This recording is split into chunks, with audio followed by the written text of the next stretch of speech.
Chapter 471 Mysterious Cannibal. For a few moments, Logan just stared at the card and the spider pendant on the bottom of the drawer. He had no idea what the card and the pendant would do.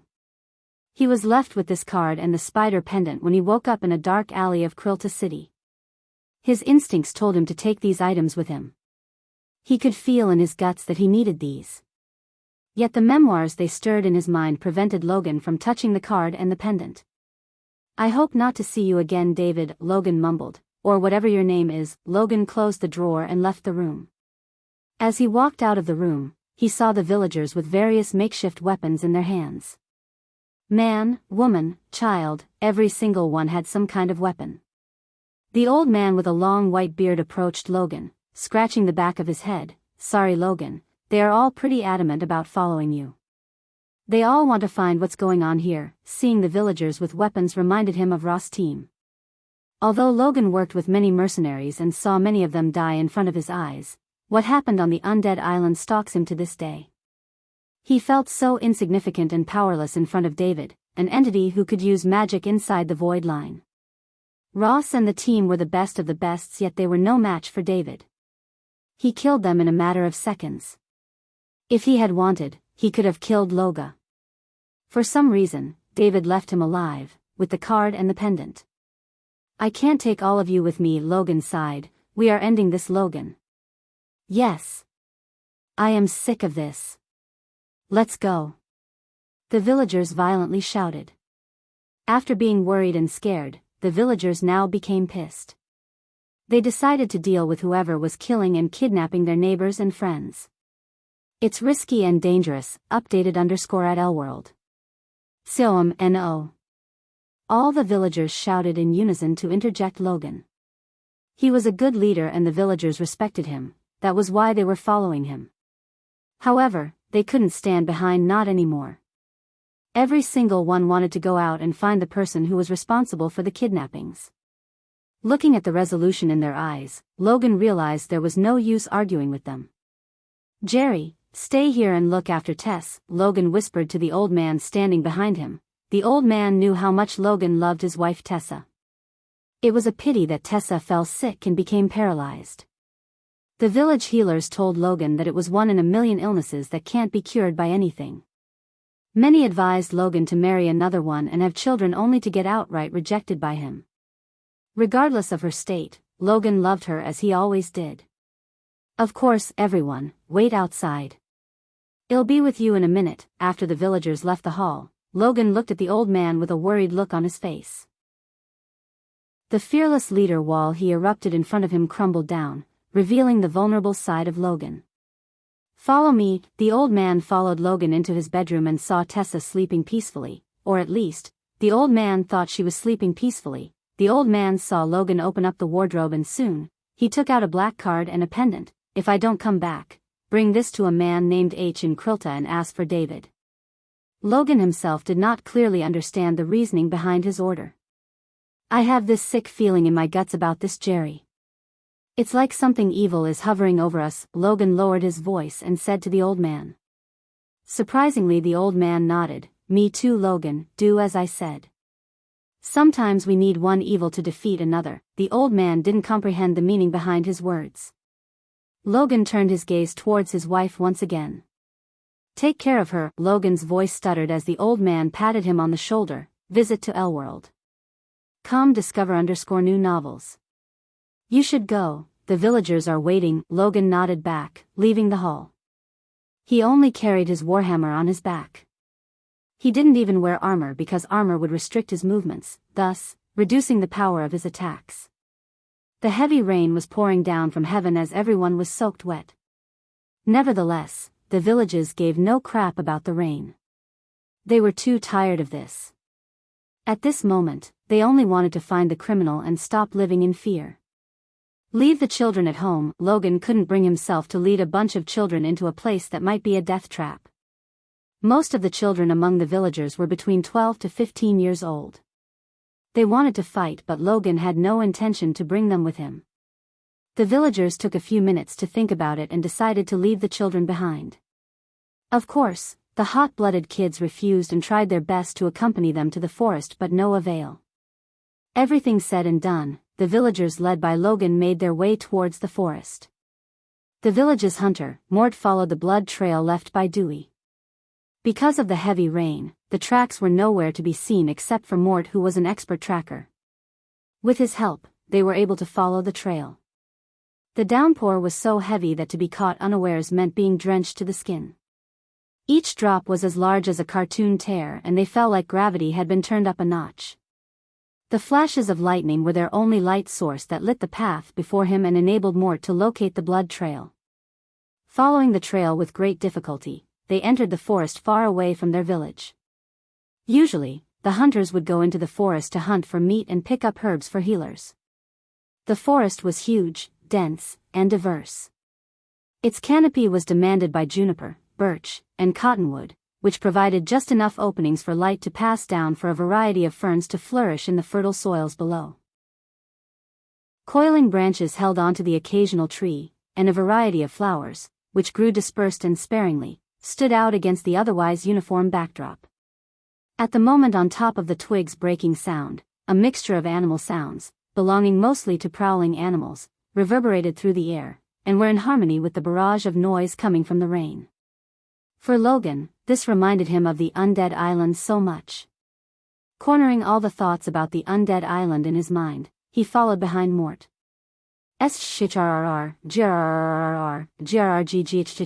There was barely any light for the villagers to see what was in front of them. It was pitch black darkness around. Thankfully, there were some fluorescent mushrooms glowed in a vague red color, dimly lighting the surroundings. All of a sudden, Logan quickly raised his hand as the villagers halted their steps, shooed Logan's shoe shed, telling people wordlessly to shut up. When the villagers stopped moving and whispering to each other, they were able to hear a vague, indescribable sound appearing from a near distance. New novel _chap_ters are published here, Elworld. Logan focused on the sound. The more he heard, the more it sounded like something feasting on something. Logan, Mort, the hunter who wore a cloak, called Logan silently, "It doesn't sound like any animal I know. This might be what's killed Dewey and the men. If it is, we can't let it escape." These people were not strategists or geniuses. So instead of thinking that whatever killed the most trained people in their village might kill them easily, they decided to surround it, thinking they have the advantage of numbers. They didn't think that they might be outnumbered or walking into a trap. These villagers were kind of dumb, and Logan knew that. Still, he had no choice. Besides, he himself was not a strategist or equipped to deal with powerful entities. The toughest challenge he faced since he became village leader was a 7-foot grizzly bear that terrorized the hunting grounds near the village. "Mort, take some of them and try to lay a trap. Whatever it is, I have a bad feeling about this." The villagers moved slowly in the direction of the sound, following behind Logan. Another group of villagers followed Mort in another direction to flank whatever was making the sound and trap it. The villagers held the satchels, clubs, and makeshift spears in their hands tight. Their numbers gave them the strength and courage to face whatever was in front of them. However, their courage and strength were shattered when they saw a cloaked figure feasting on the entrails of a body. The cloaked figure emanated some kind of red mist that lit up the surroundings, and in that light, the villagers saw the dead bodies lying around. The cloaked figure slowly stood up. Its movements almost looked as though it was floating in the air. As soon as it stood up, the villagers felt a chill. This male before them had snake eyes that were shined like rubies. His thick, straight, white hair was medium length and floating out from the cloak covering his head. In the glimmer of light produced by the red mist around him, they saw his chalk-white skin, a skeletally thin body, and long, thin hands with unnaturally long fingers. "So much blood, so little time," the cloaked figure spoke in a clear, cold, and high-pitched voice. "What are you?" Logan was the first to question the frightening monster before them, since Logan had the experience of meeting another terrifying person. "A cattle shouldn't ask questions," the cloaked figure let out a menacing peal of laughter. "How is that young brat? I never thought he would bring his whole village for me to feast on." The villagers shuddered after hearing the cloaked figure. "I assume you want to fight, although I'd recommend you not to resist. It will only make your death more painful." As he said, the figure removed his cloak, revealing his skull-like face and the 2 long canines that grew longer visible to the naked eyes when he grinned. Whoosh! In a blink of an eye, the cloaked figure turned himself into a mist of red. He disappeared from their sight, but they soon saw him, biting a young man's throat. Ah! The villagers screamed as the figure sucked on the young man. In utter fear of what they had just seen, the villagers were stunned. While they were standing still, shivering, the man drained the blood. Just like that, the youngster collapsed to the ground, but none of the villagers could recognize him anymore. He was mummified. New_chap_ters or pub_list on Elworld. Youngblood, so refreshing. The man licked the blood dripping down his lips. Let the feast begin. Chapter 472 Greater Vampire. Seeing the young man's mummified body collapsing onto the ground, the villagers were horrified. Their courage was diminishing faster than words written in the water. He is using magic, the villagers shuddered. The grin on the man's face pushed the villagers to take several steps back. Despite their numbers and the weapons in their hands, they were not shuddering in fear. Everyone, stand your ground. Noticing the villagers were on the verge of panicking, he ordered them to stay put, although he himself was feeling the dread in his heart. Logan witnessed what a man with magic could do to highly trained soldiers. Ross and his team didn't stand a chance in front of David, a magic user, let alone these villagers. The most dangerous threat most of these villagers faced was farm rats. You can also use magic. Logan tried to establish a conversation with the man so he could formulate an escape plan. Logan realized that lives are going to be lost. Still, Logan wanted to minimize the casualties as much as he could. After hearing Logan, the grin on the man's turned colder. You think I'm stupid? No one can use magic. The man had a power that enabled him to detect lies using the heartbeat. He sensed no bluff but truth. It's no bluff.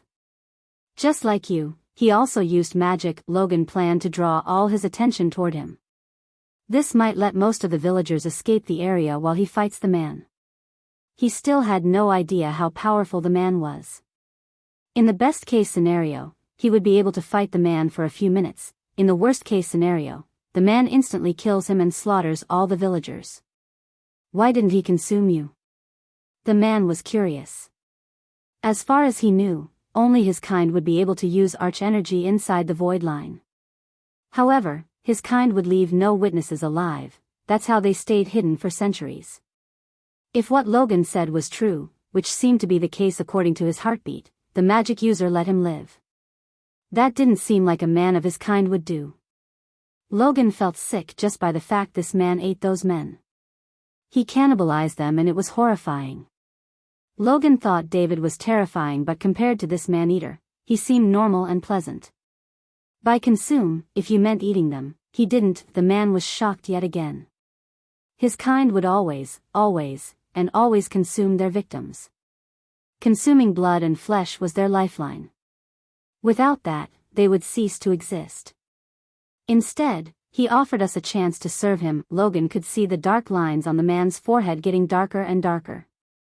He will consider a wage of war if you kill us or harm us in any way than you've already done. The man immediately snapped as he sensed Logan's lie. Lie! The man dashed at Logan like a panther. Ding! The man underestimated Logan's reflex. Logan's warhammer met the man's fingers, which now had grown into long sharp claws. Not bad, the man menacingly laughed as he jumped back a few meters. For a dead man, he said, dashing at Logan once again. This time, his speed multiplied by several folds. Logan was barely able to see him. Full_out current_novel on Elworld. Ding. Logan's instincts made him raise his warhammer to defend himself. Arg. Logan growled when the man's claws scratched his bare chest. The villagers who saw their beloved leader bleed for them kindled the flame of courage in their hearts, at least in most of their hearts. A few of the farmers jumped at the man. Whoosh. Whoosh. Whoosh.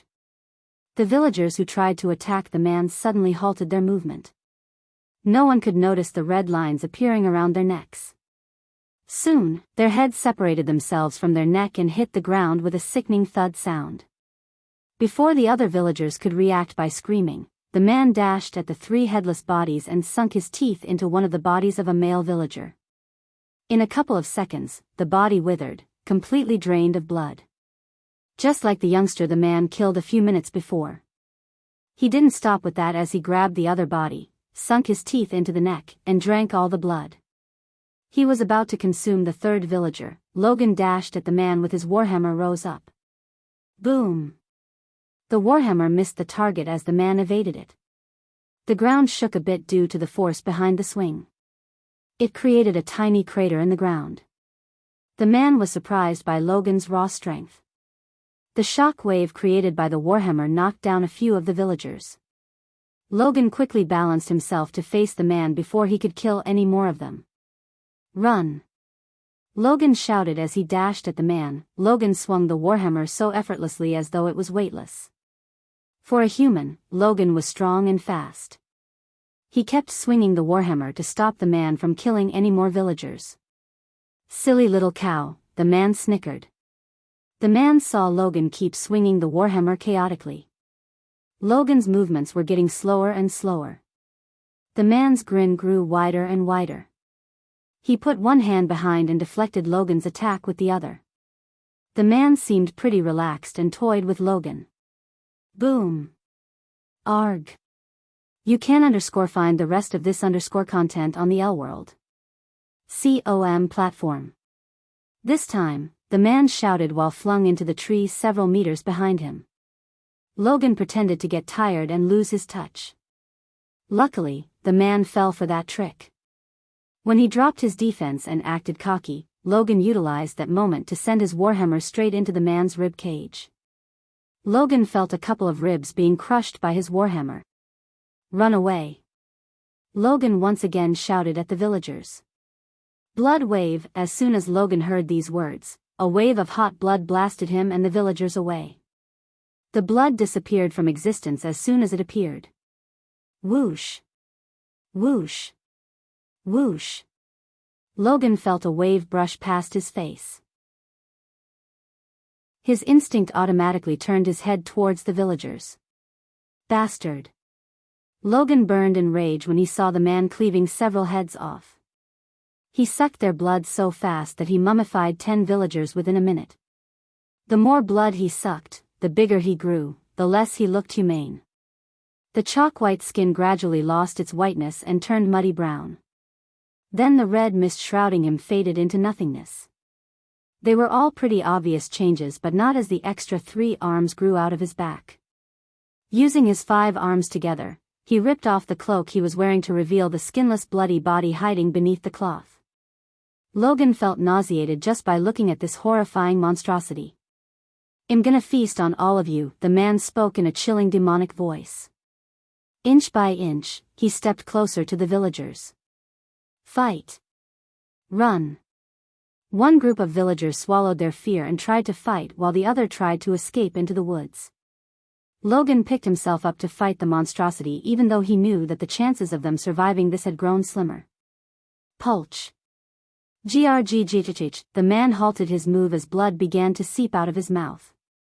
Everyone including Logan was stunned. They then noticed pointy steel coming out of the monster's chest. Mort! Logan saw Mort, the hunter standing behind the creature drilling the steel spearing into him. Mort retrieved the spear out only to stab the monster again and again.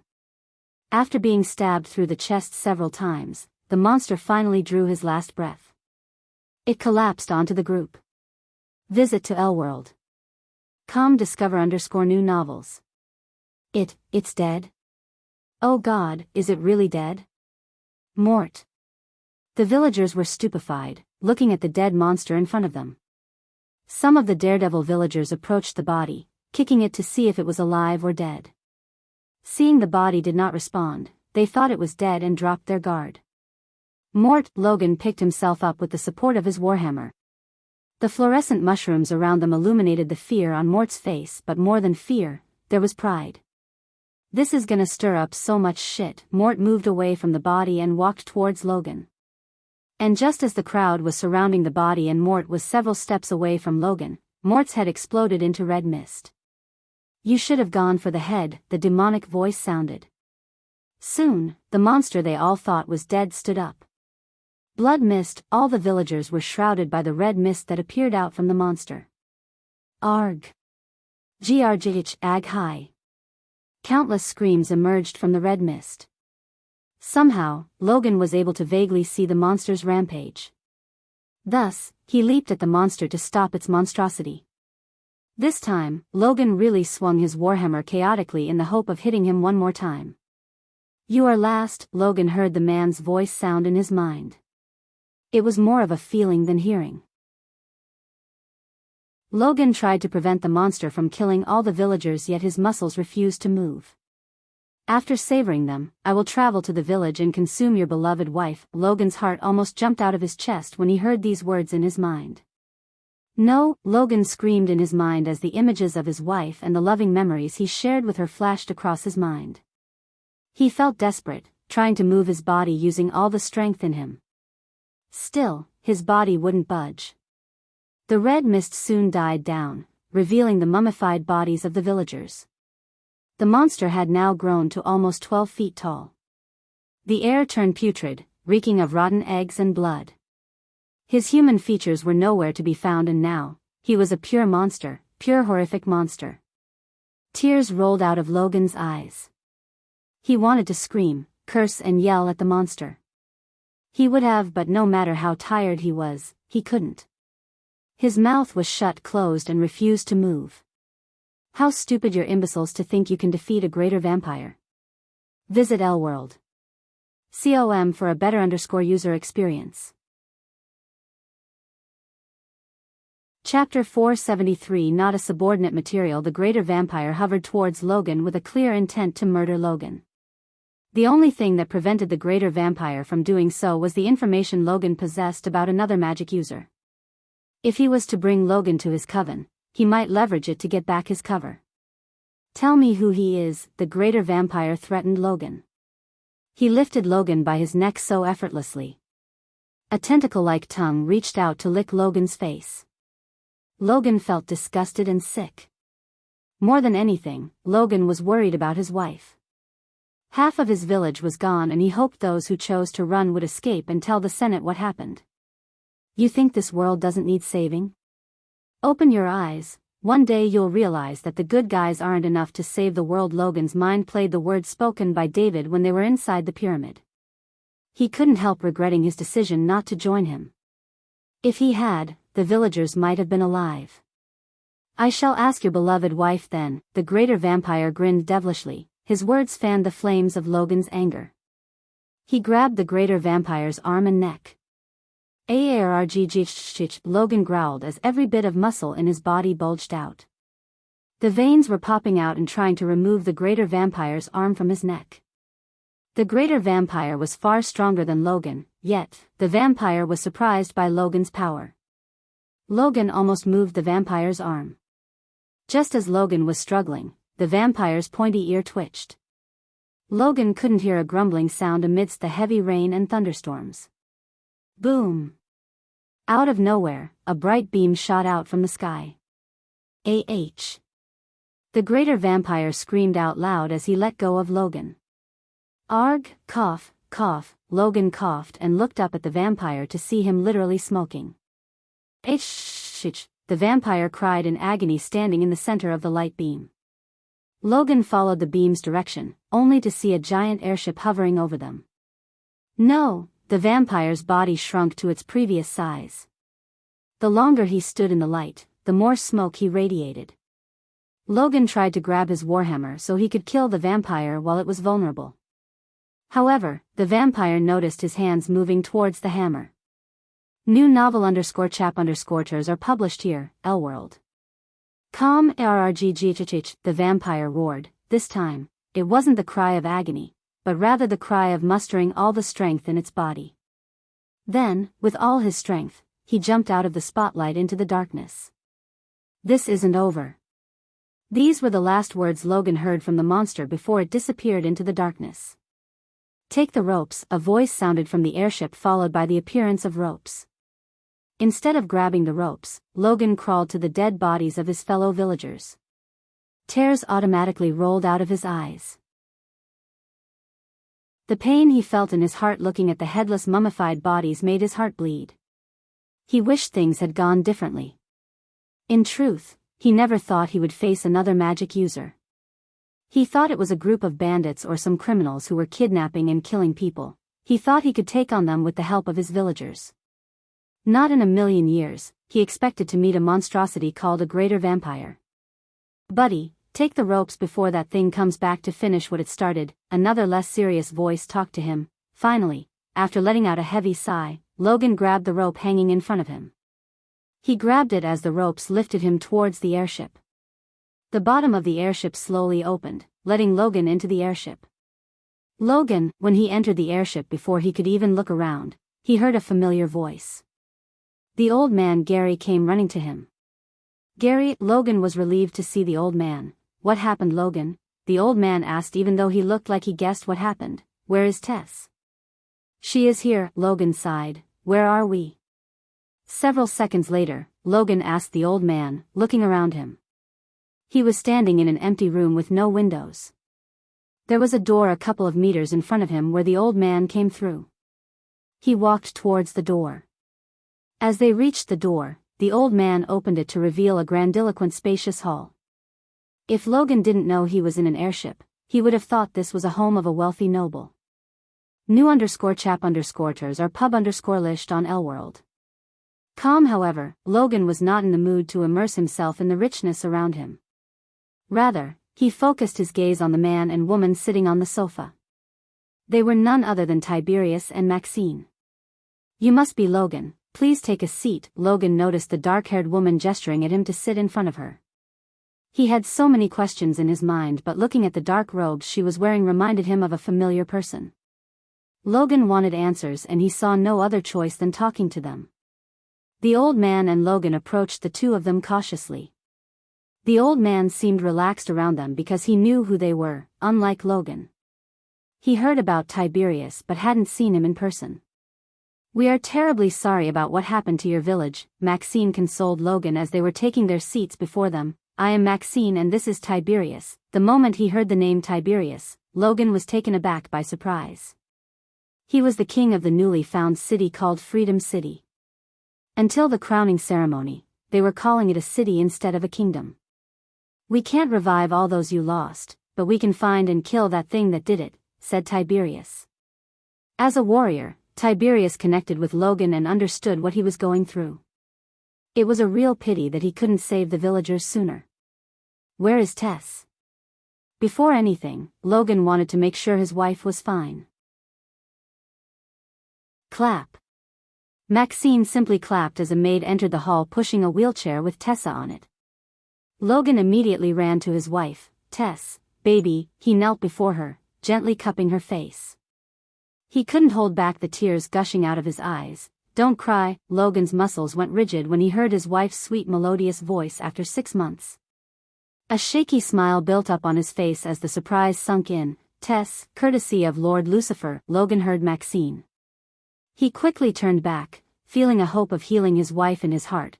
"Lord Lucifer said you know him as David." Logan wanted to say he was surprised, but he kinda expected it after seeing the black robes she was wearing. "David," he mumbled under his breath. "We call him Lord Lucifer. The most up-to-date NOV_Ls are published here at Elworld." "Com," Maxine said with a smile, but for Logan, it sounded like an order. "Dear Lord Lucifer, can he cure my wife?" That was the first thing that came to Logan's mind. According to the healers, there was no cure for his wife. To be honest, Logan always wondered whether he should try to contact David or not by some means ever since his wife fell sick.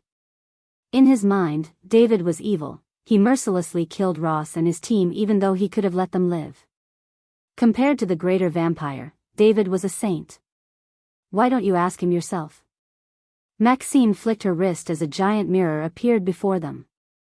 Soon, David appeared in the mirror. Since he must not let anyone see his real face, which was Ghost, he changed his face to David face using the mask.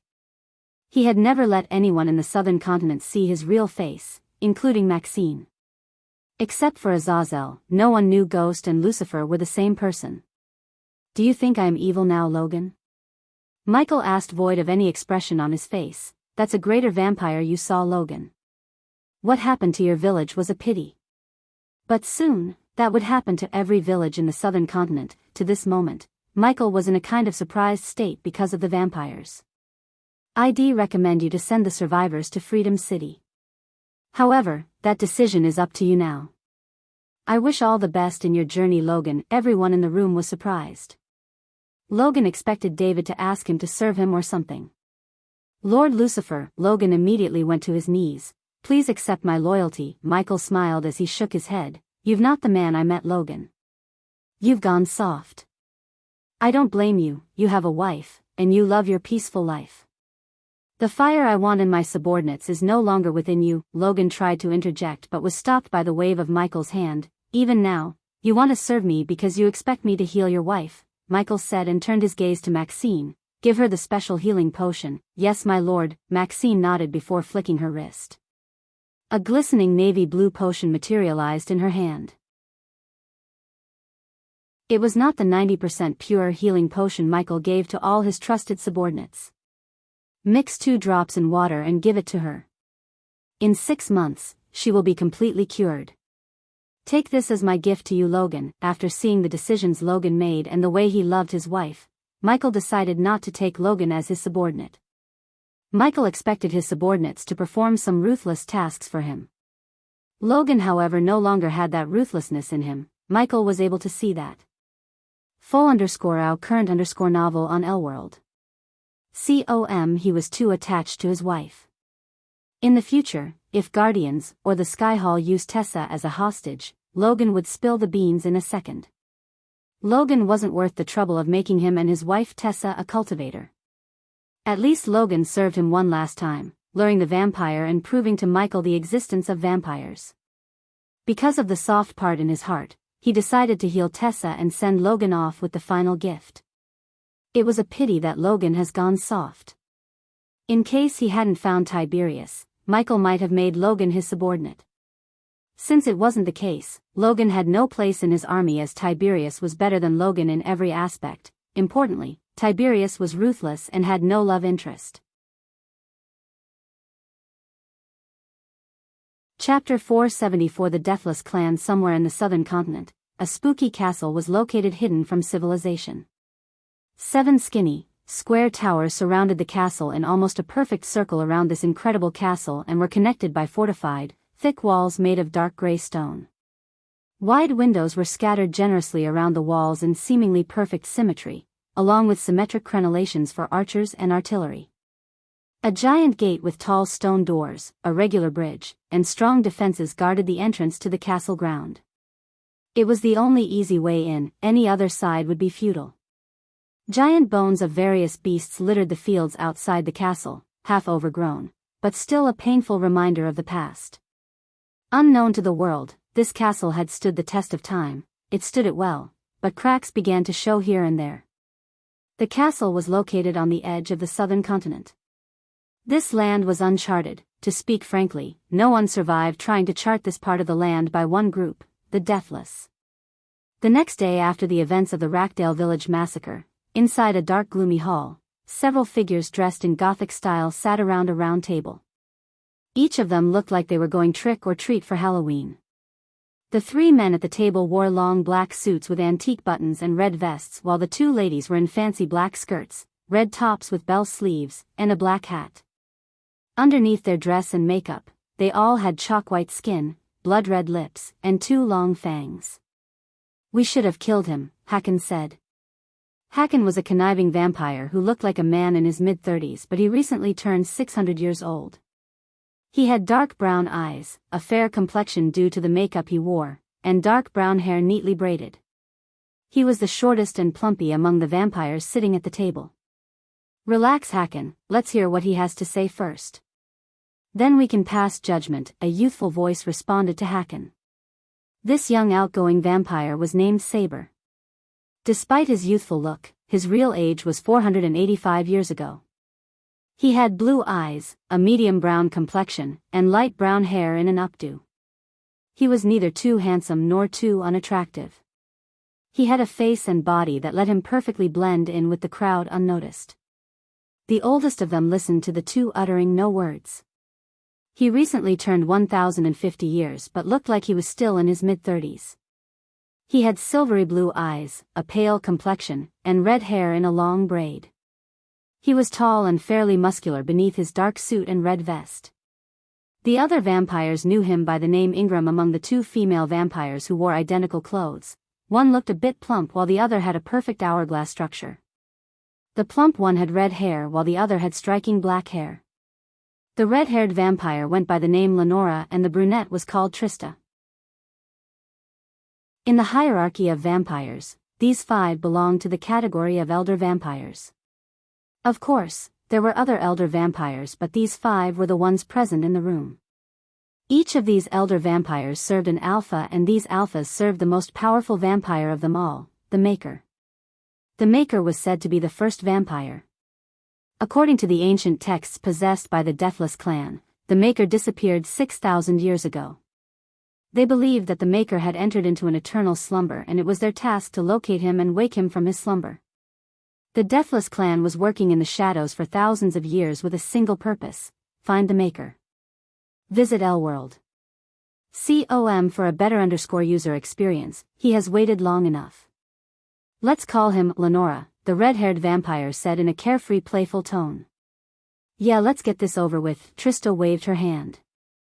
Moments later the two elder vampires spoke. The round table opened in the middle as a tall figure emerged from the ground. A red spotlight on the figure revealed his face, and if Logan was there, he would recognize the man. He was the greater vampire who massacred his village single-handedly.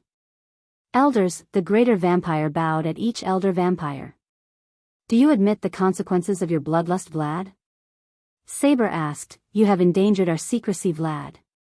You didn't only let the bodies behind but also left witnesses alive, Lenora said seriously. The others remained in silence, letting Vlad speak for himself. I am willing to pay any price for my mistakes, elders.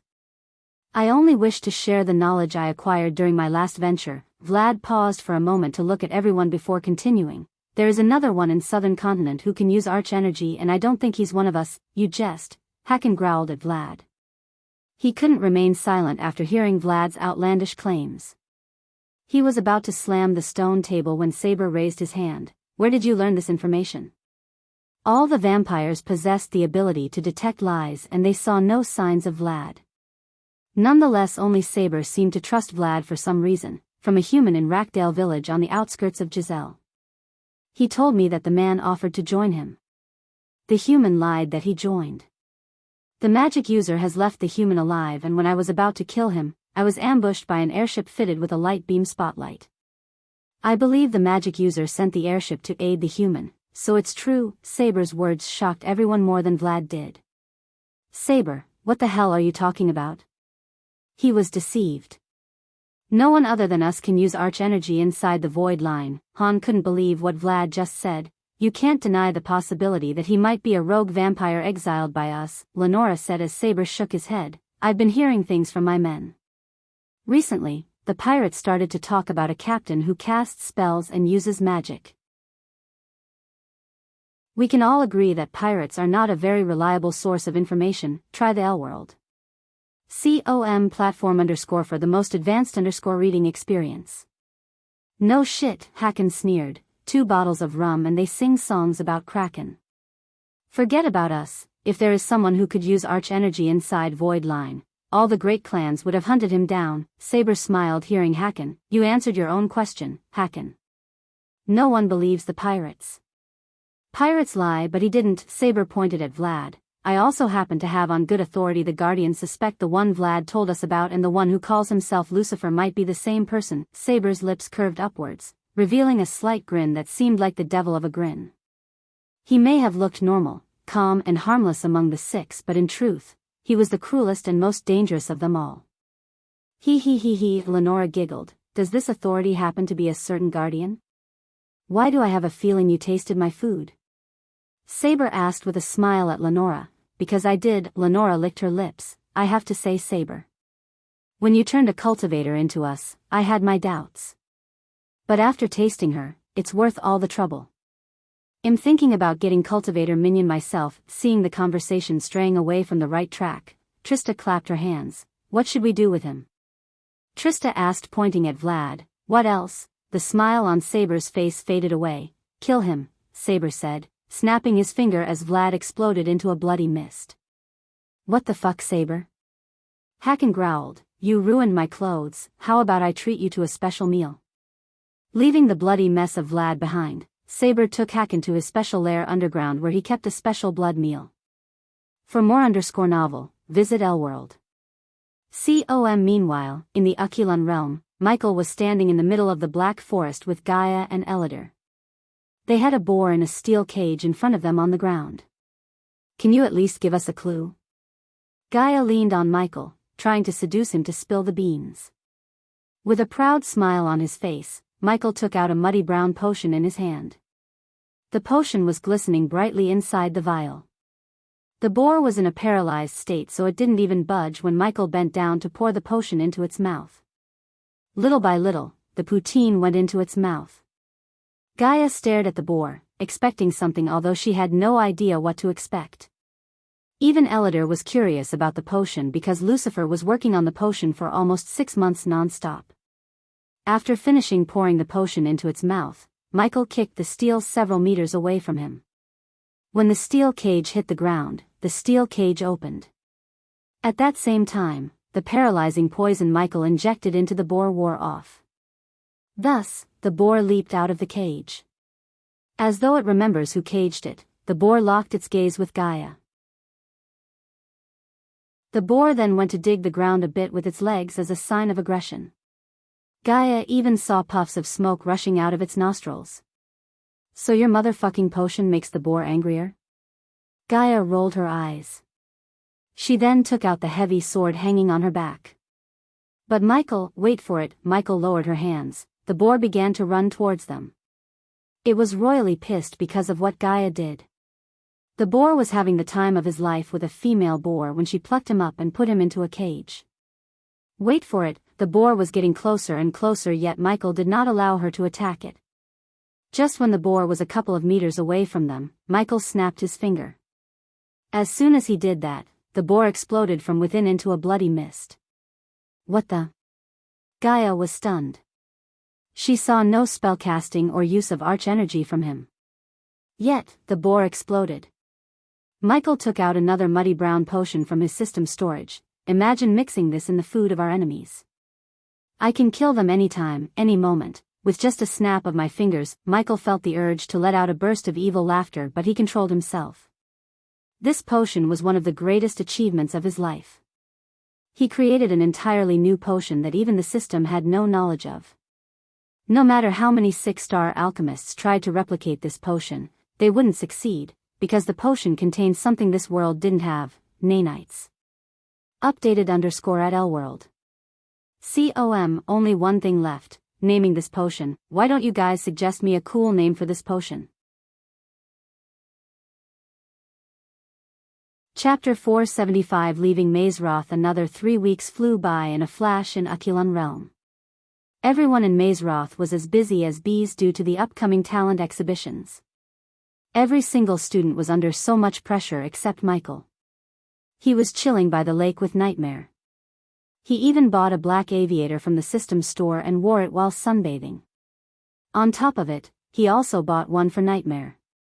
The little dragon looked so cute wearing sunglasses. 66, a youngster in green robes approached Michael. Beat it 50.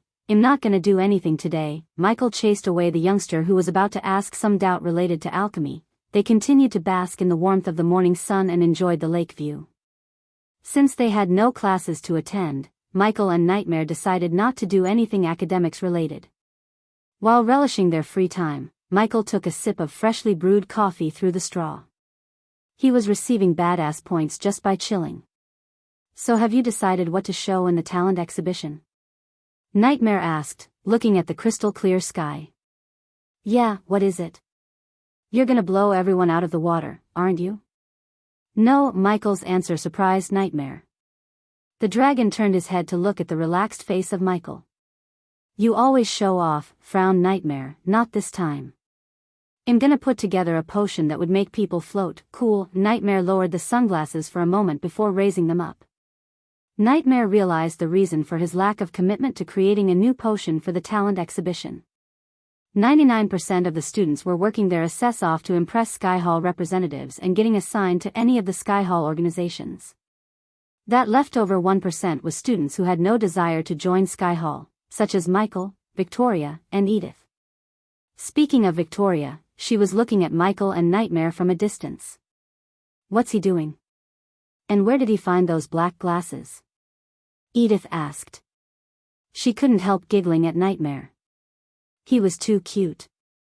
What does it look like? He's taking a rest, Victoria said, showing no emotion. Her emotionless face quickly showed some expression as she creased her brows. She noticed Diego, who got his ass kicked by Ghost, approaching him with a couple of his lackeys. You, Diego growled as Michael lowered his glasses. I want a rematch, Diego growled again. Fuck off. Michael did not even consider Diego's request for a rematch. For more _novel, visit Elworld. Calm. Unexpectedly, Diego didn't lose his calm. He remained, uttering no cuss words. This time, rematch, no restrictions. Are you man enough to accept my challenge? Diego pointed his finger at Michael and challenged him. Now you're being cliché. Go away, it's my rest day. Michael was too lazy to even look at Diego.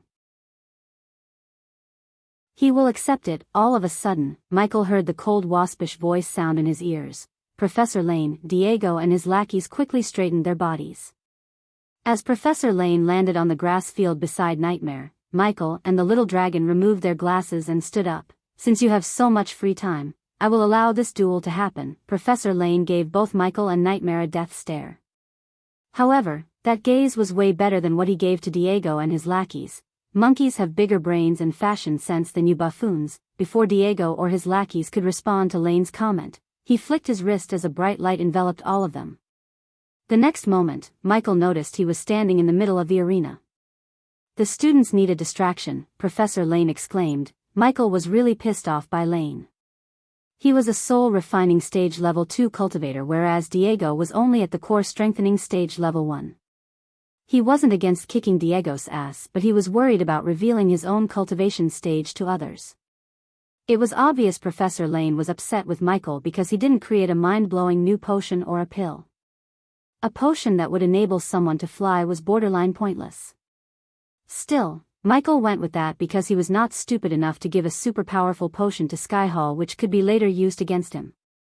Diego had no idea about the power gap between them. He was still thinking that Michael was in the core formation stage. In his mind, if he could use arch energy, he could defeat him and wash away the shame. What surprised Michael, though, Lane too didn't have a clue about his cultivation stage. If he had, he wouldn't have permitted this duel. Professor Lane stood between Diego and Michael until the area got filled with students. A rematch between them was too tempting for the students to ignore. Victoria and Edith came to the arena with the rest of the Warrior House students. It was a sudden battle, but surprisingly the students of each house managed to draw signboards showing their support for each participant.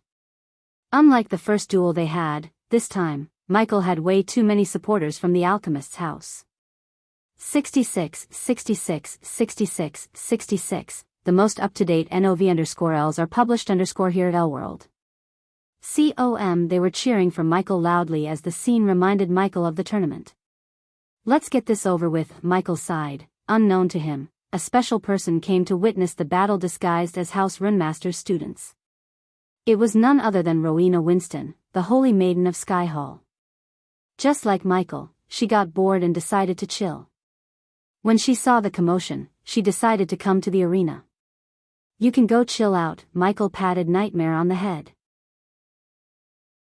The dragon nodded, then, he snickered at Diego. I hope you have a healing potion with yourself. Diego might seem calm outside, but inside, he was burning with rage. He wanted to rip the wings off that snarky dragon and teach it a lesson. For now, he had to deal with his master. After everything was said and done, Professor Lane simply flicked his hand as a giant chakra flicked in the ground. It will keep you alive. Professor Lane didn't linger around. He took off into the air, leaving Michael and Diego behind. Michael felt nothing, but Diego could feel his arch energy returning to his body. I was waiting for this moment for so long, Diego cracked his knuckles. Michael on the other hand, just like before, said nothing. He just lowered his sunglass. Begin, Ignitia. Not even a millisecond passed by after Lane uttered the word begin when a golden bolt of lightning shot out of Michael's finger and penetrated through Diego's throat. Diego clenched his throat as blood gushed out of the wound. He dropped to his knees, losing all the strength in his body. The chakra beneath him began to glow in green and soon, a light layered Diego's body. The students were utterly shocked. Many didn't even see what just happened. The duel was finished as soon as it began. All the cheers resounding in the arena stopped abruptly. Michael raised his sunglasses and looked badass doing it. Professor, can I leave now? Michael looked up, asking Professor Lane. For the first time since Michael met him, this was the first time he saw Lane shocked. Professor Lane was unable to answer Michael for a few moments. Not only him, but Rowena was also surprised. So he is the ghost, Rowena said to herself. Ever since Rowena heard Ghost saved her mother, cousin, and Sabrina, she wanted to meet Ghost in person. But due to some reasons, she was unable to do so until now. As the Holy Maiden, she had access to all student records. Thanks to those records, she identified Michael successfully. This _ content is taken from Elworld. Not yet. Professor Lane regained his cold demeanor. He completely ignored Diego as he landed in front of Michael. Here, Michael saw Professor Lane taking out a silver parchment from his space ring with a flick of his wrist. You're excused from the talent exhibition. You can leave whenever you want and return after the holidays. Everyone including Michael was surprised by the sudden gift from Professor Lane. The holidays were supposed to start 3 weeks after the talent exhibition. Michael removed the sunglasses. Well, thank you, Professor. It's better you don't show yourself in the talent exhibition than underselling yourself there. Michael didn't expect this from Professor Lane. To be honest, Michael was completely caught off guard by him. If he had known beating Diego again would get him an early ticket out of Aquilon, he would have done it sooner. Before Michael could finish his sentence, Professor Lane vanished into thin air. The badass points notifications were going crazy in his mind. In a few minutes, he earned almost 80,000 badass points. He thought the reign of badass points was about to end when he turned back. He was dead wrong. Someone landed beside Diego with a loud thud, shaking the ground beneath. Halt! The clear, crisp voice made Michael halt his steps. Without even turning back, Michael knew who was standing behind him by the reactions of the students around him. Just as he guessed, he turned around to see the head prefect Elliot Watson, clad in full silver armor looking at Michael. The array placed in the arena almost healed Diego back to full health. Not another duel. Michael was annoyed inside. Although fighting them would get him a ton of badass points, he felt bored fighting arrogant young masters. He had better things to do than wasting time on them. He was not Noah to fight every arrogant young master in his way. Thank you, were the words that came out of Elliot's mouth and completely shocked everyone in the arena. Michael wasn't an exception. Huh? Michael was confused why the heck Elliot thanked him. He was kinda expecting Elliot to challenge him for a duel so he could avenge his friend. You've given him a valuable lesson, Elliot nodded. It was a nod that kinda looked like a bow. Okay, Michael nodded back, hiding the confusion in his heart from showing up on his face. After Elliot thanked Michael, he took Diego and flew into the sky. Michael didn't linger around either. Now that Professor Lane had permitted him to leave the Aquilon realm early, he needed to pack his things, inform Gaia, and leave Mazeroth. The first thing he planned to do after leaving Mazeroth is to find the vampire and get every piece of information he could on the bloodsuckers. The source of this _chapter, Elworld. Com. Chapter 476 Reunion with Vidora. Michael was packing up everything when Gaia entered the room, pouting. You're packing up, I see. She came to his workbench where several apparatuses were fuming up colorful smokes. I know what you're thinking and no. You can't come with me until you get the holidays. Gaia sighed instead of arguing with him. She expected this answer and in fact, she would be more helpful to him in the Aquilon realm than in the outside world. So you're going to Giselle or the sect? Asked Gaia while dismantling his apparatus setup. Giselle. I want to find more about the vampires, and I have a feeling the vampires have something to do with Peyton and Sabrina's disappearance. Gaia continued to help him pack all the things. The silver scroll offered to him by Professor Lane enabled him to use arch energy. Not that he needed a scroll to use arch energy, now no one would suspect him. The room looked clean and rather empty after he put everything into the system storage. He was too busy cleaning everything up to notice the sad look on Gaia's face. Finally, when he turned around, he saw her standing in the center of the room sad-faced. He put everything on hold and approached her. Just 10 more months, Snaky, he said, gently cupping her hand. I know, her voice stuttered due to her trying to hide her sadness. How could she hide anything from Michael when he knows her completely? So he just smiled before kissing her right between her eyes. We are gonna spend eternity together. So don't worry, she couldn't hold back her feelings as he locked her lips with his. Good thing Michael scanned the room and made it spy-proof. Although it said that Mazroth doesn't spy on students, he didn't believe them. Soon, they stopped kissing to embrace each other. I'm gonna miss you, she said, hugging him as tight as she could. Me too. Where is that flying lizard? Here, Gaia shuddered. She quickly let go of Michael, turned around, and saw Nightmare flying before her. Fuck. Don't sneak up on me, ugly brat. She tried to grab Nightmare, but he evaded her easily. I didn't sneak up on you, you were just too busy being lovey-dovey. Visit Elworld. Calm for a better reading experience, you're gonna pay for that. With her threat began their cat and mouse chase around the room. Considering Michael created his new potion, which he still has to name, in this room, he was extremely thorough in cleaning the room. He didn't leave a single speck of evidence that could be traced back to the new potion. Got you. After chasing Nightmare for 5 minutes, she finally caught him. She headlocked Nightmare, knocking him on the head repeatedly. I am so happy we are leaving you behind, on Nightmare, Michael called Nightmare as they both looked at him. An evil grin quickly emerged on Gaia's face. Sorry to burst your bubble, but you're not coming. Nightmare was shocked. What the fuck? He growled, still being locked under her arms. I can't take you with me. The scroll was pretty clear about it. Michael took out the silver scroll from his storage and threw it at Gaia.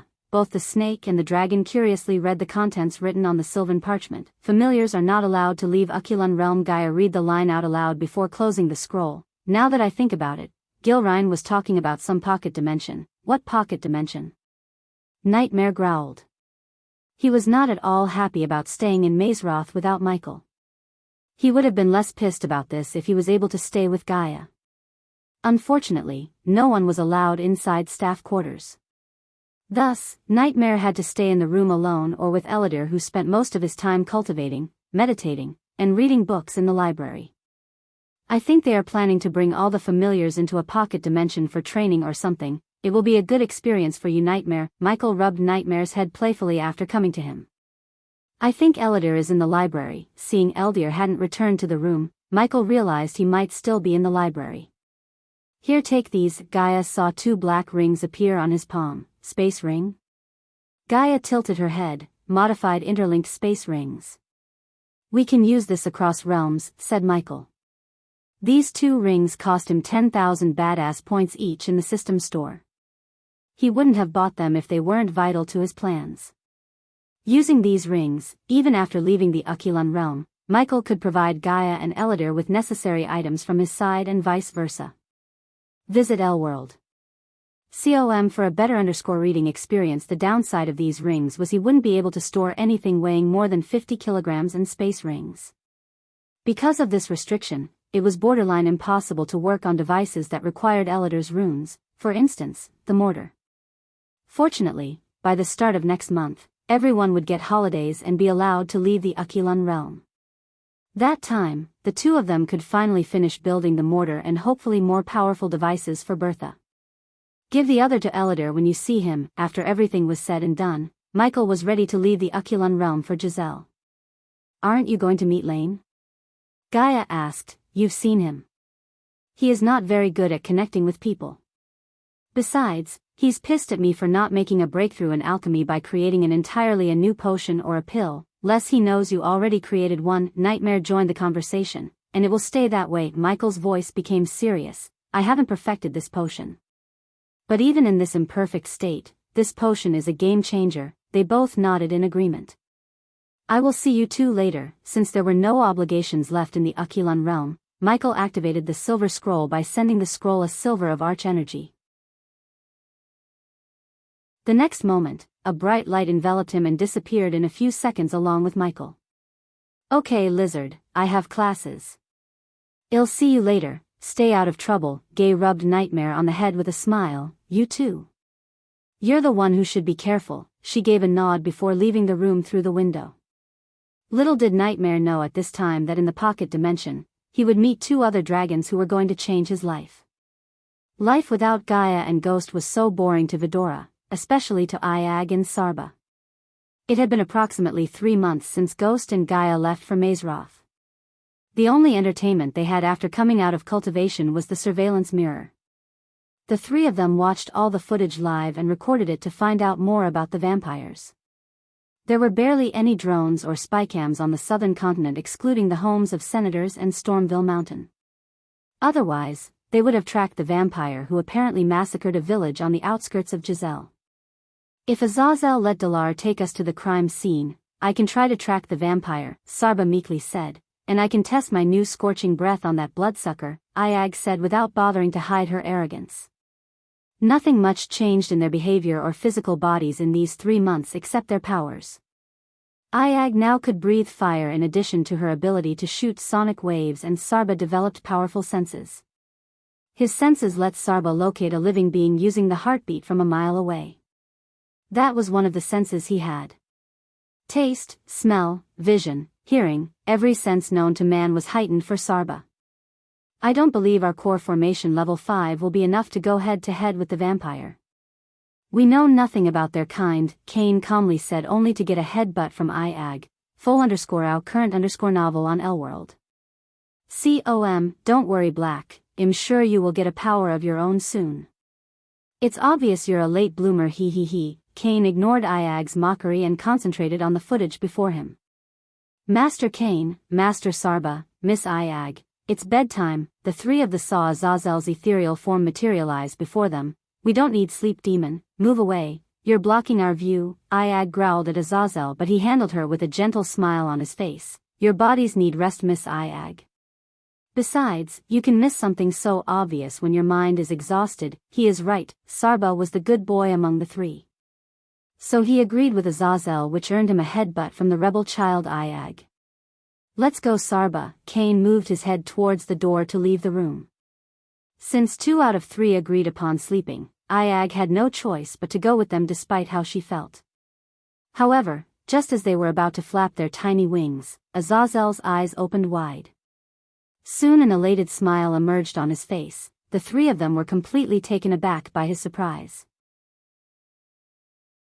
He is here, Sarba joyfully said as he sensed a powerful figure walking toward them, and he had no doubt that this powerful radiation belonged to none other than Ghost.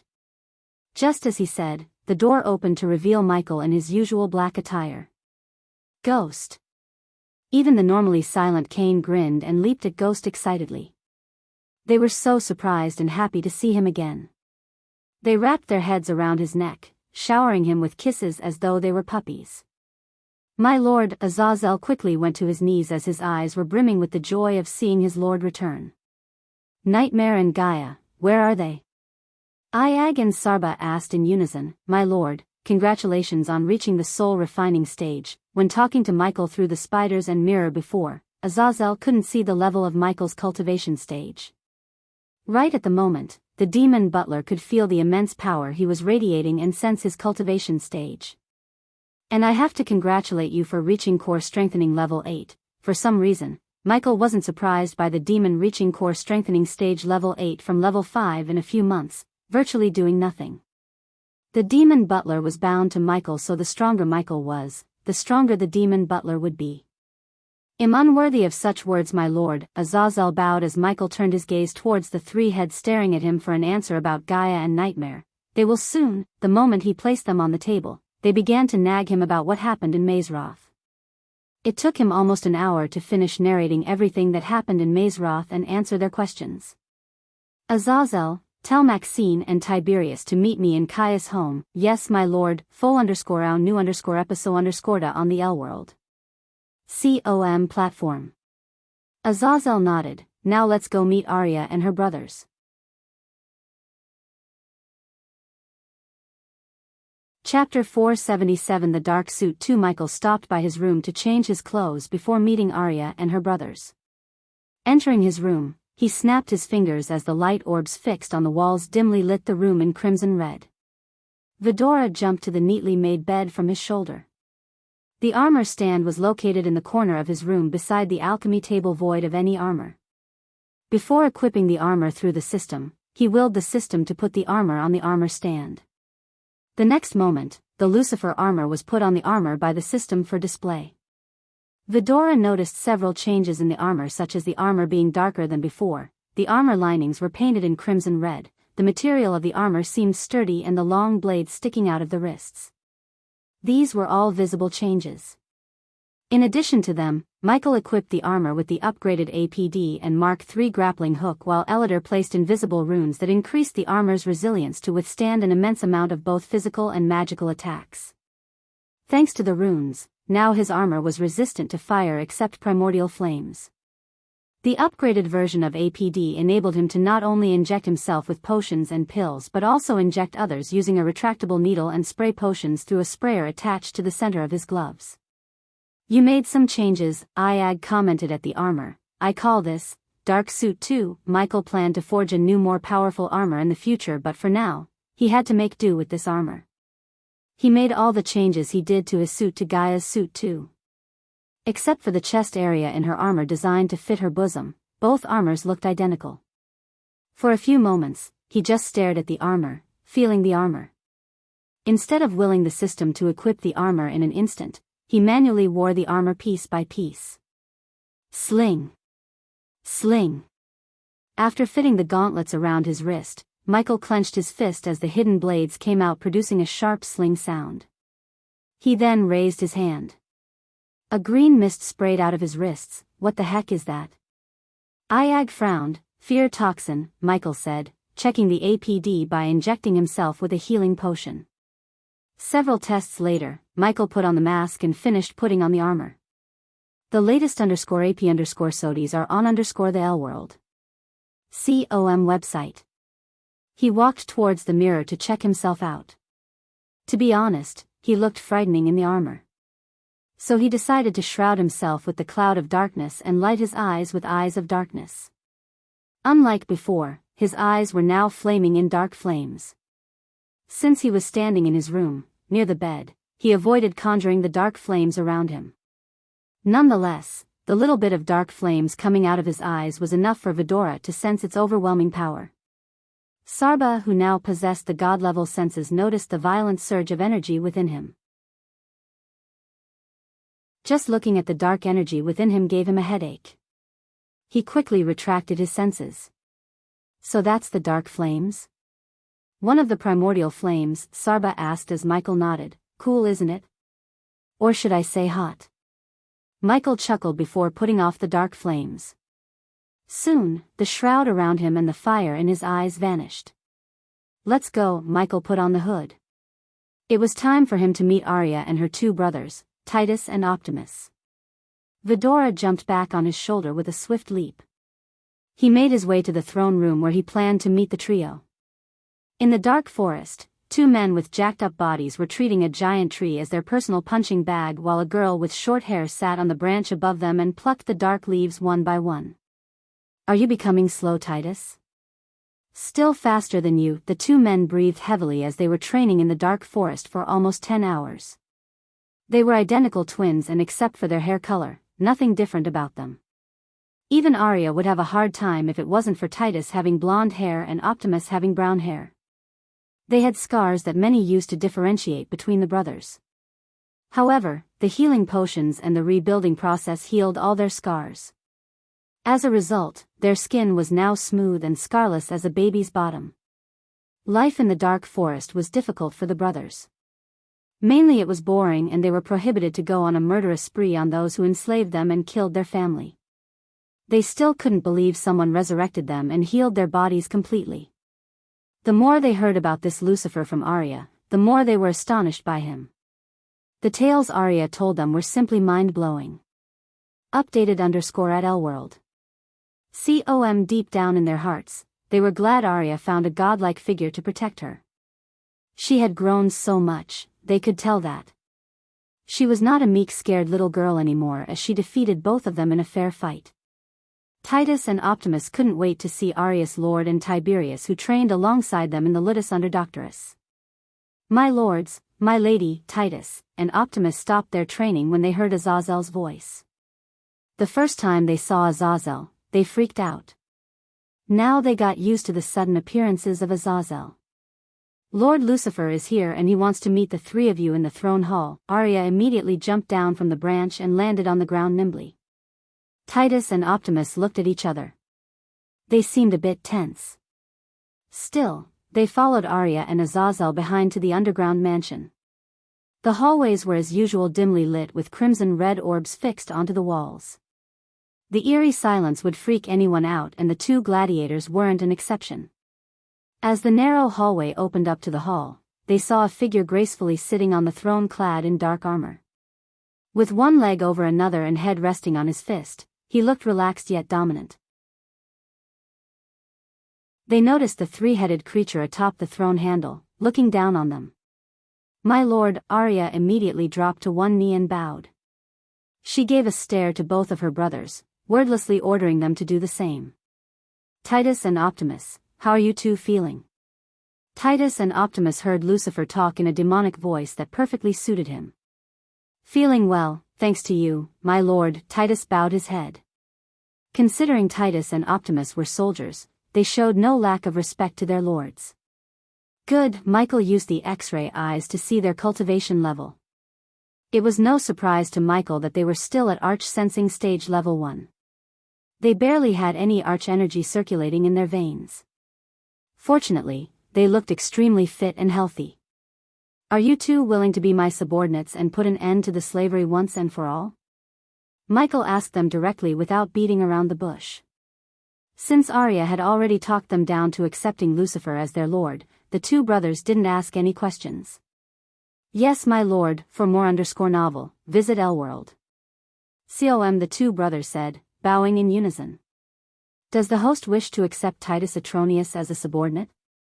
Does the host wish to accept Optimus Atronius as a subordinate? As soon as the brothers agreed to serve him as his subordinates, the system's notification sounded in his mind. Yes, at the current level of the system, he was allowed to have 11 subordinates. Currently, he had 9 subordinates, and with Titus and Optimus, he had reached the maximum level of subordinates. Of course, he could have more subordinates, but the system rules for a subordinate wouldn't apply to them and he wouldn't be able to see their loyalty level. He planned to make Daniel his subordinate, except now he had no slots remaining for him. That wasn't a problem as Daniel and Ricky were absolutely loyal to him. Michael quickly took a look at their loyalty level to see the brothers harboring 56% loyalty towards him while Arya had 87%. Her loyalty level pleased him, contrary to her low cultivation level. She was still at the body strengthening stage despite taking all the potions and pills he was providing her. She couldn't blame her though, because her body was still adapting to the conditions of cultivation continence. It would take years for her to absorb all the arch energy provided by the pills and potions, and she was considered a genius compared to the rest of the Southerners. So unless he finds a way to quicken the cultivation speed of all his Southern Continent subordinates, it would take decades for them to even reach the core formation stage. Showing all these thoughts and future plans to the corner of his mind, he stood up. Families can be your strength and weakness, remember that. Michael stood from his throne after speaking those words. Now that you three spend time together, it's time to get back to work. Arya. Michael looked at Arya. My lord, take your brothers to Bradford. Sadie will use her connection there to get them into the army. Michael started his long-term plan of army building by sending Titus and Optimus to Bradford, where they would be trained by Ghost, in other words, by himself. Visit Elworld. Com for a better user experience. As you wish, my lord. Deep down, Arya was glad to hear Lucifer's order. Compared to serving Lucifer directly, getting appointed as soldiers under the new King Ghost was much safer. According to the information Arya gathered, Bradford was managed by the Sunrise sect rather than the new king who goes by the name Ghost. Due to the agreements Ghost signed with King Breedia, Bradford was immune to invasions and wars. Thus, she knew her brothers would be much safer in Bradford. After Arya and her brothers left the hall, Michael activated the runic teleportation to teleport to Caius' home with Vidora. Sarba's help would be vital for the task he was about to undertake.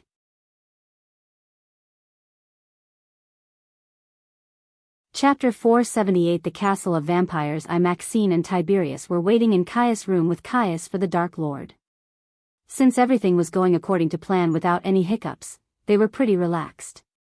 Compared to the other two, Tiberius was slightly tensed up as he didn't like whatever slaughtered Logan's village to be alive and well. Logan told all about how their battle went. Tiberius thought only Lucifer and the Dark Queen could use magic, but now, there was another one. He couldn't wait to get some answers from Lucifer. Luckily he didn't have to wait any longer as Michael appeared in the room out of thin air. My lord, Maxine immediately dropped to her knees, then Caius and finally Tiberius did the same. Rise, Michael approached the chair before willing the system to replace the chair with his throne. You must be Caius. The moment Michael placed Vidora on the oak table, Iag locked her gaze with Caius. Except for Maxine, who met Vidora a couple of times, Tiberius and Caius were startled to hear the menacing voice of the white head among the three. Yes, yes, my lady. Iag emphasized the word my lady. She was extremely overbearing and dominant that despite her stature, she exerted enough pressure on Caius to turn his face pale. Tiberius, I presume, nice to meet you. Sarba talked in an exactly opposite way of how Iag spoke to Caius. Tiberius was surprised by how polite and respectful the silverhead was. Well, it took a couple of seconds for Tiberius to find the right words to greet the majestic creature looking at him. Fuck it, Tiberius pushed away the thought of finding fancy words. Nice to meet you too. Tiberius went with a simple greet as Sarba nodded. Enough pleasantries. Michael raised his arm. Before we move to the obvious, tell me, how's everything on your end? Caius saw the dark eyes staring at him and it felt as though he was staring into his soul itself. We have no problems on our side, my lord. In a week, Maven will be merged with Giselle with the support of the people of Maven. The latest _AP_SODIs are on _the L-World. COM website. The civil war he incited in Maven was going to finally pay off. He was glad to hear this update. General Quintus has recently started invading the lands of Priorid. The name General Quintus rang a bell in his head. He pondered for a moment before remembering everything about Quintus. He was the man who invaded Aria's homeland, Weesite. He decimated the kingdom completely, removing Weesite from the map and expanding the territory of Kingdom Myril. What's our stand in this war? I was thinking we should support Priorid, my lord. Caius stepped forward and pointed at the map on the table. His finger was on the kingdom Priorid adjacent to Maven. And the kingdom of Priorid was located between Maven and Myril.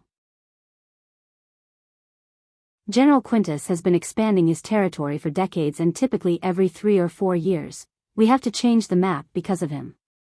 If we conquered Priorid, the possibility of him trying to invade Maven is high. Everyone in the room agreed with Caius. Cain, you think you can handle this? Michael asked Cain instead of guiding Caius on what to do next. He decided to treat this situation as a test for Cain. Yes, Cain said confidently. He already plotted a plan in his head. Then Michael turned his gaze towards Maxine. What about you, Maxine? How is the mining going on? The new machines and the pulley system will be installed next week, my lord. After that, the mining process would be 300% faster. Good, Michael nodded. Finally, he turned his gaze to Tiberius. However, instead of asking for an update, Michael gave Tiberius an update.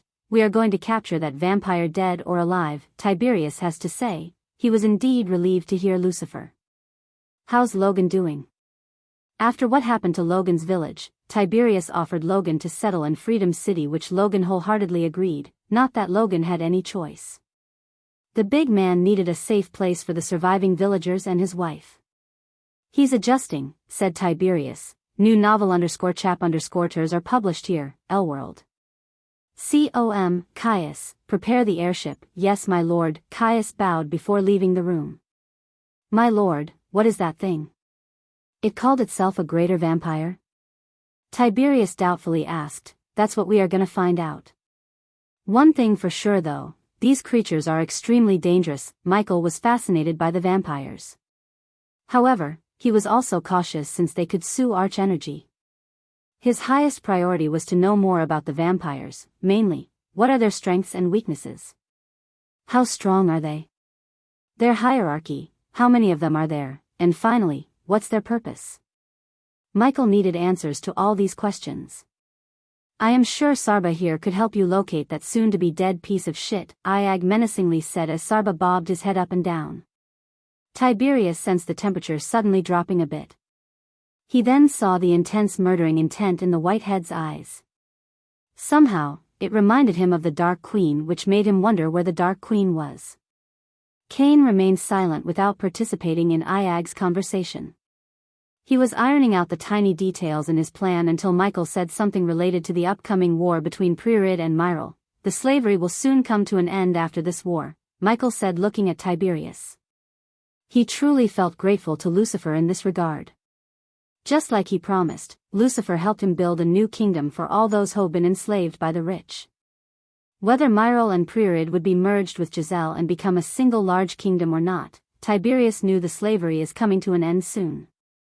It's ready, my lord, Maxine said after being told by Caius through the earpiece. Her words brought Tiberius out of his imaginary world where slavery existed no more. Finally, Tiberius was relieved. Although it was only 5 minutes since Caius left, it felt like an eternity. The safety of his people was the most important thing to Tiberius. Now that the vampires threatened the very thing he was trying to protect, Tiberius was royally pissed off and wanted nothing more than to kill that bloodsucker. Tiberius and Maxine moved closer to his throne while Vidora jumped back on Michael's shoulder. The next moment, Michael activated the runic teleportation to teleport themselves to Caius' airship. Tiberius hated teleportation, but closing his eyes helped him deal with the after effects. When he opened his eyes, he was standing in the airship. Set a course to where Logan fought the vampire, Maxine ordered Caius as though she read Michael's thoughts. The daylight arrived as such intricately woven threads of gold so light that its creator could only be divine. On their way to the destination, Michael remained with his eyes closed. He was meditating and organizing his thoughts. Ever since he merged himself to become whole, he felt extremely powerful, which might unstable his mind as it did to Spectre. Therefore, he continued the meditation, which helped him control and connect with the dormant powers within him. After almost half an hour of flying, they finally reached their destination. From above, there was nothing but forest beneath them. Rather than flying down as Maxine and Tiberius expected, Michael took out several drones from his system storage. Open the door, Michael ordered Maxine as she walked to the door followed by the drones. Whoosh! As soon as she opened the door, a loud howling sound coupled with a powerful suction force tried to suck everything out of the airship. Maxine quickly shut the door and the drones were already out in the air. The latest _AP_SODIES are on _the L world. COM website. Michael closed his eyes, yet again monitoring and controlling all the drones manually. The drones buzzed through the forest like busy bees trying to get honey out of flowers. Only in this scenario, they were surveying the area for the vampires. Maxine and Tiberius noticed his eyes were abruptly opening after a few minutes. Did you locate him? Asked Iag. You two stay here. Michael's face was serious underneath his mask. They couldn't see the look on his face. Still, they didn't try to disagree with him, even Tiberius, who was unable to wait patiently for the vampire. As he was walking towards the door with Vidora on his shoulder, Maxine followed him behind. Whoosh! Michael opened the door and everything happened just like before. Without wasting a second, Michael jumped out of the airship.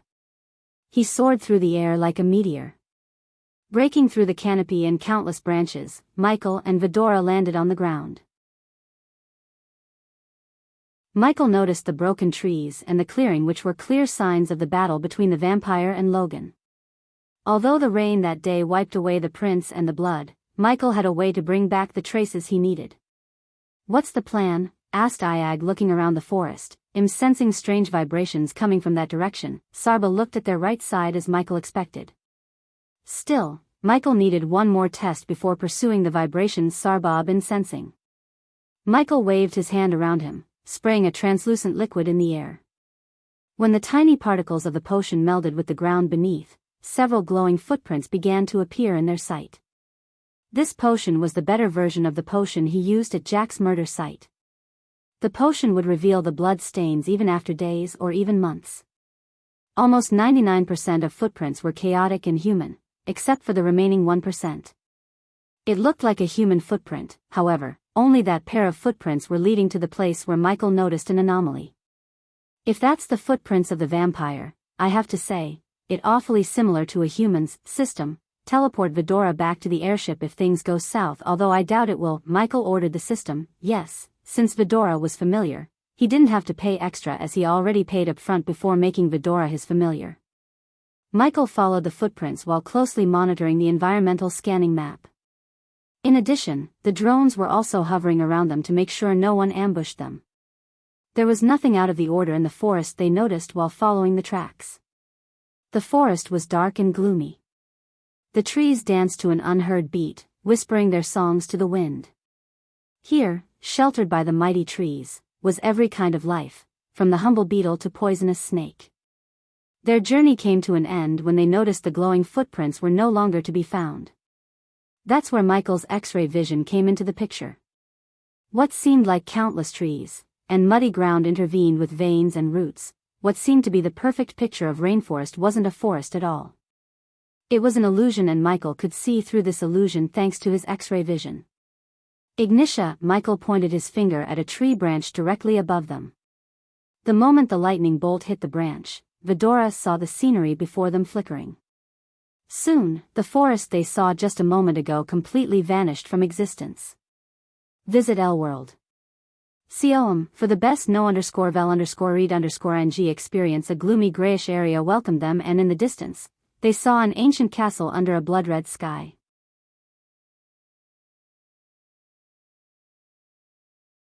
Chapter 479, The Castle of Vampires 2, System. The moment you sense a threat we can't handle, buy a teleportation scroll and teleport me away. Michael telepathically talked to the system. He was standing in what felt like a pocket dimension similar to the one in the dark forest. As far as his environmental scanning could reach, the scanning found no living beings. He knew that didn't mean he was alone in the dimension. Once again, he raised his arms, spraying the potion into the air to reveal the bloody tracks. This place looks freaky, Sarba commented, looking around the freaky castle grounds. There were countless skeletons that seemed like giant birds lay on the ground, half buried in the red sand. He followed the bloody foot tracks left behind by the vampire to the castle. He had reached the 30 steps leading to the castle, yet there were no guards, defenses, or anything for that matter. Michael climbed the stairs, showing no signs of fear. Ever since he merged his soul pieces back together, he barely felt any fear. That didn't mean he was void of fear, he just changed. Before, when his soul was split into 3, he would have been a little freaked out. When they climbed up the steps and saw 2 statues of soldiers flanking the giant oak door. I sense 2 life signs. Sarba closed his eyes before saying. Meanwhile, Michael pushed open the door, revealing the empty, gloomy throne hall. As he entered the throne hall, he was welcomed by slim braziers hanging from each of the 12 limestone columns that lit up every part of the throne hall and coat everything in a red glimmer. The humongous chandeliers hanging from the arched ceiling dance in the flickering light, while statuettes and gargoyles looked down upon the stone floor of this magnificent hall. A blood-red rug split the entire room in half and was matched by the thinner ones on either side of the hall, while ribbon banners with burnished margins draped from the walls. Between each banner hangs a torch. They've all been lit and in turn illuminated the mosaics of various figures. Massive, colored glass windows were neighbored by veils colored the same chestnut as the banners. The curtains have been adorned with emblazoned edges and decorating tips. Regardless of the decoration and the grandeur of the throne hall, it lacked the thing a throne hall shouldn't, a throne. There was no throne in the throne hall. Where the throne should have been was a 4-foot pillar. Atop the pillar one could see a porcelain bowl. Where are the vampires? Are they cocky bastards who think no one would break into their castle or they are dead? Iag couldn't help asking after noticing the barren land and the empty throne hall. I told you, I'm sensing two living beings. They are down, Sarba informed as Michael walked towards the pillar. While he was walking, Iag looked around for stairs. However, she found none. The throne hall had no other rooms, stairs, or anything that seemed like leading to the other parts of the castle. I don't see any stairs, Iag headbutted Michael on the side of his face, because there aren't any, Michael calmly said. System. Scan this pillar, he willed the system, paying 1,000 badass points. The host needs the blood of a vampire to activate this lift. Since you don't have any, you have to pay the system additional 4,000 badass points to hack the lift. Hack it, the latest _AP_SODIs are on _ the L world. COM website. Vidora saw the ground beneath tremble as the ground began to descend. A lift, interesting, Michael was amused. Something told me the vampires might be slightly or ridiculously advanced than the rest of the world. This was the first time he had seen a lift in this world. The lift was descending for almost 10 minutes before it came to a halt. The wall before them slowly slid open to reveal yet another gloomy hall lit with torches. Unlike the throne hall above, this hall was darker, gloomier, and had one large round table at the end of the hall. Where are the two? Iag asked Sarba. There, Sarba looked near the round table. You smell that? Sarba asked. The place reeks of blood. Iag took a whiff of the air and said, as they were saying, the place indeed reeked of blood. Too much blood to be honest. Michael could imagine what kind of horrors might have happened here or how much blood would have been spilled for the air to turn like this. If a weak-hearted person entered here, they would have been puking their guts out. Even with his mask which was built to filter the air, he could smell the blood. There's a door. When they reached the round table, they saw a metal door on the side of the wall. Rather than immediately checking out what's on the other side of the metal door, Michael hopped over the round table because that's where the bloody footprints ended and a huge splatter of blood could be seen. My gut says it's our greater vampire, Iag said as Sarba and Kane nodded. Michael squatted down to check out the dried blood. What are you doing? Iag saw Michael scrap the dried blood off the ground and put chunks of blood into a vial. It's possible they had a meeting here and the higher-ups in the vampire hierarchy killed the greater vampire for leaving witnesses. Kane saw the chairs around the table and connected the dots. Iag and Sarba nodded as Kane's words made sense. Why shouldn't we ask the one there? Michael pointed at the metal door. Michael calmly walked towards the door but not before placing spider all around the hall and sending a few through the gap between the door and the floor to see what's on the other side.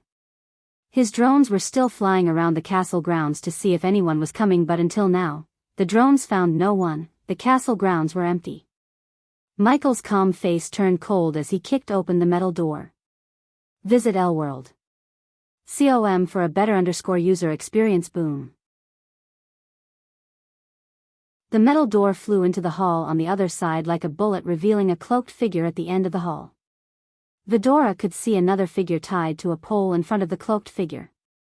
Just in time, I was getting sick of this guardian blood, the cloaked figure's cold voice echoed through the empty dark hall. One could barely see anything in the hall, and if it wasn't for the ceiling directly above the cloaked figure letting through some light, the hall would be pitch black. The figure slowly turned around like a supervillain in a movie. The figure took his sweet time taking off the cloak.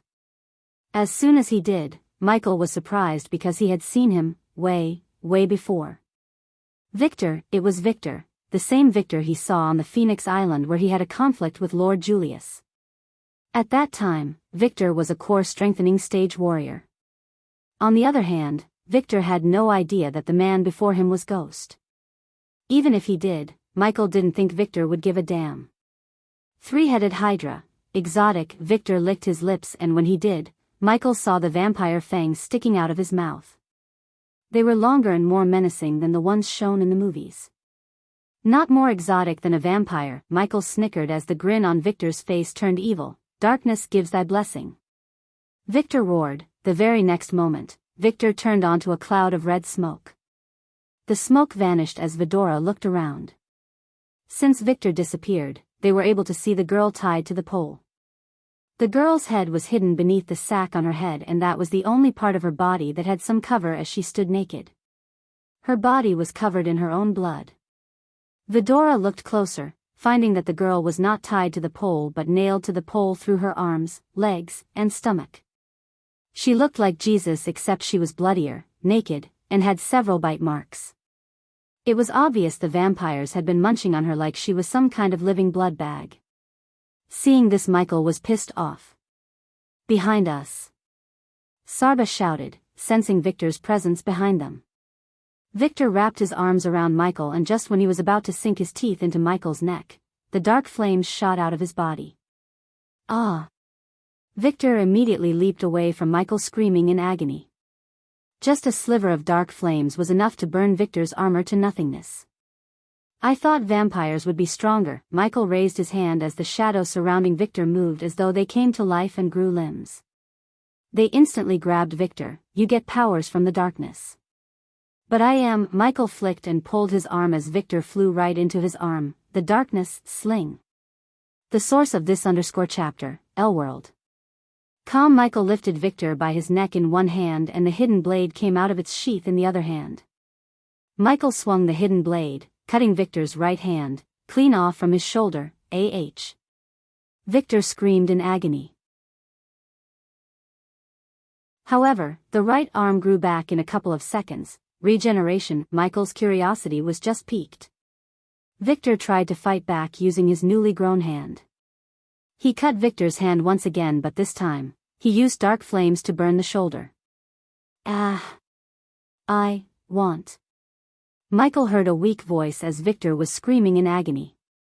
He turned his head and saw the naked girl moving her feet, to scream more, although the voice of the girl was so weak as though she was on the verge of death. It was filled with pain and murderous intent. "You heard the lady," this time Iag spoke. Then, she opened her mouth to breathe bright blue flames. Hi. Victor was screaming as the blue flames kept burning his body like marshmallows. His body was healing as fast as Iag burned him. Still, he screamed in excruciating pain.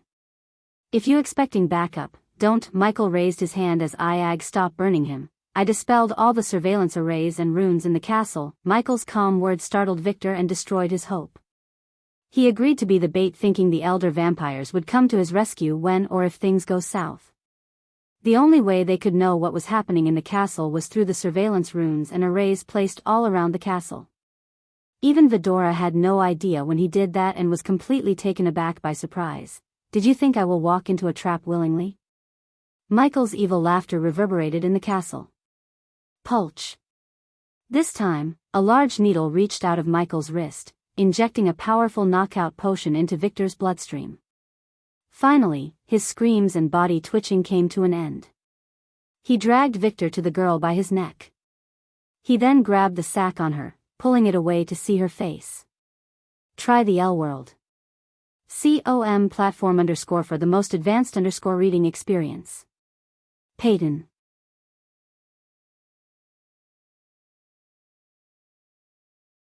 Chapter 480. Can Peyton be turned against the Guardians? Michael wasn't as surprised as Vidora was, because Michael knew it was Peyton way before he took off the sack around her head. He heard Tiriana and the Alpha Guardian talk about the missing Guardians led by Peyton, and Victor told him he was sick of Guardian blood. Michael connected the dots and reached a conclusion: it was Peyton. Peyton's face was messed up as though the vampires were drinking her blood and beating her up for some sick pleasure. Michael hated the Guardians, but no one deserved this. Peyton could barely say the word. "I think we should put her out of her misery," Iag sighed. Even Iag, who inherited the personality of Gaia, couldn't help feeling pity for Peyton. "No." Michael gently grabbed her bloodied shoulder, injecting her with a little bit of healing potion to keep her alive and with the blood tonic to end her life if she tried to be a hero, although Michael doubted she would. "Are you the Dark Lord?" Instead of answering Peyton, Michael retrieved a piece of cloth and covered her naked body before removing the nails. "System, teleport us to the crypt." Michael willed the system. Since Michael was with Peyton and Victor, he couldn't use the runic teleportation. Hence, The system happily bought a teleportation scroll for 10,000 badass points and used it to teleport them away from the vampire castle, but not before leaving a teleportation rune. Delar and Jesse were attaching mind-controlling chips inside the Alpha Undead when they say Dark Lord suddenly appeared in the middle of the hall out of thin air. Carry on. Michael was too focused on the task at hand to notice the 20 Alpha Undead standing at ease like super soldiers. First, Michael injected Victor with a whole lot of paralyzing poison and fear toxin. Then, he forced Peyton to sit on one of the chairs in front of a large oak table and his throne. Peyton was too traumatized to even look around. Her dead eyes had lost the glow Michael saw in them when they met before. He could only imagine what she may have gone through. You should see this. Michael waved his hand as a giant mirror appeared before Peyton. Peyton's attention was immediately drawn by the feed that appeared. She saw the familiar faces of Tiriana and the person she looked up to the most, Tanulia, aka the Alpha Guardian of Hunter Guardians. Peyton recruited these guardians and... What is it, Tiri? Visit L-World. COM for a better user experience. The last member she recruited is Sabrina Winston, Noah's little sister. What the fuck was she thinking? She recruited someone who's not even a guardian? That bitch is expendable.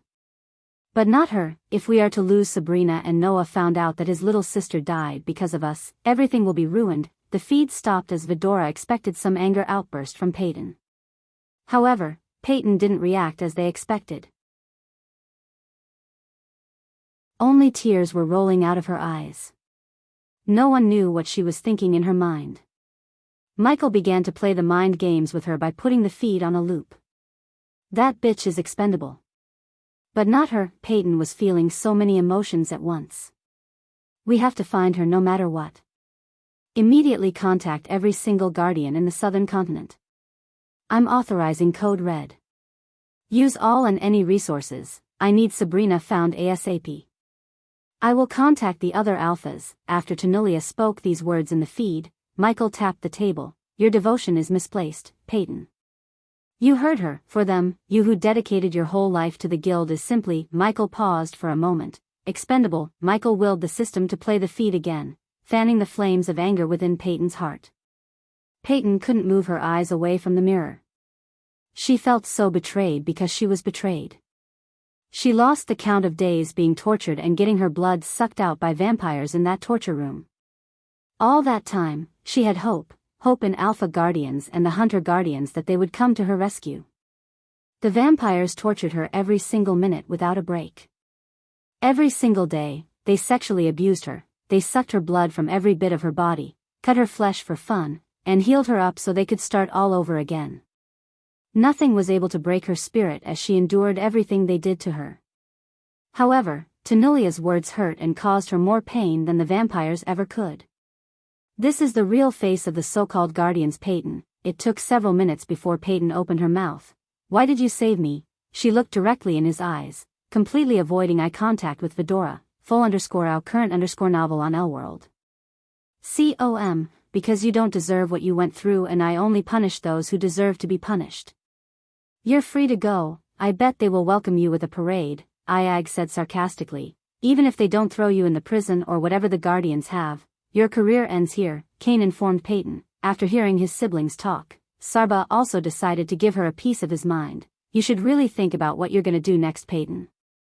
They don't deserve your faith and loyalty anymore.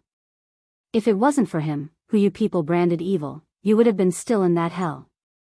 Your guild calls themselves guardians, but they failed to guard their own. If they wanted, they could have used the resources they are spending on locating Sabrina to save you, your team, and eradicating the vampires. Michael let Sarba talk. He could see Peyton trembling in anger and her blood-red eyes as well as the veins bulging out of her skin was evident of her anger.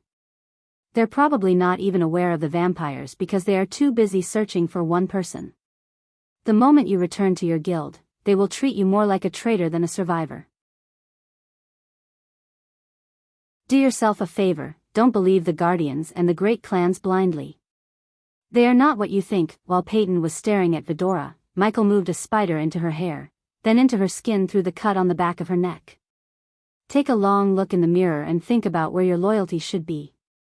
I know you joined Guardians wanting to change the world for the better, if you still want to do that, come find me. Michael slid a card marked with the location of somewhere secluded in the Elon continent. The very next moment, Michael waved his hand as Peyton disappeared from the crypt. Vidora did not expect Michael would teleport Peyton away, as they thought he was going to turn her against the Guardians or at least get some valuable information about the Guardians from her. What the hell did you do? I thought we were getting close to turning her against her people. Iag frowned. She is too emotional now. We just put the seed of anger and betrayal in her heart. Let's give it some time to grow and become a giant tree. Then, we don't have to go to her, she will come to us. Michael was pretty confident.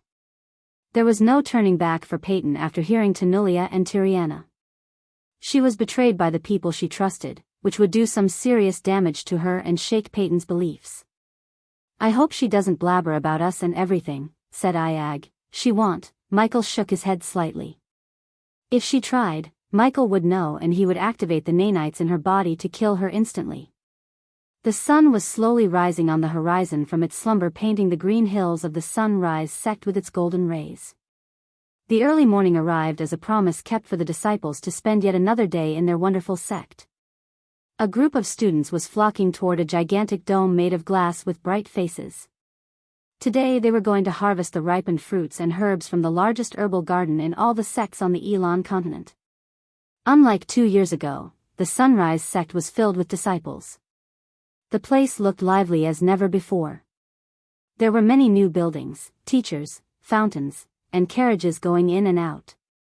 Most of these carriages belonged to various nobles who were trying to put their kids into the sect because the Sunrise sect had become one of the best in Elon. Updated _ at Elworld. Calm at the moment, a green-haired beauty was running through the crowd of students carrying a stack of books in her hand towards the herbal garden. Good morning, Miss Olivia. Good morning, Miss Olivia. Morning, Miss Olivia. Good morning, good morning, good morning. The students were greeting Olivia while moving away from her path. Today was the last day of the assignments Ghost gave her, and she had to harvest 128 herbs to be exact. In her hurry to the garden, she dropped one of her books. She didn't notice that until someone called her from behind. You dropped this. Olivia's mind realized the chit-chatter of the students suddenly disappeared as though someone switched off the noise around her. Her body froze in its path when she recognized the face. As expected, she turned around and saw her mentor, Ghost, smiling at her. Teacher, she almost put the stacks of books in her hand down in shock. Most of the students who were new to the sect and hadn't seen Ghost in person were stunned too. They were just gawking at him with their eyes wide open. Michael walked towards Olivia, who was trembling due to the surprise he gave her. She hadn't expected Ghost to be back for another 3 months. Teacher, you're back. Yep. Let's go see sect leader Claire and everyone. Michael loved the sound of notifications ringing in his head, awarding him with badass points. It had been 3 months since he left the sect, and if his math was right, 50 million gold coins would be sitting there for him to collect. It was time he turned those coins into badass points using the banker function and upgraded the system so he could have more subordinates. As soon as he finishes here, he could finally start interrogating Victor back in the dark forest. The latest _AP _SODIs are on _the Elworld. COM website.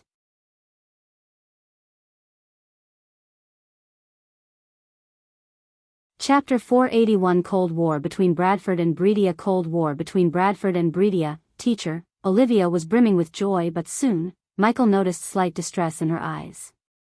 Or should I call you, Your Majesty? Olivia joked. Michael smiled and patted her gently on the back. I'm not into the king thing very much, he said while walking towards Claire's mansion, which was buzzing with people. Teacher, I thought you'll be gone for 18 months. Did you get expelled? She started at him curiously with her big round eyes. Geesh, why did you think that? They just got impressed with your teacher's skills and gave him early holidays. Somehow Olivia didn't think he was joking, though he said like he was kidding. Arham. For a moment, Olivia dragged her voice as though she was searching for words in her mind. Teacher, how long will you be here? Michael asked. At the same time talking to Olivia, he didn't fail to greet the students who were dying to talk to him. Everyone Michael smiled at was trembling in joy. They were over the moon. A simple gesture like nodding and patting on the back raised Michael's image in their hearts to the next level. For Michael, it felt great to receive badass points just by walking and greeting students. He didn't even do anything badass, yet he was receiving a lot of badass points. A month or so, she halted her steps suddenly as Michael turned to see her looking at him with puppy eyes. "Would you please come to the alchemy tournament as a judge?" Michael was surprised by her requests. He creased his brows. "Visit Elworld. Com, for the best no_vel_read_ng experience alchemy tournament?" That was supposed to happen months ago, right? Olivia nodded. "Yes, but they postponed it for some reason. It's starting next week and the guild has been sending me so many letters asking me if you can come to the tournament as one of the judges." Michael couldn't help snicker. What changed? "I recall they asked me to come to the tournament as a participant, not as a judge." Michael resumed walking. "They said there was some kind of mix-up and someone wrote a wrong invitation." "Really?" Michael dragged the word as though he was laughing inside. Both of them knew it was nothing but a blatant lie. There was no mix-up or mistake. They were too arrogant to invite someone who was just a fraction of their age as their fellow judge. Now that they learned he got admitted into Maze Roth, they just wanted to curry favor. "What's in it for me? And if my memory serves right, you were training a group of students." "Yes, I am still training them, and the answer to your first question is Aqua Auction Token. That's what you will get, teacher, should you choose to come as a judge." "What's that?" Michael asked. He had no idea what the heck is an Aqua Token. But by the look on Olivia's face, he realized that it might be a big deal. Since auctions were places where he could find some really powerful artifacts, he was tempted to accept the Alchemy Guild's request. Why am I not surprised? She sighed, thinking about her teacher's lack of knowledge of what's happening in the world. "You heard about the Phoenix Manor auction, right, teacher?" Michael nodded. How could he forget that place? He met his vampire friend there, and at that time, Lord Julius, who was a core-strengthening stage warrior, threatened his life. Well, the Phoenix Manor auction is a beggar compared to the Aqua auction. It's one of the most prominent and if not the biggest auction in the world. If you want to actually bid for the items in the auction, the token is the only way. People will pay millions to get their hands on the tokens, so where will this auction take place exactly? Visit to Elworld. Discover_new novels. Kingdom Alara in our continent. Until now Michael was only tempted to go as a judge, but after hearing that the auction will take place in the our continent, he decided to accept the Alchemy Guild's invitation. He always wanted to check out the most powerful and the richest continents of them all, but he didn't get the chance till now. When? Asked Michael. If it was before Maze Roth, he wouldn't have worried about the time. Now he had to, as he only got 45 days of break. 2 weeks from today, and do not worry about the traveling time, teacher. The token has a rune that will teleport you directly to one of the rooms assigned to that token in Alara. You can bring Elia with you and speak of Elia. Olivia looked around to locate Elia. It was rare for Olivia or anyone to see Ghost alone without his other shadow. Stop looking, she is still in seclusion, he, Olivia giggled, squinting her eyes. She forgot the thing that's been bothering her for a moment.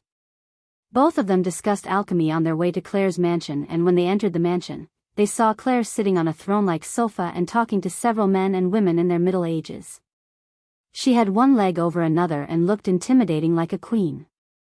That's your problem. I want the patty seeds delivered on the agreed date. Claire's brows arched up as though they were a pair of swords.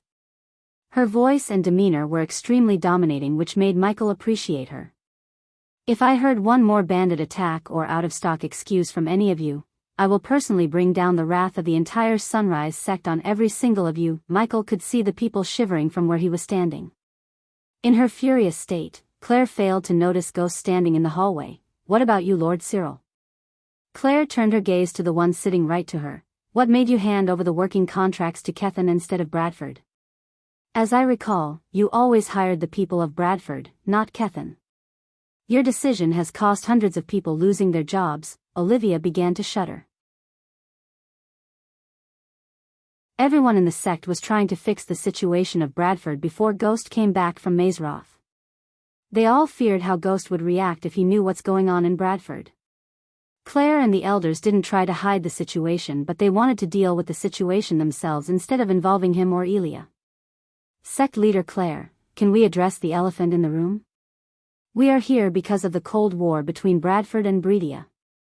Our hands are tied, sect leader Claire. We cannot make an enemy out of King Breedia and Ghost. That's King Ghost for you, Claire coldly corrected the brown-haired man. Pardon me, sect leader, we cannot make an enemy out of King Breedia or King Ghost. We may have given the jobs to Kethan, but we will give the mining contract to the people of Bradford. That would suffice, right?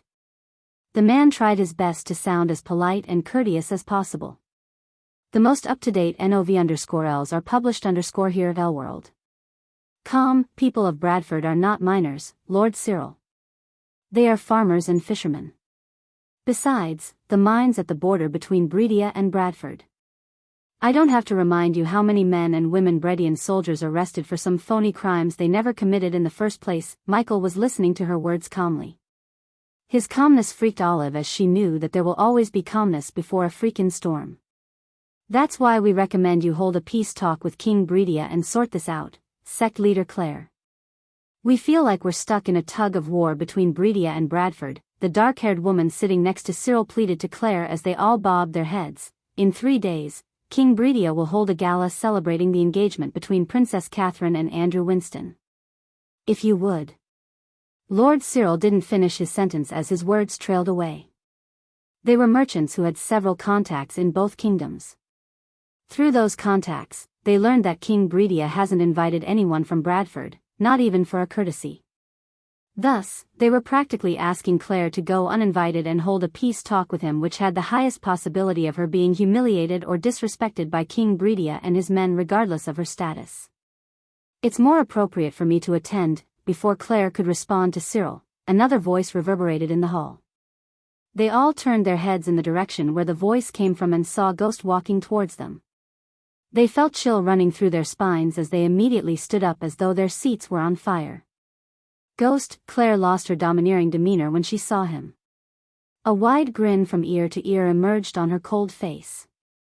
She almost hugged him, but fortunately, she stopped herself with only squeezing his hands. King Ghost, Your Majesty, some addressed him by King while some mumbled Your Majesty in shock and surprise. The pressure on their shoulders just multiplied by 1,000 folds after he made his appearance. They thought Claire was exerting dominance until he appeared. Sect leader Claire, you're looking good. Before dealing with the situation at hand, Michael greeted Claire with a smile. He took Claire by her hand and made her sit on the sofa back. Olivia stood beside Claire waiting to see how is he going to deal with the merchants. I am sorry for the hardships you've been facing because of Bradford. Thank you for coming here, ladies and gentlemen. I will personally meet King Breedia and fix everything. Michael emphasized the word everything. His words should have reassured them. Instead, they all shuddered because those words sounded more like a declaration of war. Olivia, please show these ladies and gentlemen the way out. Ladies and gentlemen, Olivia gestured at the merchants to follow her. The merchants did not dare to linger any longer. They rushed outside, leaving Claire and Ghost behind. Only when the merchants left the hall and Olivia returned, Michael sat on the sofa beside Claire. Visit Elworld.com for a better reading experience. So King Breedia's been giving Bradford a hard time, huh? Some people never let go of something they should, do they? The smile on Michael's face disappeared and in its place, a cold murderous look arose. Although you won't miss anything in HBS if you don't read Anti-Hero with a Symbiote System, AHSS, I strongly recommend everyone to read it because AHSS is set in the parallel universe of HBS and you will see lots of references to Michael and insights of HBS universe as well as origins of the badass system.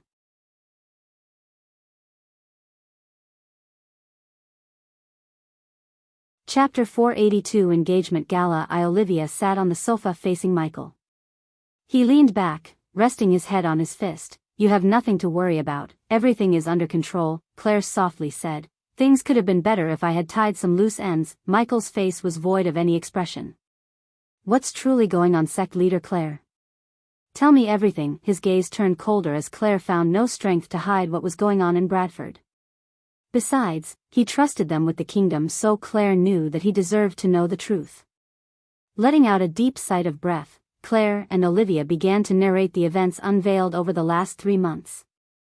Almost 15 minutes later, they finished their report and expected some kind of reaction from Ghost, who listened to everything showing no emotions at all. They were unable to grasp what he was thinking or what the hell was going on in his head. After hearing Claire and Olivia, Michael realized why he received no reports from Azazel about Bradford. From the outside, Bradford was running as usual. Inside, however, the kingdom was dying little by little, and Claire was the one keeping the kingdom alive using the treasury of the Sunrise sect. According to Claire, the merchant companies who used to trade with Baron Totonk stopped their trading. In addition, the various noble families of Breedia who owned businesses fired the people of Bradford and stopped buying fish and farm products produced in Bradford. In simple words, they blacklisted Bradford. Over the 3 months, Bradford had lost most of the revenue streams. Thus, Claire and Elder Sandra had to access the sect treasury to keep the people from starving to death. If this wasn't enough, the Bredian soldiers had been exerting an absurd amount of tax on anyone who comes to Bradford through their borders, as well as arrested Bradford citizens for phony crimes that they never committed. Because of this, new merchants and nobles stopped visiting Bradford, and Bradford citizens quit traveling to Breedia for work. Even Hadis' income was affected by Breedia. Michael doubted that the nobles of Breedia visited Hades much over the past 3 months. Claire also mentioned that some of the prominent noble families left Bradford, and those who worked for them lost their jobs, which enlarged the hole of unemployment. Altogether put a major strain on Bradford. If it wasn't for Claire's deals with lesser nobles and new merchants, the kingdom's economy would have completely collapsed. However, Claire and Sandra weren't magicians who could perform a miracle and fix the economy right away. Without new revenue streams and new jobs for the Bradford citizens, the kingdom would sink eventually. Olivia, Michael turned his gaze to Olivia. Your father has contacts in Breedia, right? Olivia nodded, but she had no idea why was he asking. Do me a favor and ask him if King Breedia has anything to do with the situation on Bradford. Instead of Olivia, Michael heard another voice. He turned his head and saw Ricky and Daniel entering the hall. Michael was impressed by their transformation. Both dressed in black robes and had neatly pruned shoulder-length hair. Their hair looked glossy, just like their skin. The latest _AP_SODIES are on the website. Finally, they both reached an adequate cultivation level. Due to his X-ray eye, he could see Ricky was at core formation level 2, while Daniel had reached level 3 and was just a few months cultivation away from reaching the next level. We have some information regarding that, Master Ghost. Ricky and Daniel bent their backs and bowed deeply. For them, Ghost was their god. Their adoration towards him was evident by the way they bowed. Sect leader Claire, Lady Olivia, they then bowed towards Olivia and Claire before turning their gaze back at Ghost. We wanted your permission, but you weren't here, Master Ghost, so please forgive us for buying this information from Lord Information. With a flick of his wrist, Daniel took out a silver parchment from his space ring. Claire wasn't surprised as Olivia because she knew they might do something like that. Although Daniel and Ricky took care of things related to the sect too, they were ultimately Ghost's minions. So Claire knew it was not her place to tell them what they could and couldn't do. So you two took initiative, good. I like that. Ricky grinned from ear to ear, since it was his idea to buy information from Lord Information regarding Bradford's status using Michael's coins. Daniel was reluctant to take Ghost's coins, but Ricky convinced him Master Ghost liked them to take the initiative. Just like Ricky said, Michael liked what they did. He always wanted his subordinates to act on their own for the betterment of him instead of always looking for his orders and guidance. The parchment contained all of King Breedia's meetings for the last 3 months. After reading the parchments, Michael handed over the parchment to Claire. Sect leader Claire, see if these were the people who revoked their support to Bradford. It was obvious to Michael that King Breedia was the one behind everything. Still, Michael handled the situation calmly rather than resorting to instant violence. Claire laid her eyes on the parchment, and in a few moments, she creased her brows. She knew this deep down, yet looking at a solid proof felt weird. Every single one in this list either left the kingdom or stopped dealing with us all of a sudden, Claire said. I don't think we need more proof on King Breedia is the one behind everything. Ghost, don't do anything rash. We can talk this out with him, Claire quickly said, trying to calm him down before the things go south. Even if we know he's the one pulling the strings, we can't prove anything, teacher. This is a delicate situation which has to be dealt with utmost caution, Olivia pitched in, letting Michael know her thoughts. Do you think I am rash and unreasonable? Michael asked the two girls. When he looked at Daniel and Ricky, they immediately shook their heads, wordlessly telling him he was neither. If anyone was unreasonable and rash, it's King Breedia. He was the one who decided to marry his daughter to whoever won the tournament. I won that, and I wasn't going to marry that princess even though I could have said yes. No one would have bat an eye. Ricky and Daniel bobbed their heads up and down, agreeing with Michael. The latest _AP_SODIES are on _the website. I was perfectly reasonable and, if not, magnanimous when I rejected the princess. Now Princess Catherine gets to marry her love and King Breedia gets to see his daughter happy. All because of what I did, Olivia agreed with Ghost. She had met hundreds of men in her life and she couldn't find a single one who would have rejected a princess. Despite what the others were thinking, she knew her teacher was a good guy. Otherwise, he would have married her and destroyed her love without batting an eye, as most would have. If she was in King Breedia's shoes, she wouldn't have messed with Bradford. All I asked in return is being left alone. Tell me, sect leader Claire, why can't he leave me be? Claire had no answer for him as he turned his head to Daniel and Ricky. When is this engagement gala? In 3 days, right? Yes, Master Ghost, as Ricky said. Michael stood up and so did Olivia and Claire. Ghost, what are you going to do? Asked Claire with a worried face. The last thing they needed was an open war between Bradford and Breedia. Although Bradford had 1/3 of Breedia's army, they were nowhere near to defeating Breedia in an all-out war. Don't you think I should attend the gala as a well-wisher of Breedia and the princess? Claire's heart skipped a beat when she heard him. They all felt a chill running through their spines because his words sounded colder, drenched in killing intent. Ricky, go to Grand Spire Bank in Flame Fair and ask Miss Valric to meet me at Hades. Bradford owed Sunrise Sect millions of gold, and there were some things Michael wouldn't do even for millions of badass points, and one of those things was being in debt. Thus, he decided to pay the amount Claire gave to Bradford from the sect's treasury. Ghost, Claire tried to stop Ghost from doing whatever he was planning to do, but before she could say anything, he raised his hand. This is something I have to deal with myself. Claire, Michael cast the lightning dash spell and disappeared from the room, leaving a trail of golden light. How strong is he now? Olivia wondered. The pressure Claire felt when he cast the spell was several times stronger than what she felt around her grandfather. Somehow Claire couldn't even think that he had reached the soul-refining stage. Michael didn't stop until he reached Hades. Most of the Rivertown people were going on with their lives when he descended to the doorsteps of Hades. Before many on the streets could notice, Michael entered Hades and saw the restaurant was loaded with people. Except for a few tables reserved for him, elders of the Sunrise sect, and his subordinates, the rest of the tables were occupied by the nobles and rich from various kingdoms and families. Visit. For the best no_vel_read_ing experience. Michael raised many eyebrows as he entered the Hades, especially the girls who stared at him as though they were going to eat him alive. He made his way to the table reserved for him. It was a curved sofa located at the far end of the hall. It was only a couple of seconds after he sat when he saw Gloria rushing to his table from the back. Master Ghost, Gloria immediately bowed, greeting him with a wide smile. Michael disliked being addressed as His Majesty. Somehow it felt weird for him. Therefore, he ordered everyone to keep addressing him as Master Ghost instead of Your Majesty. Hey Gloria, how are you? Michael asked with his usual gentle, alluring smile. I am doing wonderful, thanks to you, Master Ghost. Sorry, we didn't expect you. I could have done something special. No need, I just wanted to surprise my favorite manager, Master Ghost. Gloria let out a shy grin as her face reddened slightly. Where is Raylene?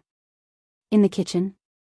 Gloria bobbed her head as Michael expected. I should go tell her you're here. Hearing her, Michael shook his head. No. It seems you guys are so busy. Let her work, I can meet her after we close. This time, Gloria, who was the one, shook her head. No, Master Ghost. If I don't let her know you're here, she will fire me. Please let me inform Lady Raylene. Master Ghost, Michael chuckled, looking at her, pleading with puppy eyes. Okay, and I would like a glass of grape juice and special, please. Coming right up, Master Ghost. The nobles who saw the conversation between Gloria and Ghost were pleasantly surprised. Many heard that he was a man of simplicity despite his talents, it was truly stunning to witness his simplicity in person. The latest _AP_SODIES are on the website. Now they knew why the people of Rivertown worship him regardless of the recent hardships they were facing.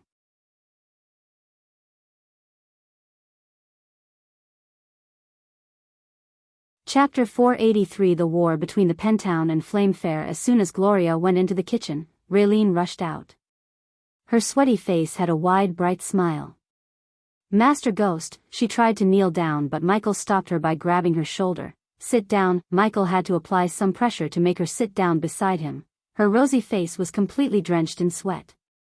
Michael could notice the redness in her hand, which was a mark of her hard work. I hope everything's going well, Raylene. Yes, Master Ghost. You have nothing to worry about. Me and Gloria even thinking about opening another branch in Royal Land. Her words really made Michael happy.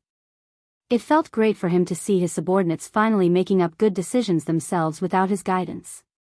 For him, it was like seeing the birdlings spreading their wings and flying away from the nest on their own. Raylene leaned back on the sofa facing Michael's eyes. We are just waiting for Lady Elia to come out of her seclusion and clear up some of the financial sides of things. Master Ghost, is she still in her seclusion? Michael nodded, but go ahead. I'm meeting someone handling my account in Grand Spire. I will transfer the coins to your account. About that, Master Ghost? Raylene scratched her temples. I took the liberty of opening a separate account in Grand Spire for the restaurant and I've been depositing the profits into that account. Look at my Raylene, all grown up. Michael laughed as he ruffled her head as though she was a little girl to see her giggle. Any problems transferring the coins to the bank? Asked Michael. Considering Raylene would have to physically bring the coins to the bank and deposit them into the account, she was vulnerable to getting attacked by thieves or bandits. Good thing Michael let Lord Malin handle the security side, since the Bradley family specialized in providing security. When I was opening the account, Lord Malin himself came here to escort me to the bank. After that, Raylene leaned closer to Michael. Visit. For the best no_vel_read_ng experience, once a week, he will send a courier here. Only I know how to identify the courier, she whispered to him. So you put the coins in a space ring and send the courier to the bank? Yes, Raylene nodded. The courier will make the deposit on my behalf and another courier will bring me the receipt. Michael nodded, although he could tell this process was still not 100% foolproof. For instance, the courier could steal the space ring and find someone to break the seal for him. It was difficult to break open a space ring, but it was not impossible. If an amateur runemaster like Wilkes could do it, any run-of-the-mill runemaster might possess the skill to do it better. Since he wouldn't be here always to transfer the coins to the system storage, he had to accept the risks. In case something happened to the space ring after Raylene handed it over to the courier, it was Lord Malin's responsibility to get the space ring safely to the bank.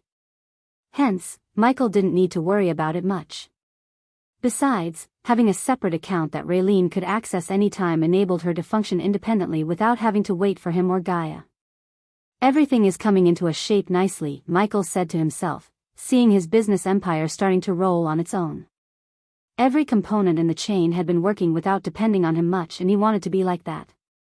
You said you chose Royal Land, but why not Kethen? Isn't it a better choice since it's closer to Bradford than Royal Land?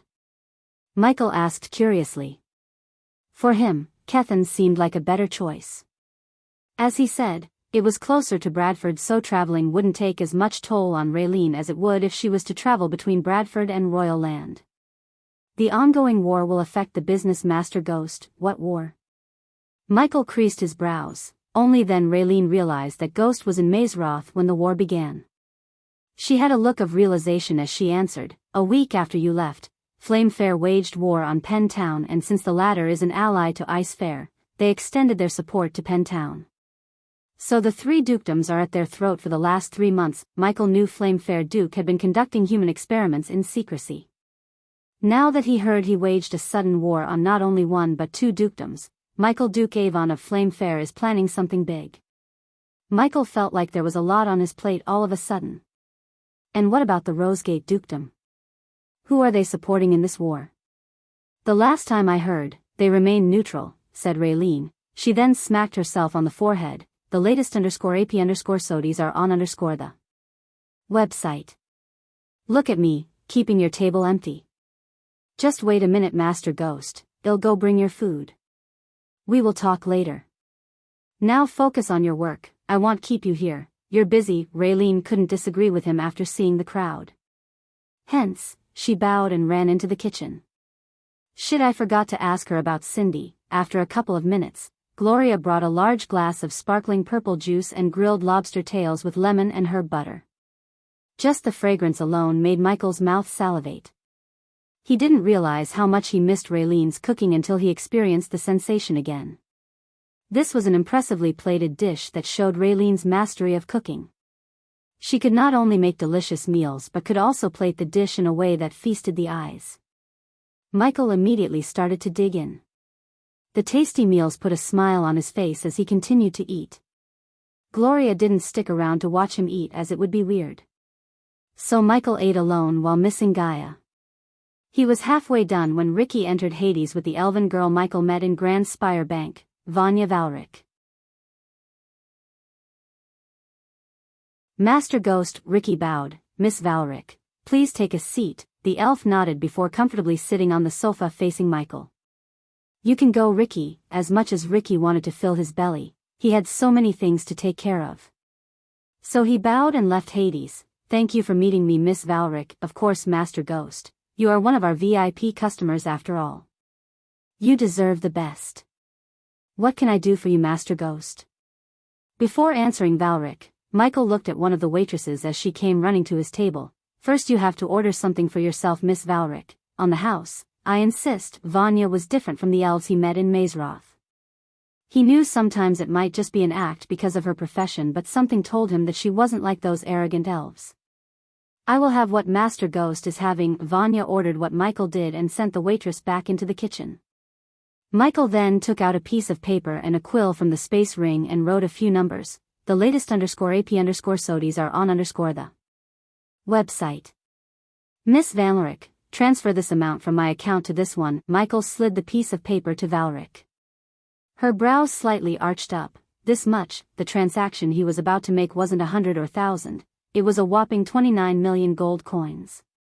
His heart bled as it was more than half of his 3-month earnings.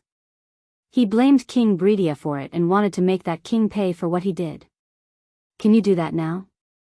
Yes, I just need a few things from you, but I can do it right now. With a flick of her wrist, Vanya took out a purple cube that contained an orb of bright light within.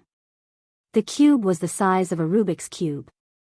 Michael noticed her drawing a few symbols on the cube. Just place your hand on the cube, Master Ghost. Michael did as he was told. A few seconds later, he felt a little sting on his finger as he noticed a drop of his blood running into the cube. Done, Valric said. The simplicity and ease of depositing or transferring an amount from one account to another surprised him. If he had wanted to withdraw the coins, he would have had to go through so many loops and arrays just like the banks on Earth. You have this amount remaining in your account. Valric wrote a number on the same piece of paper Michael gave her and slid it towards him. 25 million. It's enough for me to upgrade the system, Michael said to himself. Of course, he had to withdraw the coins to convert them into badass points using the banker function. At the current level of banker function, he could convert 20 million coins into 800,000 badass points. The next upgrade would cost him 600,000. He could use the remaining amount to upgrade one of his skills. At least that was what he planned to do before he knew about the auction in R. Transfer this amount to Hades' account. As expected, Valric knew about the account Raylene opened. Hence, she didn't need the number. She repeated the process and transferred 2 million into Hades' account, which could be used to open up another branch of Hades in Royal Land. Miss Valric, do you happen to know anything about the Aqua auction? Yes, is Master Ghost planning to attend? It depends on whether the amount in my account is sufficient or not. Michael stared at Valric as she realized that he was expecting her to tell him if it's enough or not. He was a VIP customer and she had to prioritize keeping him as happy as possible. Because of that, she sugar-coated her next words. If you manage to get yourself a token, you can bid for the items in the first round. Visit. For the best no_vel_read_ng experience. Michael expected this. Her words clearly indicated that he was poor to bid for the items that would appear in the later stages of the auction. The items that would appear in the beginning stages of the auction were just ordinary items. He very well knew that. What if I start an auction house myself? A thought appeared in his mind. For now, he shelved the idea in the corner of his mind.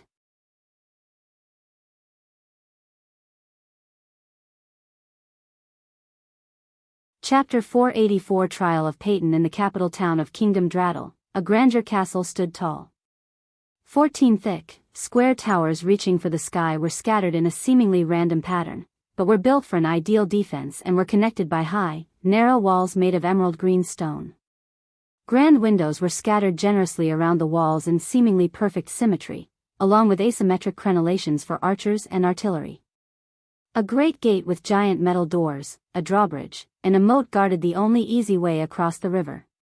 Well-kept gardens with fragrant flowers, gorgeous trees, and many bushes decorated the outside of the castle. This castle had clearly stood the test of time. The rocks of the walls were aged and vines and plants grew inside the cracks, but this castle would last for ages to come.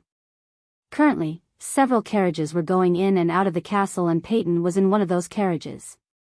The Guardian Guild had several headquarters sprinkled throughout the world, and this castle was the headquarters of the Elon continent.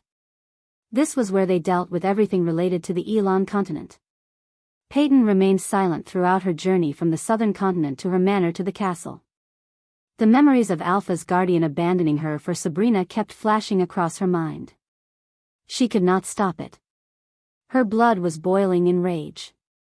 Not in a million years did she think she would be betrayed by the Guardian Guild, especially by the Alpha Guardian whom Peyton worshipped as a god. To this moment she had a hard time believing she was saved by the Dark Lord. After seeing the images he showed her, she didn't think the Guardians would have ever looked for her. Deep down she knew if it wasn't for the Dark Lord, she would still be getting tortured by the vampires. Unlike what one would expect, no one stopped the carriages to search them. There were countless runes and arrays placed all around the castle that protected the castle from intruders and enemies. When a guardian was initiated into the guild, they would receive a mark. If anyone tried to enter the castle without bearing this mark, they would be immediately incapacitated and arrested by the elite soldiers patrolling the castle grounds. Since Peyton had the mark, she entered the castle grounds without any hiccups.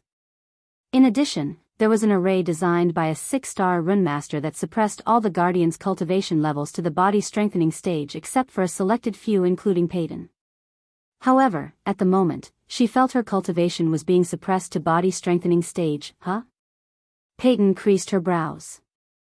For a second she thought it was some kind of mistake, but then, she remembered the words of the three-headed creatures she saw with the Dark Lord: the moment you return to your guild, they will treat you more like a traitor than a survivor. The carriage gradually came to a halt. Peyton remained in the carriage for a few moments, trying to calm her mind. Then, she stepped out of the carriage onto the courtyard. The courtyard was decorated with a large fountain in the center and neatly pruned gardens. The paved ground was clean and spotless without a speck of dust. As soon as she stepped out of the carriage, the guardians relaxing in the courtyard turned their gazes at her. The smiles on their faces got replaced by a cold look. Ignoring all their looks, Peyton made her way into the castle. A giant chandelier hanging from the ceiling lit the hall with its bright silver light. The marble ground and pure white walls gave the interior a majestic charm. At the moment, numerous guardians were going with their work, and several noticed Peyton. Just like those guardians outside, all of them had a cold look on their faces. Visit. For a better user experience, Peyton. From the crowd, Peyton heard someone calling her. She turned in the direction of the voice to see Zanali, her best friend, running towards her. Peyton. Zanali pulled Peyton close, hugging her tight. Thank the gods you're all right. She squeezed Peyton, refusing to let her go. At least someone is glad to see me, Peyton expressed her thoughts. Zanali finally released Peyton from the hug. Let's go to my quarters and talk. Your quarters? Peyton frowned. Before Zanali could answer Peyton, she asked another question. What happened to my quarters? Zanali avoided eye contact while wringing her hands. Well, talk about that. Come on. Zanali grabbed Peyton by her hand before dragging her towards a polished door made of white wood. Peyton's quarters was just a couple of doors away from Zanali's. When she saw her quarters, the door had no nameplate as it used to have. Zanali opened the door to reveal a spacious room with fancy sofas and tables. The floor was wood, not marble like outside. The walls were painted and decorated with a crimson-red wallpaper border. The room was lit by the chandelier and the several orbs attached to the walls. The room was done in a floral theme in light muted colors and overall had an elegant look. Among the first things Peyton noticed walking in was a portrait of a graceful red-haired woman sitting on a throne. She had a resemblance to Zanali, which indicated to Peyton that she was Zanali's mother. Zanali and Peyton sat on the cushioned sofa as Zanali began to brew them a cup of tea. "I never lost faith in you, Peyton. I knew you would return," Zanali said, giving the cup and saucer to Peyton. "Where is Sabrina?" Tiriana and the Hunter Guardians kept everything hush-hush. "But I heard, you team disappeared from the safe horse without a trace." Normally Peyton included Zanali in all of her teams, but due to Zanali having to leave for Nagaland, she couldn't be a part of Operation Desert Eagle. But everyone including Tiriana and Tanulia thought Peyton recruited Sabrina. In truth, Zanali was the one who recommended Peyton take Sabrina in her stead. "I saw the way everyone looked at me. What's happening here, Zanali?" Zanali sighed as she placed her hand atop Peyton's. She tried to console her by gently squeezing her hand. "Visit. For the best no_vel_read_ing experience, those idiots are thinking you led Sabrina into a trap because..." "Because what?" Peyton furrowed her brows. "Because the higher-ups promoted Noah to captain instead of you." Peyton clenched her. The anger within her exploded like a volcano. Her eyes turned red due to the veins popping out. "They think I led my team into a trap and killed them because I didn't get a promotion?" Peyton asked, gritting her teeth. "They are idiots, Peyton. Don't give a damn about what they think. They all like Noah and that's why they've been acting like this. When you tell the truth in the hearing, they will realize how wrong they are." Her words were supposed to calm Peyton down, but instead, when Peyton heard her, her rage multiplied by several folds. Zanali noticed Peyton's hands trembling. "Yeah, everyone like Noah who spends most of his time doing God knows what, but they don't give a shit about those who risk our lives for the guild and its principles." Ching. Peyton crushed the teacup before standing up. "Even you asked me where is Sabrina, not what happened to you." Peyton's voice stuttered. She didn't raise her voice even though she was raging in anger. To be honest, she couldn't raise her voice. The mix of emotions she was feeling right now suppressed her voice. "Peyton, it's Dash, tell me Zanali, the Desert Eagle operation is supposed to be off the books. How did the rest of them know about it? How did they know who was in the team?" Peyton's eyes welled up behind her glasses. "The Alpha Guardian," she asked, "disclosed the operation and asked everyone to look for you." Peyton let out a miserable smile as she shook her head. "Not me, Zanali, Sabrina. They asked the Guardians to look for Sabrina." Zanali couldn't rebuke because what Peyton said was the truth. The Alpha Guardian specifically told them to search for Sabrina discreetly. As far as the Winston family was concerned, Sabrina was in seclusion at Holy Trident Academy. Since Noah left Elon searching for something, he had no idea about his sister's disappearance. The latest _AP_SODIes are on the website. Do you know what they did to me? Knock. Knock. Knock. Just as Peyton was about to reveal what happened to her in the southern continent, someone knocked on the door. "Who is there?" asked Zanali. "The hearing is going to begin soon." Peyton didn't need any explanation. She knew the hearing was for her because she expected this to happen. The Dark Lord and the three-headed creature were right. Regardless of what she wanted to believe, everything they told her had been the truth. She started to think the Dark Lord may have been right all along. If she was the Alpha Guardian, she wouldn't have played favorites. Peyton would have sent teams to look for everyone. Moreover, she wouldn't have let the Guardians brand a loyal Guardian a traitor until she received all the facts. "Peyton," Zanali stood up. As a best friend, she thought she knew what was going on in Peyton's mind. However, in truth, Zanali couldn't even grasp the amount of rage and sadness in Peyton's heart. The feeling of realizing that the Dark Lord, who Peyton thought was the ultimate evil, was in right rather than the guild she believed in her whole life crushed her heart. Let's get this over with. Lead the way. When Zanali opened the door, they were welcomed by the silver-armored soldiers. Each soldier was armored to the teeth. Despite the look, the armor was as light as a feather but strong enough to withstand an immense amount of attacks. These were the elites of the castle, the soul-refining stage warriors. "Miss Peyton, follow us." The guardians were staring at them as the soldiers escorted Peyton to the upper floor through the stairs followed by Zanali. Peyton felt like a prisoner but uttered no word. Eventually, Peyton reached a giant metal door. The soldiers pushed open the door to reveal a spacious empty hall where there was nothing but a table located on a stage elevated from the floor and several thrones behind this long oak table. After she stepped into the hall, the soldiers closed the door behind her. She slowly made her way to the center of the hall. Soon, a man dressed in red robes appeared below the table. "The hearing about the Desert Eagle operation will begin shortly." As Peyton was waiting for the higher-ups to appear, Michael was seeing everything through the spider he placed on Peyton. The old spider he made would have been destroyed by the arrays when Perron entered the castle. Thanks to Elidor, his new spiders were undetectable. Although they had the main weakness, the spider on Peyton was enough for Michael to witness the trial which was about to make Guardians a deadly enemy. The latest _AP_SODIES are on the website.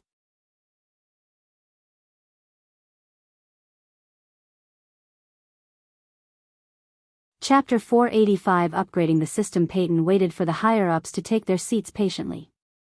She seemed calm but she was shaking inside. This was her first hearing. Guardian Captain Gerard Atkins, the man in the red robes announced as a steady man with dark shiny hair, took his seat. Just like everyone else, he too had a cold look on his face. "You too believe that, Captain?" Peyton stuttered. "Save it for the hearing." The man coldly shut out Peyton, second in command of the Alpha Guardian of Hunter Guardians, Tiriana Valran. Followed by the man's announcement, Tiriana appeared beside the chair and took her seat. Alpha Guardian of Hunter Guardians, Tanulia Valran. Tanulia, the Alpha Guardian, teleported beside the seat in the middle of the table. Peyton subconsciously bowed as she was used to. She didn't even nod. In fact, she didn't even look Peyton in the eyes. After Tanulia, only one seat remained. Peyton wondered who was going to come until he got her answer, Guardian Captain Zanali Harthill. As soon as Peyton heard the man, her heart skipped a beat. She was so stunned that her mind went blank. Her lips instantly became dry as she looked up at the stage to see Zanali slowly approaching the empty chair. The last time Peyton talked to Tanulia, she said there was only one Guardian Captain spot remaining. How could they give one spot to two Guardians? It was evident to Peyton the one spot remaining talk was just bullshit. Still, she couldn't believe Zanali and Noah, two of whom she recruited, got promoted instead of her. Looking at this, Michael was laughing aloud. He knew Peyton was on the verge of defecting, but after seeing this, he was utterly positive. Moreover, he really felt bad for Peyton. She deserved better. She put her blood and sweat into the guild and all she got in return was scorn and negligence. "Zanali, Captain, Guardian Captain Zanali," Tiriana coldly corrected Peyton. "Shall we begin?" The trial of Peyton began with Tanulia's words. 3 hours later, Michael was in the pocket dimension attached next to his room in the dark forest. He was not alone as Azazel and Victor accompanied him. Michael had a workbench near the pole Victor was tied to. He had various tools, torture tools as well as an alchemy apparatus set up on the table. "So Victor, sorry to keep you waiting." Michael pulled up the sack covering Victor's head to see Victor growling. "Doesn't feel great to be tied onto a pole, does it?" asked Michael. Victor couldn't see the amused look on his face because of the mask on his face. He was not in the mood or situation to wonder how the Dark Lord looked behind the mask. "Were you always a vampire, Victor?" Michael asked while sharpening a wooden stake. They say wooden stakes through the heart could kill a vampire instantly. But again, who wouldn't die, huh? The latest _AP_SODIES are on the website. Azazel grinned hearing Michael's joke. After putting the stake down, Michael put several cloves of garlic into a pestle and crushed them into a paste. Victor wanted to respond to his remark with an extremely antagonizing reply, but when he opened his mouth, Michael shoved the garlic paste into his mouth. "Arg!" Victor coughed and coughed and coughed and kept coughing, but unfortunately, it was not due to vampires being allergic to garlic as Michael expected. Fuck. You crazy bastard. Victor spat out, cursing Michael, so no garlic allergy. Only direct sunlight seems to hurt you bloodsuckers, let me go. Victor squirmed, but he couldn't get himself out of the bonds. Not until I find all about your kind, as he said. Michael stabbed Victor in the neck with his APD needle and sucked out vampire blood from him. Victor saw the Dark Lord pouring his blood into a vial. What are you gonna do? Victor stuttered. I forgot you have regeneration. Michael put the vial on the table before slashing Victor's chest with the hidden blade. This time, Michael collected the blood in a bowl. When the cut closed up, he swung the hidden blade again, opening another wound.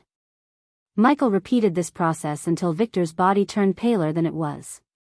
I need a tissue sample. Victor was breathing heavily. His heart skipped a beat when he heard the Dark Lord, RRGGH. Victor used all his remaining strength to get out of the bond. Looking at the hidden blade on his wrist, he knew the Dark Lord was going to cut him again like a pig. His struggle was halted by a flick of the butler who stood a couple of meters away from him. Victor couldn't even move a muscle.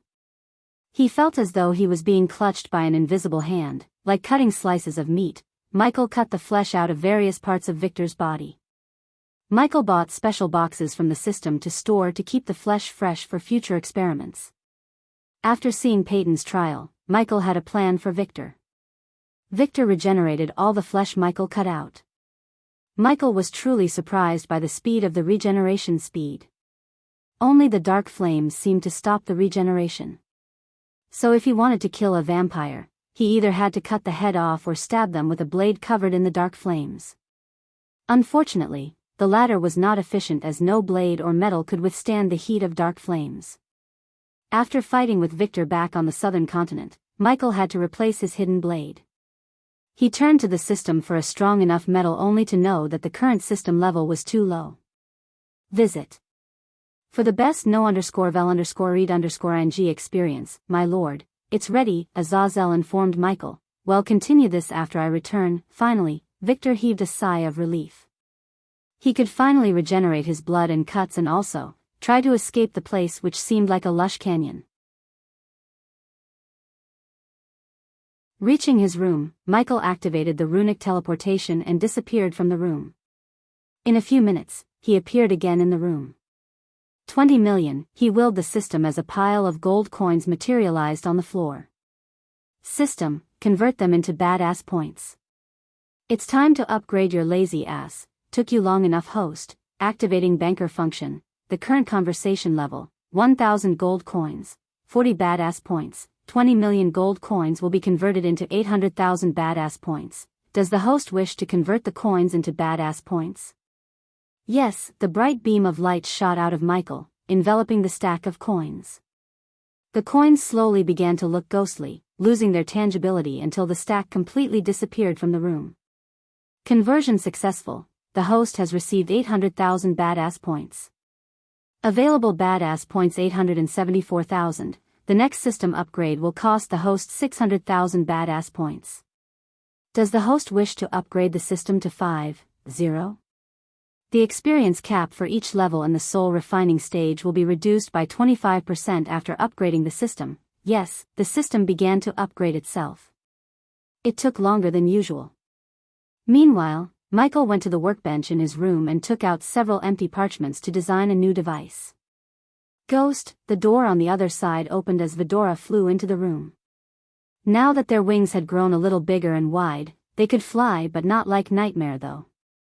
Vidora landed on Michael's shoulder. I was thinking how could the vampires were able to use arch energy inside the void line, and I might have an idea how. Kane said to turn Michael's attention to him. Sarba, tell him. Kane asked Sarba. When you fought Victor, I sensed vaguely familiar energy radiation from him. The latest _AP_SODIs are on the website.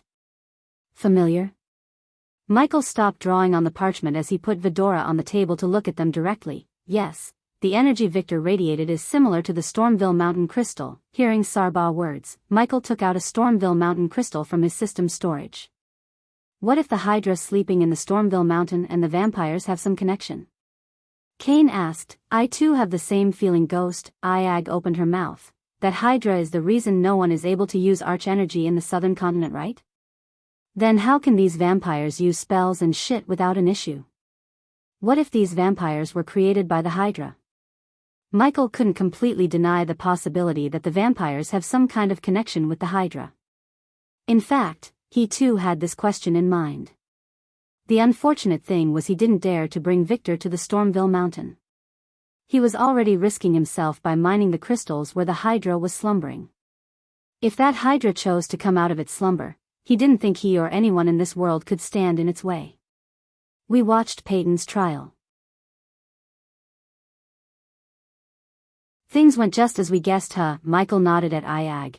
We have to turn her now, Ghost, said Kane. The system upgrade is completed. Current system level 5.0. The system sounded in his mind, interrupting their conversation. The host can now have up to 20 subordinates. Michael was waiting for the system to afford more subordinates. Now he could make Peyton as well as Daniel his subordinates. Speaking of Peyton, she could come to the location any day from now, Sarba said. Before we meet Peyton, I still have got some answers from Victor. Vidora saw several herbs and weird-looking objects appearing in his hand. After taking out these alchemy ingredients, Michael conjured the dark flames and threw the ingredients one by one into the flame. What are you making? Asked Iag. The normal truth extracting pills aren't working on Victor. So I'm making my own. That's amazing. If we can make our own potions and pills that make our foes spill out the truth and secrets, we could stay 2 steps ahead of them always. Sarba grinned only to see Michael shake his head. Unfortunately, there aren't any pills and potions that will make people tell their secrets without some kind of side effect or restriction. Visit for the best no_vel_read_ng experience. What about the one you're making? What kind of side effect does this one have? Asked Iag. Nothing big. He will just die after few hours.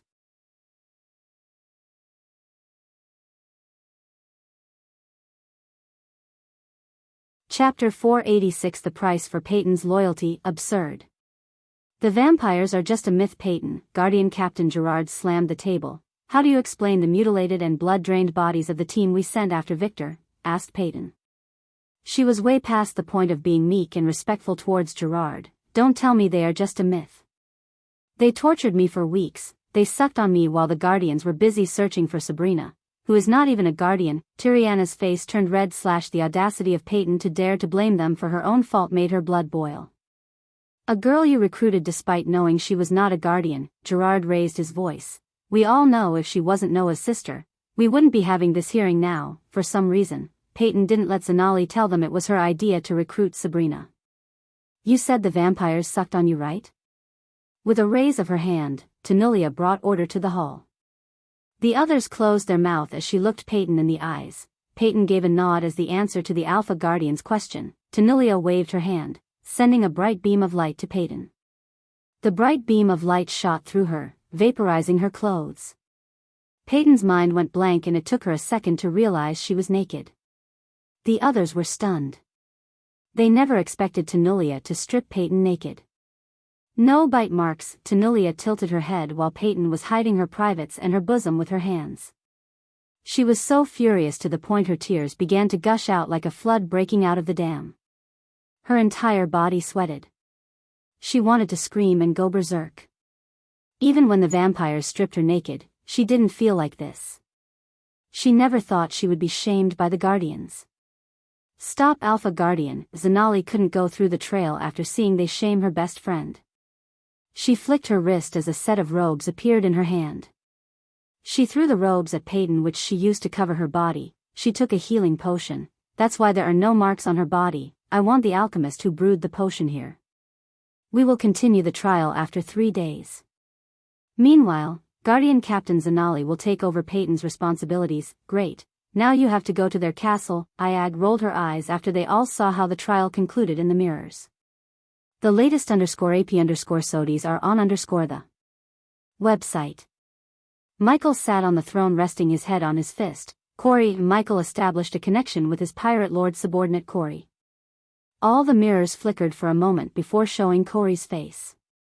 She was standing in a room lit with candles where Vidora noticed several maps and crates stacked around the room. My lord, Corey went to her knees when she saw the Dark Lord in the mirror. Rise, Pirate Lord. Corey rose to her feet. I want you to go to look for the merchant ship named Amity in the seas of Maven and stall them for 4 days. But do not board them. If they fired at us, my lord, do I have your permission to fire back? Asked Corey. Yes, but do not sink them. There's someone important to my goal is on board. Consider it done, my lord. Michael closed the connection as Vidora turned their gaze at Michael. Who's on that ship? Asked Iag. Sabrina Winston and a greater vampire. Michael surprised Vidora. Victor told you? Sarba asked as Michael nodded. They are taking Sabrina to find a key. Michael had no idea what this key was supposed to open. All he got from Victor was the key was a pretty big deal to the vampires. As for what this key was supposed to open, Victor didn't know anything. Since the vampires seemed to find the key desperately, Michael wanted to find out more about the key and everything related to it. According to Victor, Sabrina was the only one who could find the key. Hence, they kept her alive instead of ending her life or turning her into a vampire. After she finds the key, it would be a different scenario. In the best-case scenario, they would kill her. In the worst-case scenario, Sabrina would be turned into a living blood bag for the vampires to feast on, for eternity. Only if he knew Sabrina is his little sister. Now that he issued his next order to Corey, upgraded the system, and got everything he could from Victor, it was time for him to wait for Peyton. Visit. For the best no_vel_read_ng experience. It had been 6 hours since the trial concluded. Michael any second from now on Peyton could decide to meet him. Currently, he could see her crying and breaking everything in her room. She was a mess and looking at her like this, he pitied her. What are you gonna do with Victor? Iag asked, only to see Michael removing his mask with a grin on his face. The devilish grin grew wider with time because he was happy with the plan he hatched in his mind. Until now, he was always on the defensive against the Guardians. For the first time, he decided to shift gears to the offensive. I am going to hand over Victor to Peyton. They didn't believe her when she said vampires exist. They can't deny it if she brought Victor to them and let his bloodlust loose. He paused for a second to take out an emerald green orb in his hand. This was a superior grade recording crystal. Several months ago, Peter used the recording orb to record his battle with Michael. It was pretty expensive, but it was worth the price. They will have no choice but to give her a promotion to Guardian Captain or even a higher position as she deserves. Yeah, makes sense, Iag nodded. Obviously the Guardians will try to keep their existence a secret. Michael tossed the orb in the air and caught it. But I'm gonna record everything and send everything to 2 places. Iag grinned widely as she liked the way the plan was going. Tell us where, Sarba asked excitedly, failing to contain his curiosity. First to Nadia Hall, the royal news journalist. Next place is the Holy Church. According to the book Michael bought from Lord Information, the relationship between the Holy Church and the Guardian Guild was a rocky one. The priests hated the Guardians and vice versa. Revealing the existence of the vampires would destroy their deadliest weapon, secrecy. On the other hand, by exposing the Guardians' intention to hide the existence of vampires, he planned to cause chaos among the Guardians as it would put so much political pressure on the Guardians, thus throwing a wrench in their plan to catch him. 1 stone, 2 mangoes, that was Michael's plan. It was not an elaborate and complex plan. Michael always went for the simplest plan instead of making complicated plans. He believed the less complex a plan is, the better. He would have sent an anonymous note to the Winston family that the vampires have Sabrina. But if he had done that, Rowena would have been involved in the search with all the resources of Sky Hall. No matter what, he must get the key before the vampires or the Sky Hall. Michael still didn't know Noah already had 1 key and he was currently hunting for the arrows forged by the Mazeroth founders. Nightfall arrived with a whisper of perfect black that grew into a comforting chorus of stars. At the edge of the Elon continent where the crystal ocean began, Peyton was waiting for the Dark Lord. Her legs were pacing left and right and her mind was just as restless as the sea before her. Visit. For the best no_vel_read_ng experience. No matter how hard she tried to make sense out of how they treated her, she couldn't come up with a way to calm her mind. She felt betrayed by the Guardians and that feeling destroyed everything she held for the Guardians. Now all she had for the Guardian Guild was pure hatred. The center of her hatred was none other than Noah Winston. Ever since he came into her life, everything she worked for went out of her hands. Her hatred pushed her to the point she was ready to sell her soul to the devil if she could see the guild crumble into pieces along with Noah. While she was pacing back and forth, she noticed the surrounding area growing darker and darker. Instinctively she looked up at the sky to see the Dark Lord descending to the shore with a man who had his head covered by a sack. The three-headed creature was comfortably sitting on his shoulder. Despite the full moon and the millions of stars in the sky, the beach became dark as though they had all lost their light. "I reckon you've seen the real face of the Guardians, Peyton," Michael asked the moment his feet touched the sand. "Yes, I did," Peyton answered, gritting her teeth. He was glad to see the burning rage in her eyes. He could turn that rage into a weapon against the Guardians. "Are you going to destroy them?" Peyton asked. "The world needs Guardians, Peyton, just not this corrupted guild." "I am going to reform them, with your aid." By reform, Michael meant turning the Guardians into his underlings. He would make his trusted subordinates rule the guild, and by doing that, he would subdue the guild under him. If Peyton served him well, she could have the guild for herself. Before knowing about Sky Hall, he thought Guardians were his enemies and planned to destroy them. Since it wasn't the case, as the real enemy was revealed to be the Sky Hall, Michael knew subduing the Great Eight clans would be the better choice than destroying them. "Your loyalty was misplaced, Peyton. You know this now. Otherwise, you wouldn't be here," Sarba said. "I want that bitch dead. That's my price, Dark Lord. If you can bring me her head, my soul is yours." Her words stunned Michael for a moment. He knew she hates the Alpha Guardians. He didn't think her hate would push her to the point she wants Tenolia dead. Peyton's loyalty was crucial to his plans. Only with her, he could destroy the Guardians from within, because that's the only way to dismantle the guild without getting himself killed. He was still not strong enough to openly go against the guild. "She killed innocent people when she raided my ship. It's time she pays her debt, with her life." Although it was risky and difficult to assassinate Tenolia, it was certainly not impossible for the #1 hitman. He kicked Victor towards Peyton. "Bring him to the guild and prove the Guardians' vampires exist. It'll exonerate you and get the promotion you deserve." As he said, he slowly ascended to the sky. "In 2 weeks, meet me here. I will grant you your wish." He uttered these words before disappearing into the darkness. With his promise to Peyton, the preparation to assassinate Tenolia Valren, the Alpha Guardian of Hunter Guardians, began. Important news. Visit. For a better user experience, Michael will meet Don, MC of Rise of the Legendary Emperor, Draven, MC of Anti-Hero with a symbiote system, and Hunter, MC of Dictator with a badass system, soon. Although you don't need to read those novels, I will recommend you do check them out, especially AHSS. Dictator with a badass system will be released after Michael meets Hunter.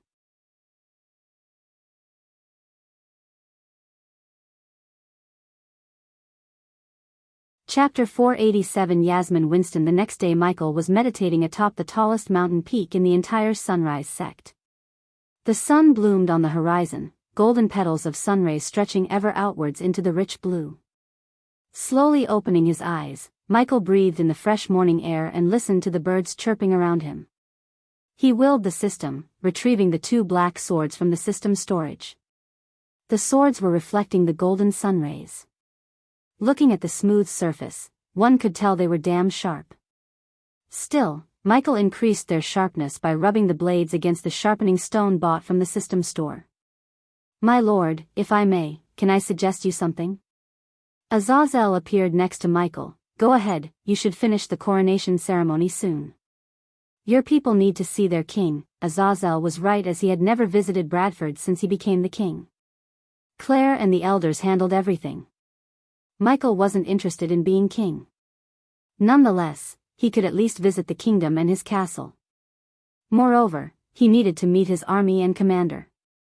"I will meet them." Michael stood up and put on his black full-sleeves shirt and the long black coat. "But first, I have an engagement party to attend." Michael threw the swords in the air, and they landed straight into the sheath on his back, forming an X. Michael prepared to leave the mountain when he saw Ricky flying toward him. Azazel's figure quickly vanished into thin air before Ricky could notice him. Master Ghost, your carriage is ready. As soon as Ricky landed before him, he bowed and informed Michael. No need for a carriage. Beads of sweat broke out on Ricky's forehead, noticing Michael's current attire. Something told Ricky that Ghost wasn't planning to give his blessing to the princess. Otherwise, he wouldn't be in his battle attire. Have you ever fought a real battle, Ricky? Michael asked, adjusting his tactical fingerless gloves. These gloves helped him grab the swords tighter, thus increasing his sword mastery by a percentage. Michael planned to transform the mountain top into his personal training area. Only, he was too busy to draw the blueprints for all the training pieces of equipment he needed forging. For now, he just swung his arms in a circle a couple of times, and cracked his neck and knuckles before approaching Ricky. Only one time, Master Ghost. Ricky answered Michael's question. Tell me about it. Michael put his arm around Ricky's shoulder and asked. The latest _AP_SODIs are on the website. Well, one time when Daniel and I were guarding the gates, a group of hunters came to us chased by a gigantic brown bear. Did you kill it? Ricky embarrassedly scratched the back of his neck. No, it ran away. But not before giving me this. Ricky pulled down his shirt collar a bit to show Michael the deep scar running across his collarbone. Let me rephrase my question. Have you ever fought a human? Ricky shook his head. Thought so. While talking, they arrived at the edge of the mountain. The very next moment, Michael turned around to fall down. Hoo-hoo, Michael shouted like a little kid free falling. Kingdom Breedia was in a festive mood. One could feel happiness in even the darkest corners of the kingdom.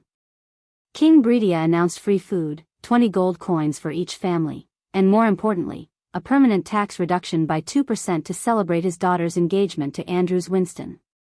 The people flooded the surrounding castle.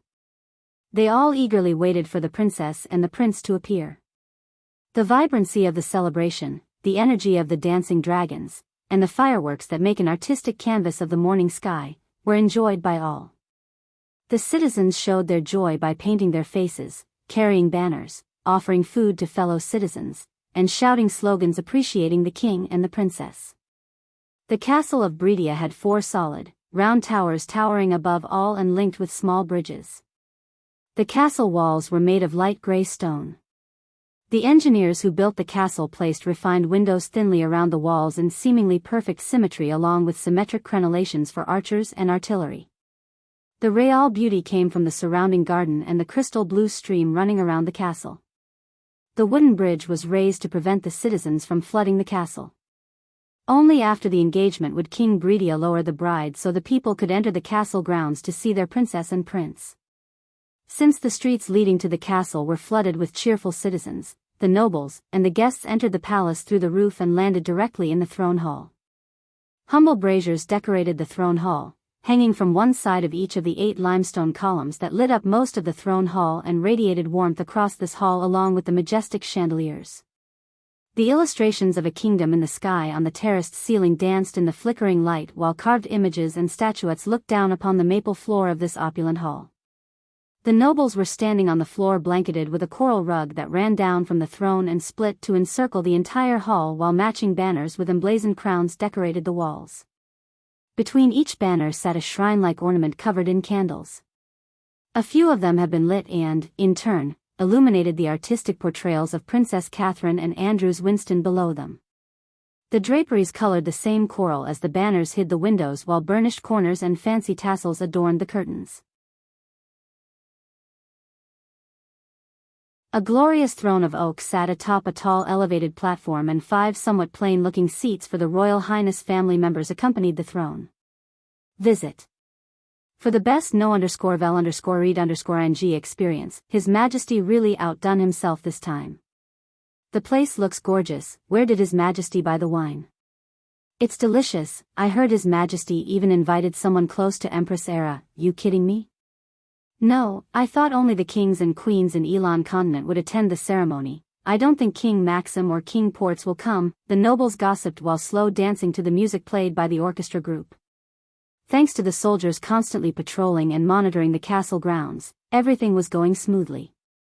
You're late. At the moment, a lady adorned in a sparkling golden dress entered the castle with a couple of men. The lady who arrived at the castle was Imelda, and the one who welcomed her was Natalia, Andrew's mother. "Where is everyone?" Natalia asked, fiddling with her golden hair nervously. "Ethan is still at the battlegrounds. Diana said she will be here tomorrow morning," Imelda said. "What about the kids? Where are they?" "Sabi is still in seclusion, I guess.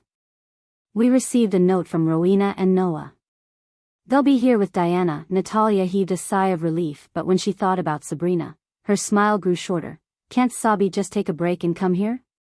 Imelda shook her head. "You know about Sabi, she is working so hard to break through to the core formation stage.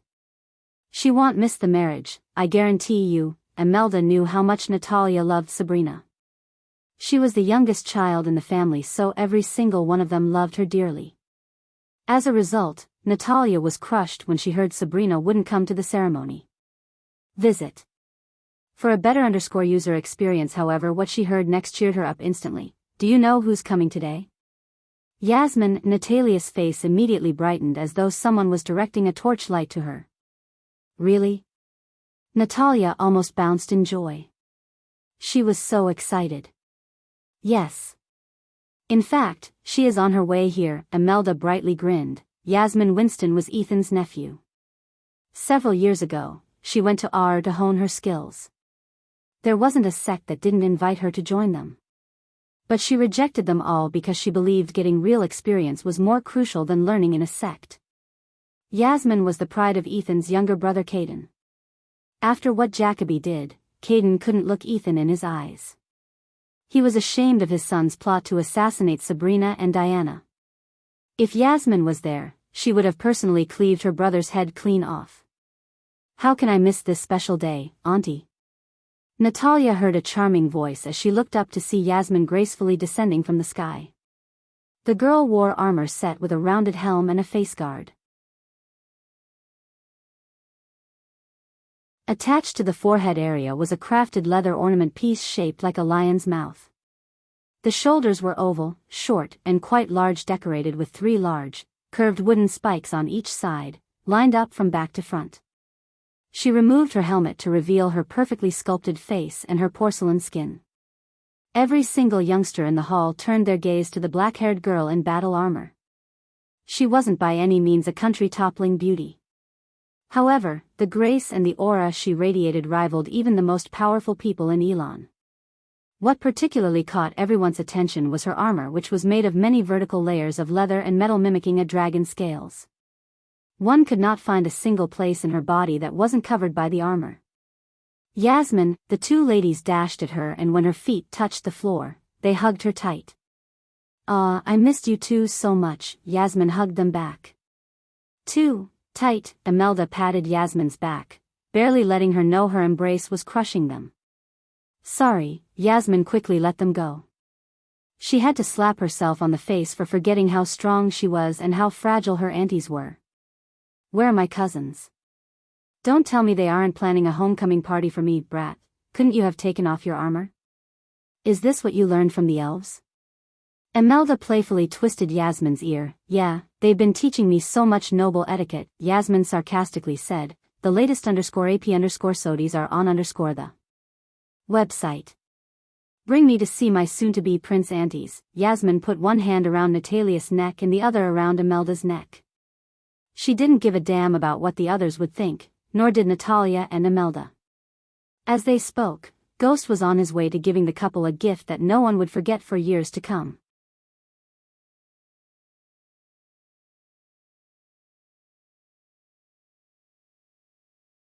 Chapter 488, Instilling the Fear of God in Hearts. Ding. Ding. Ding. A man in a white coat suit clanked his wine glass with a silver spoon as the chit-chatter immediately calmed down. Following their silence, Yasmin turned her gaze towards the dashing couple walking down the stairs with King Breedia.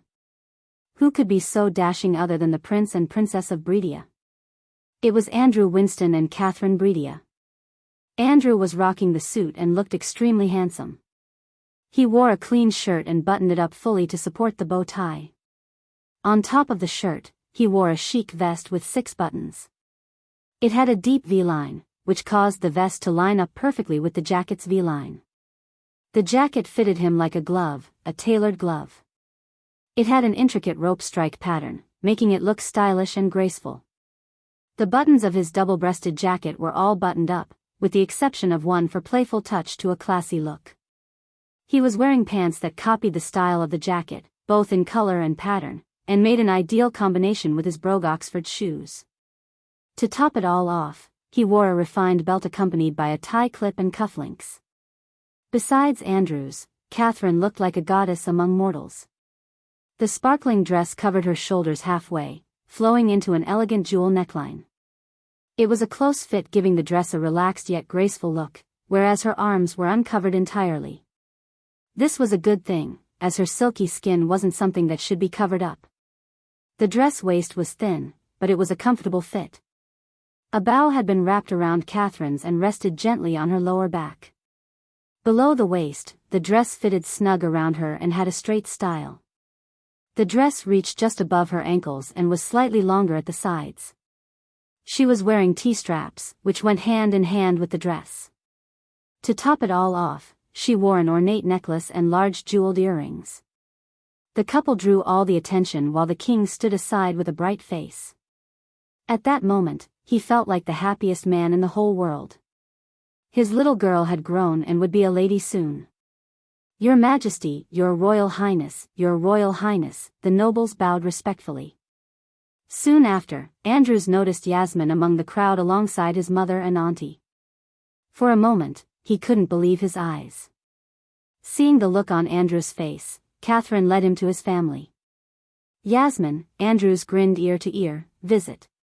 For a better user experience, hello Prince, come here." Yasmin embraced him in a tight hug. "Catherine, this is my cousin, Yasmin." Andrews introduced Yasmin to Catherine. "How should I address you?" "Princess, Your Royal Highness." "Catherine or Kathy." Princess smiled brightly and hugged Yasmin. Soon the two girls began to talk, and Yasmin's adventures immediately hooked Catherine. The gala was lively. Everyone danced, drank, and exchanged pleasantries until a soldier came running to the king. "Your Majesty," said the soldier, breathing heavily with a pale face. He looked as though he had seen a ghost. Since the king was talking to Natalia and Imelda, he stood closer to the Winstons. Thus, the Winstons, including Yasmin, halted her stories and turned her gaze to the soldier. "What?" The king was annoyed by the soldier. So he specifically asked his men not to disturb him for 3 days. For a few moments, the soldier looked reluctant. Then, he stepped forward, leaning towards the king. Yasmin and everyone saw the soldier whisper something to King Breedia. As soon as the soldier finished whispering, King Breedia lost all the color on his face. Seeing the sudden change in Breedia's face, Catherine lost her bright smile. "Father, what happened?" she asked with a weakened voice. "Nothing." King Breedia showed the fakest smile there was. But, to be honest, his mind went blank. Then, slowly realizing the consequences of what he had done on impulse and anger was on its way, he shivered. "Carry on, Kathy. I'll be back." Thud. Just as the king was about to step forward, a soldier fell from the rooftop. "H!" a noble lady screamed, looking at the lifeless eyes of the soldier staring at her. The orchestra players stopped playing. As a result, the lively gala became silent. Thud. A few seconds later, another soldier hit the ground, just a few inches away from the previous one. Thud. Then another one, thud. Visit. For a better user experience, another one, thud. One after another, soldiers rained down from the roof entrance, horrifying everyone. Yasmin's battle instincts kicked in as she stepped in front of Catherine and her aunties, shielding them with her body. Blood was coming out of the fallen soldiers, and soon, they were lying in a pool of their own blood. "Where are the royal guardians?" Yasmin kept calm despite the situation, unlike the rest in the hall. They are the royal guards," Andrews stuttered. After what happened in the tournament, King Breedia and the Winston family spent a large portion of resources to strengthen the royal guards. In addition, They also hired a few level 10 core strengthening stage warriors to guard the king and princess all the time. They hired a soul refining stage mage to oversee the royal guards. The dead bodies of the soldiers rained down in the hall until they formed a mound of bodies. How strong were they? Yasmin asked in a relatively quieter voice. Core strengthening stage level 10. Yasmin creased her brows, hearing Andrews. She was at core strengthening stage 6, thanks to all the potions and pills the elves gave her. To be honest, Yasmin could fight a few level 10 core strengthening royal guards simultaneously and triumph over them easily. However, she knew it would be challenging to kill 20 of them. Thus, it was evident to her that whoever or whatever killed them was far stronger than the royal guards or a group that killed them. Looking closer at the bodies, she noticed a greenness in their skin. They were poisoned, Yasmin mumbled under her breath. As soon as she realized, they all saw a black-robed youngster descending through the roof entry. Immediately, a crossbow materialized in Yasmin's hands as she aimed the bolt at the young man. Except for Yasmin, the Winstons recognized the young man. Master Ghost sent his regards, King Breedia. The young man snickered at King Breedia. The moment King Breedia and Keathern heard the name Ghost, they shuddered. Overwhelming fear and shock clutched their hearts. You killed them? Andrews lost his patience as he stomped the ground. He was trembling in anger. Today was a special day in his life. He never wanted anyone or anything to ruin it. Everyone in the hall was looking at Ricky. Even though the royal guards were no more, the soldiers garrisoned in the capital stormed the hall through the roof entrance, surrounding Ricky and King Breedia. How's my engagement gift, King Breedia? Another calm voice echoed through the hall. They saw Ricky smirking. The first one to turn around was King Breedia.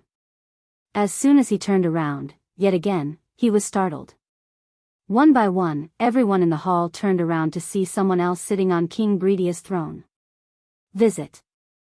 For a better user experience, Ghost, Yasmin heard several gasps resounding in the hall. She saw Andrews stepping back subconsciously, and his face immediately became pale while his body trembled. On the other hand, sweat beads broke out on King Breedia's face. Even the soldiers were not an exception as they all looked like King Breedia, sweating and pale. Who is he? Was the question that immediately rose in her head. Yasmin noticed he was sitting on the throne leisurely while blood trickled down through the black swords in his hands. Yasmin had never seen him in her life. He dressed in completely black, just as handsome as Noah, but unlike Noah, he looked colder. None of them knew how or when he entered the hall. Everyone was too terrified to notice what was under his feet. Yasmin was one of the few who noticed and recognized it. Sergio, King Breedia uttered a name breaking the silence. That was his name, huh? The next moment, he kicked the black object under his feet. It rolled towards King Breedia and hit the king's feet with a sickening thud. Immediately, Catherine let out a short squeal as the object was head of their personnel guard, Sergio. While everyone was terrified, he raised his sword at the orchestra. Play something cheery. The blood splattered on the instruments, giving the orchestra team chills through their spines. What did I tell you, Breedia? Asked Michael. He didn't bother hiding the killing intent in his voice. Breedia would have been dead several times if a stare could kill one. What, you, Breedia stuttered. Despite having numerous soldiers around him, he didn't feel safe at all because he knew Ghost could massacre everyone in the hall. The orchestra team played something cheery dosed with a darker tone, giving the scene a cinematic charm. What you? Cat got your tongue, Michael mocked Breedia as he stood up from the throne. Why are you doing this? Tears rolled out of Catherine's eyes. Ghost, this is too much. Being strong doesn't give you the right to bully the weak, Andrews coldly said. Tell that to your father-in-law.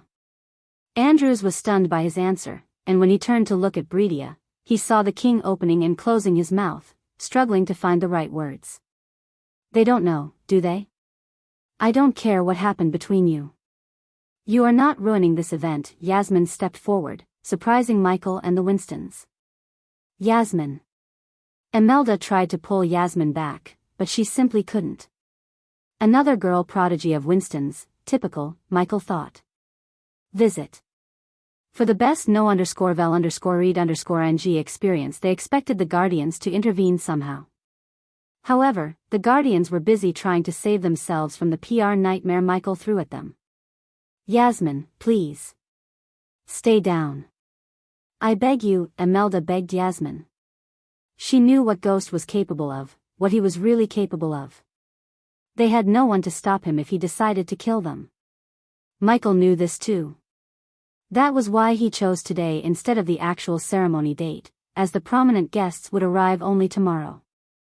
At that time, someone might be strong enough to battle Michael. For instance, Rowena or Noah. But today, there was no one to stop him.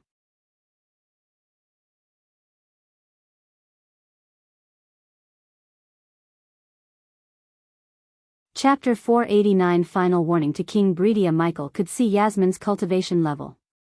Although she would be considered a heaven-defying prodigy just like the rest of her family, she was still far weaker than Michael. Thus, he didn't mind her. Lightning dash, Michael cast the spell. The next moment, Yasmin saw a bolt of lightning streaking past her. Father. When Catherine screamed, they all realized King Breedia had disappeared from where he was standing. Bomb. Michael slammed King Breedia against the throne by his neck. Father. Your Majesty. The soldiers and King Breedia's family shouted as they rushed forward to save him. Yasmin was the first to fire a crossbow bolt at Michael. Whoosh. The bolt soared through the air like a bullet, only to be caught by Michael easily. Yasmin was startled by his reflex. Just as she was about to knock another bolt in her crossbow, ring of fire, Michael cast another spell as a scorching hot flame surrounded them. A few soldiers stood closer to the ring of fire, leaped back, screaming in agony. No! Catherine screamed, seeing Ghost slamming her father against the throne like a rag doll. Don't hurt him, she tried to run into the fire, but Andrews held her back by her waist. Still, she squirmed and jerked to reach her father. Looking at Catherine crying, Yasmin closed her eyes, raising her arms. Immediately everyone heard a howling sound of the wind. Everything in the hall trembled. Yasmin wasn't playing. She directly went for the strongest spell in her arsenal. However, she was stopped by Michael. 3 inches, she abruptly opened her eyes when she heard him. Make sure the spell could reach me before I lower my sword 3 inches. What 3 inches? Everyone wondered after hearing his words. But they soon got their answer when Michael stabbed King Breedia in the chest. He thrust the sword slowly so King Breedia would feel every bit of pain. Arg! King Breedia growled as blood trickled down from the wound, making his white shirt worn beneath the fur coat red. No! Catherine's scream echoed through the halls. Visit. For the best no_vel_read_ng experience, Ghost stop. Imelda couldn't see Ghost torture the poor girl anymore. She stepped forward, shivering in anger. Your men arrested a man when he crossed the border after selling his family heirloom. Completely ignoring Imelda, Michael spoke to Breedia. He amplified his voice with arch energy, so everyone heard him loud and clear. Do you know what happened to the man? King Breedia kept growling instead of answering Michael. Bang. Michael punched Breedia so hard that King Breedia coughed up blood and his wisdom tooth. He was beaten to death by your soldiers in prison. Why? Because you ordered your men to raise the taxes and harass Rivertown citizens, Yasmin frowned. She had already stopped casting the spell. But now, she began to see the other side of things. What did I tell you? Bang! He punched King Breedia again. What did I fucking tell you? While Michael was threatening Breedia, the soldiers tried using water to put out the fire ring. But unfortunately, although the fire was crimson red, it was dosed with dark flames. Hence, they couldn't put out the fire no matter how much water they poured. I told you to stay the fuck out of my way, didn't I? Michael stabbed Breedia's legs, nailing him to the throne. Father. Catherine kept screaming, but Michael gave no damn about her. Considering Ricky had done his job, he left the throne hall through the roof entry before someone could hold him hostage. Did you stay out of my way? No. You told the merchants to stop visiting Bradford, bang. Michael grabbed King Breedia by his collar and punched him. You ordered your soldiers to harass my people. King Breedia received another punch to his jaw. You caused my people their jobs, their livelihood, and their safety. Michael headbutted Breedia as the king's nose broke, producing a sicking crunching sound. Visit. For the best no_vel_read_ing experience, does that sound like staying the fuck out of my way? The mages already rushed into the throne hall. Cast a spell if you want your majesty's head off of his shoulder. After hearing his cold words, the mages didn't dare to cast a spell. So all they could do was stand there and watch Ghost torture their king. Stop. Please stop. Andrews and Catherine shouted at him only to be ignored by Michael again. After hearing what he said, Yasmin learned that King Breedia was not wholly blameless. Although she hated seeing her cousin and newly made friend crying, she saw no way of saving King Breedia. She had a feeling that if he wanted to kill Breedia, he would have done it by now. But instead, he was setting an example. He proved to everyone that he could kill even the king if they messed with him. Moreover, he was removing hundreds of potential enemies by torturing King Breedia on his own throne. What he was doing was a show of ultimate dominance. Does that sound like staying the fuck out of my way? He banged Breedia's head on the throne every time he uttered a word. Ding. Congratulations to the host for successfully being a badass.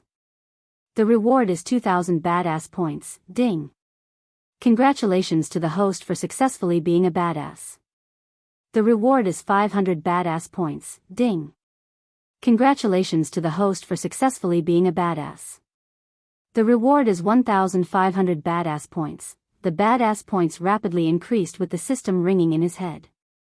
Michael ignored the notification sounds and focused on venting his anger on Breedia, who caused him millions of gold coins. All for what? Silly revenge. I am pregnant. Catherine shouted as loud as she could. The moment Michael heard her, he stopped banging King Breedia's head against the throne. Kathy, Andrew and everyone turned their gazes towards Catherine, who dropped to her knees. If you let him live, I swear on my child we won't bother you ever again. Catherine held her tummy and begged Michael. Tears gushed out of her eyes as she spoke. Now you made me look like a monster. Michael snarled at the king. That child just saved you from a whole lot of agony. Old man. Michael pulled out the sword from Breedia's chest. As soon as he did that, hot blood came pumping out of the wound. You know, if I wanted to end you, I want raise an army, wage a war, sit in a tent, and hope my side wins. I wouldn't do that. Nothing can stop me no matter where you are or how protected you are. If I want you dead, you'll be dead, as simple as that. Those who heard his words agreed with him. He just appeared out of nowhere, killed the royal guards without raising any alarm, and tortured the king on his throne. They knew if he wanted, he could have killed Breedia several times and no one could have stopped him. The latest _AP_SODIes are on _the website. Consider this your final warning. I am giving you a week. Everything you did, undo them. Andrew sighed as he hugged Catherine tight. If you try to do anything funny, just know many children die in the womb along with their mother. King Breedia, Michael whispered to Breedia before pulling out the second sword from his leg. Gradually the fire died down, but the fear in their hearts wasn't. Every single one of them feared Ghost more than they ever did. No one heard what he said lastly to King Breedia. But Yasmin noticed Breedia's change on his bloody face. She could tell whatever Ghost told him made King Breedia terrified. The nobles immediately stepped back and made way for Ghost. They didn't dare to stand in his way. How do you sleep at night? Yasmin coldly said, like a baby. He just smiled at Yasmin before ascending towards the roof entryway. Then, he disappeared from the throne hall, leaving a trail of golden light. The next day the entire Elon continent was in chaos. Olivia was walking down the streets of Rivertown to have her breakfast at Hades when she saw the people murmuring among themselves looking terrified. Surprisingly, there was a long line of paper boys in the streets. In other kingdoms, orphans and poor children worked for newspaper prints for slave wages. However, they were paid good coins in Bradford to fill their belly and their families. Claire was kind enough to admit all the orphans and the poor into the sect and offer them free cultivation. Because of her act of kindness, Bradford became the first kingdom to have 0 street urchins. Since Michael himself was an orphan, he donated a portion of his income to the well-being of the orphans. But only Claire knew about his donation. New race has been discovered. Vampires or bloodsuckers? Get a copy of the Royal News for 1 gold coin. Guardian Captain Peyton apprehended the first vampire, scandalous Guardian Guild. What else are they trying to hide from the people? The Holy Church condemns the Guardian Guild. King Ghost vs. King Breedia. Princess Catherine is pregnant. The young boys and girls were shouting at the people walking on the streets. Give me a copy. Olivia approached a brown-haired girl who was standing on a stack of crates and holding out a newspaper. Lady Olivia. The young girl greeted Olivia with a wide grin. Olivia was surprised to see the girl addressing her by her name. Olivia took out a gold coin and reached it out to the girl. It's free for you, Lady Olivia. Enjoy the news. The girl handed over the newspaper to Olivia but shook her head, refusing to take the coin. Then take this as a tip. The young girl didn't refuse as she took the coin from her hand with an ear-to-ear grin. Olivia wasn't a stranger to the freebies and special treatment she enjoyed in Bradford. Wherever she went, someone always tried to curry favor with her so they could get close to Ghost. Her status as Ghost's disciple overshadowed her position as the teacher at Aragoth. You're so kind, my lady, the girl bowed. Yeah. Olivia chuckled and walked towards Hades so she could read the newspaper in peace while having a delicious breakfast. Considering she had to leave for Azare tonight for the alchemist competition, she wanted to enjoy Raylene's delicious cooking one last time before leaving with her teacher, Ghost. Visit. For the best no_vel_read_ng experience.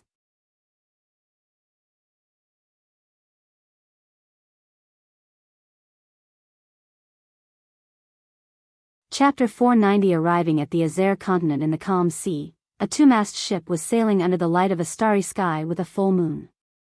Currently, a young man and a young girl leaned on the edge enjoying the peace and quiet.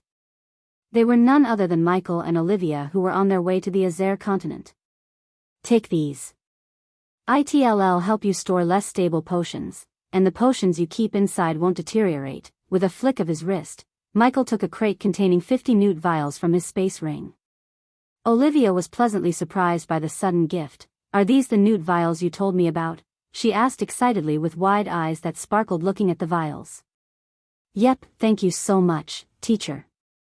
I didn't quite expect this. The vials brightened her face more than the moon and the stars in the sky did. She held the crate close to her chest. Thank me by winning this silly competition. As soon as he said that, the smile disappeared from her face. It's not silly, she pouted, looking as though she was offended by his words. Relax, I'm just messing with you. Michael pinched her nose playfully. Soon, she stopped pouting and giggled. I'm not competing. My students are. I told you about this, didn't I? I don't think so. Whatever, tell me again, Olivia sighed. Well, it's simple actually. 2 parts, individual competition and group competition. Each has 3 rounds. First round, participants are given 2 batches of ingredients and asked to concoct a pill using the ingredients. If they fail 2 times, they will be eliminated. It's the judge's task to find whether that pill is an actual pill or just a lump of essence. Sounds simple enough. The second round is a little bit tricky. The participants need to refine a pill or a potion according to the formula they are given. I assume you've yet to reveal the tricky part. Visit. For a better user experience, Olivia nodded. The given formula will not be entirely correct. The participants have to find the mistake and correct the formula to succeed. Yet again, sounds simple. For you, teacher. For you. She playfully punched Michael on the shoulder and continued to explain about the competition. The third and final round is kind of freestyle. The participants need to bring their own formula and ingredients to refine the best pill or potion they can. The best with a high purity level wins the competition. As simple as that. Do you want me to give you a super awesome formula? Michael asked. At first, she thought he was joking but looked at his rather serious face. she learned she was wrong. Teacher, are you serious? Yep. However, Olivia immediately shook her head. I want my students to win or lose on their own. Getting the formula from you is a cheat and I don't want to cheat. Michael never thought he would ever feel proud as a teacher. But now he did when he heard Olivia. He wouldn't have thought less of her if she had taken his formula. Instead, however, by rejecting the formula, she made him proud. Now tell me again, why are we sailing instead of flying or using the portal in your sect? Because you need some bonding with the nature, teacher. Sometimes you just outright scare me. Michael was surprised by her words. Scare you? What did I do? Asked Michael. She quickly put the newt vials in her space ring in case he changed his mind and took them back. Then, she placed her hands on her hips and talked like a strict mother. You literally tortured King Breedia on his throne. I am not saying he's a good man, he's kind of an old asshole actually. But couldn't you have gone softer on him? The man was at his daughter's engagement, for God's sake, he should be grateful I didn't cut him in piece and throw those pieces at the crowd. Olivia felt chills. The cold look in his eyes told her that he was not joking. Visit. For the best no_vel_read_ing experience, teacher, the last thing we need is a war between human kingdoms. Especially when there's a new, more dangerous race emerged from the shadows. Her voice revealed the fear in her heart. Are you talking about the vampires? Michael asked, pretending to have no idea about them. Yeah. Did you read the papers? They suck our blood, like, she stuttered for a moment, giant mosquitoes. I can't even imagine. Her words revealed to Michael that they still haven't realized the real danger posed by the vampires. Otherwise, she wouldn't have compared the vampires with mosquitoes. Now that the vampires' secrecy had been exposed, she was sure they would be more aggressive and dangerous. I heard the Azer continent is in a messed up state due to all the war. They should have chosen Elon instead. After discussing vampires and the current state of events, Michael commented on the Azer continent. Ever since he arrived in this world, he never got the chance to visit Azer or R. However, thanks to the Alchemy Guild invitation, he could finally visit Azer. The competition has always been held in Azer. It's sort of a tradition, and the old alchemists in the guild are pretty sticklers to that tradition. What's the current state of Azer anyways? You have any ideas? Asked Michael to get some knowledge about Azer. Olivia leaned on the wooden edge, looking at the clear blue ocean before them. Zolan and Suvan are still at war with Thusia and Adrizel, where we are going to remain free of war for now. The last time I heard from my father, Thusia was winning the war, which is a good thing for you, isn't it, teacher? Olivia wasn't thrilled about Michael being the leader of the Thusian Alchemy Guild. Most Elon and Azer hated Thusia for waging war on other kingdoms and expanding too aggressively. Because of Thusia, thousands of people had become refugees and lost their livelihood. In fact, Bradford was accepting hundreds of refugees every single day. When you can't beat them, join them, Michael shrugged, pretending he didn't care. However, he was burning with rage. If Michael had the power, he would have decimated Thusia already. But, since it wasn't the case, he could only use them to become stronger. Olivia had no response to him. They talked and lost track of time until the morning. Finally, the sun rose like a flower, gifting its petals to the world. Amid the dancing, the ocean was the blush of scarlet, the warmth of tangerine. Gazing toward the illuminated clouds, still beneath the ethereal glow, Olivia looked up at the marvelous sunrise and felt at home in a way she never had before. Only when the sun completely rose from the horizon did Kingdom Idrizel's outline faintly appear in their sight. Currently, Michael noticed many ships anchoring at the docks while many riding various beasts flew directly into the city without going through the city gates. Teacher, let's go. Olivia had already put on emerald green robes with the Alchemist Guild's emblem on the chest. Is that really necessary? Michael asked, looking at her extra-large robes that swept the ground as she walked. The latest _AP_SODIES are on the website. Yep, she bobbed her head excitedly before leaping out of the ship to land on the dry land. Michael only noticed that most of the people going in and out of the city gates wore the same robes as Olivia.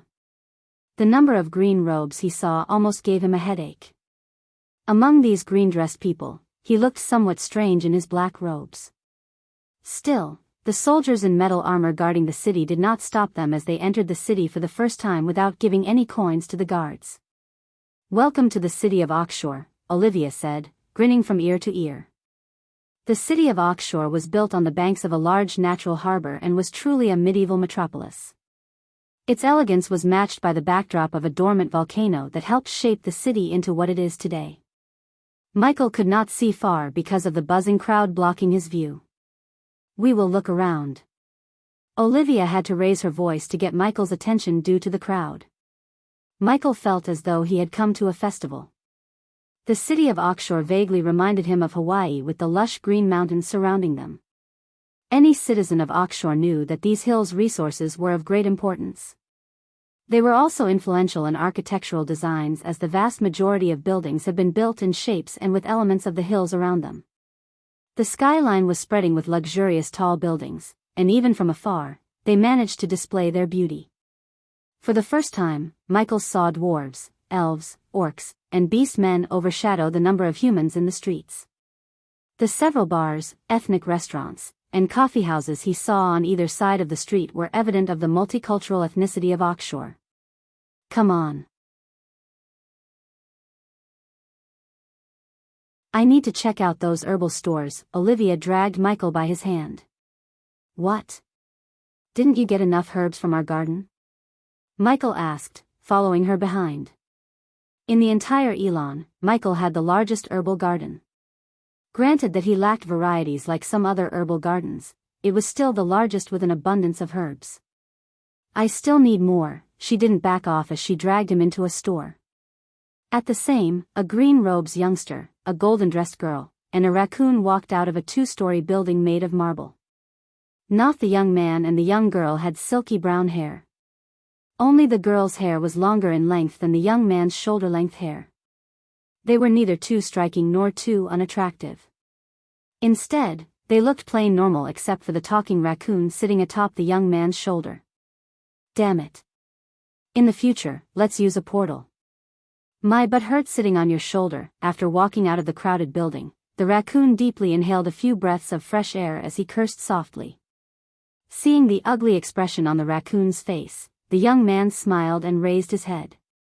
His gaze swept across the streets and could not help but sigh with praise. "No wonder Oxshore is one of the richest cities in Azair," the young man said with a smile as he clicked his tongue and let out a sound of admiration. The raccoon was not interested in watching these buildings. Instead, his gaze swept across his surroundings before suddenly asking, "When are we heading back home?" "Visit. For a better user experience, half a month from now," the young man said as he stepped onto the crowded streets. "Let's first go to the auction house we saw before. It should have some of the things that we need. After which, we will make a trip to the Alchemist Guild." The young man rubbed his chin and answered while smiling, "Yeah, those old farts love to collect all kinds of different precious herbs and ingredients. It may be possible that we'll find something tasty for me to snack on. I am damn hungry."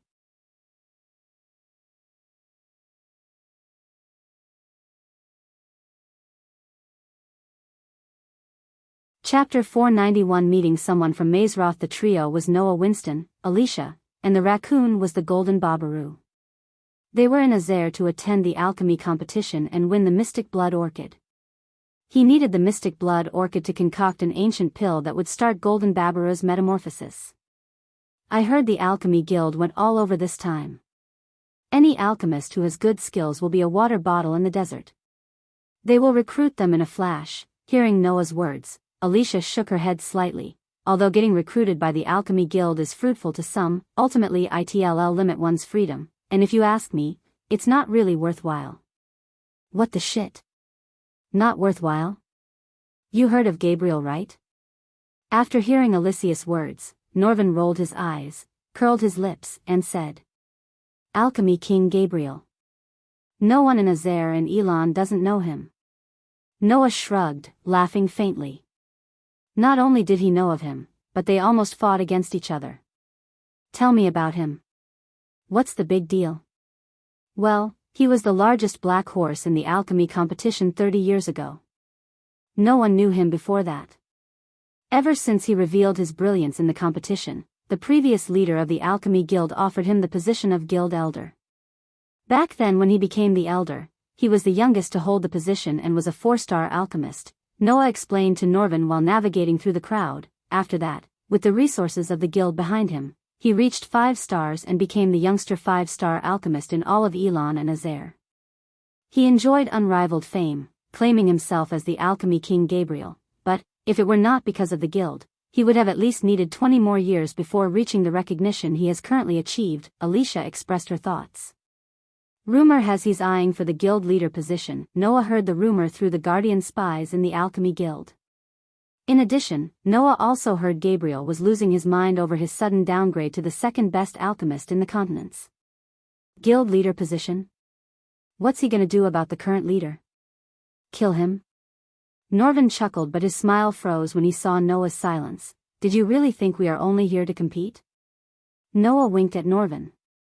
Until now, Norvin thought Noah was here for the mystic blood orchid. However, now he realized Noah plans to save the current leader of the Alchemy Guild. How do you plan to stop it? You know, the assassination, Alicia whispered. Visit. For the best no_vel_read_ng experience, I'll make the plan as I go. It always worked for me, Noah smiled. Despite knowing the assassination plot, he was pretty chill. I still think you should have joined the Alchemy Guild when they asked you to. If you had done that, we would have stopped the plot and gotten the orchid easily. Norvin rolled his eyes and continued to rant.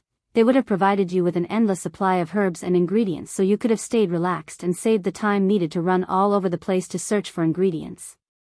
The Guardian Guild is awesome, but they don't even have normal orchids. They don't focus on nurturing alchemists. Noah shook his head, listening to Norvin. I don't need Alchemy Guild to reach 5-star level. Noah shrugged his shoulders. With Andreas, who was the best of the best, guiding him by his side, he did not doubt reaching not 5 stars but 6 stars. Because of Andreas, he became a young 4-star alchemist from a young man who didn't know anything about alchemy in just a short 5 years. It was also because he was unclear just how difficult it was for ordinary alchemists to raise their ability swiftly. After all, not everyone was as lucky as him. Times like this, I feel like we have to appreciate him, you know. As soon as Alicia heard these words, she clenched her fist while the veins underneath her skin bulged up. Even her eyes turned red in a flash. Do not speak about him in front of me. Noah could feel the air around him getting chillier. Obviously by him, Norvin meant Ghost, who almost destroyed Alicia's family when he revealed Peter was the vigilante in front of half the kingdom. To this day, Peter was tangled in investigations and house arrest by the Guardians. Additionally, the young masters who Peter attacked put several bounties on Peter's head in the Grim Reapers Guild. And 3 Grim Reapers almost succeeded in taking Peter's life. They would have killed him if it wasn't for Noah. You should be pissed too. You know what he did to your cousin. To her surprise, Noah did not say anything, nor did he seem mad at Ghost. In fact, Noah wasn't, because there was no reason for him to be mad at Ghost. If anything, Noah was grateful that Ghost did not kill Andrews even though he had the chance to. Noah warned Andrews and explained what would happen to him. Still, Andrews competed in the competition for Princess Catherine. After knowing what happened in the tournament, Noah respected Ghost. Even with the power of Layla Alden behind him, Andrews couldn't beat Ghost. As far as Noah was concerned, Ghost won the tournament fair and square. Yet because of Catherine's impulse, they pushed Ghost to the point he took away half of their kingdom. As for Peter, Noah completely blamed Peter for everything that happened to him. Peter deserved it, as he had no right to dress up as a vigilante and beat up young masters just to hone his skills. Hey, we have arrived at the auction house. Visit. For the best no_vel_read_ng experience. Hearing Norvin, Noah's footsteps slowly came to a stop. He raised his head and eyed the huge building and the banner of the single water droplet that appeared at the end of the street.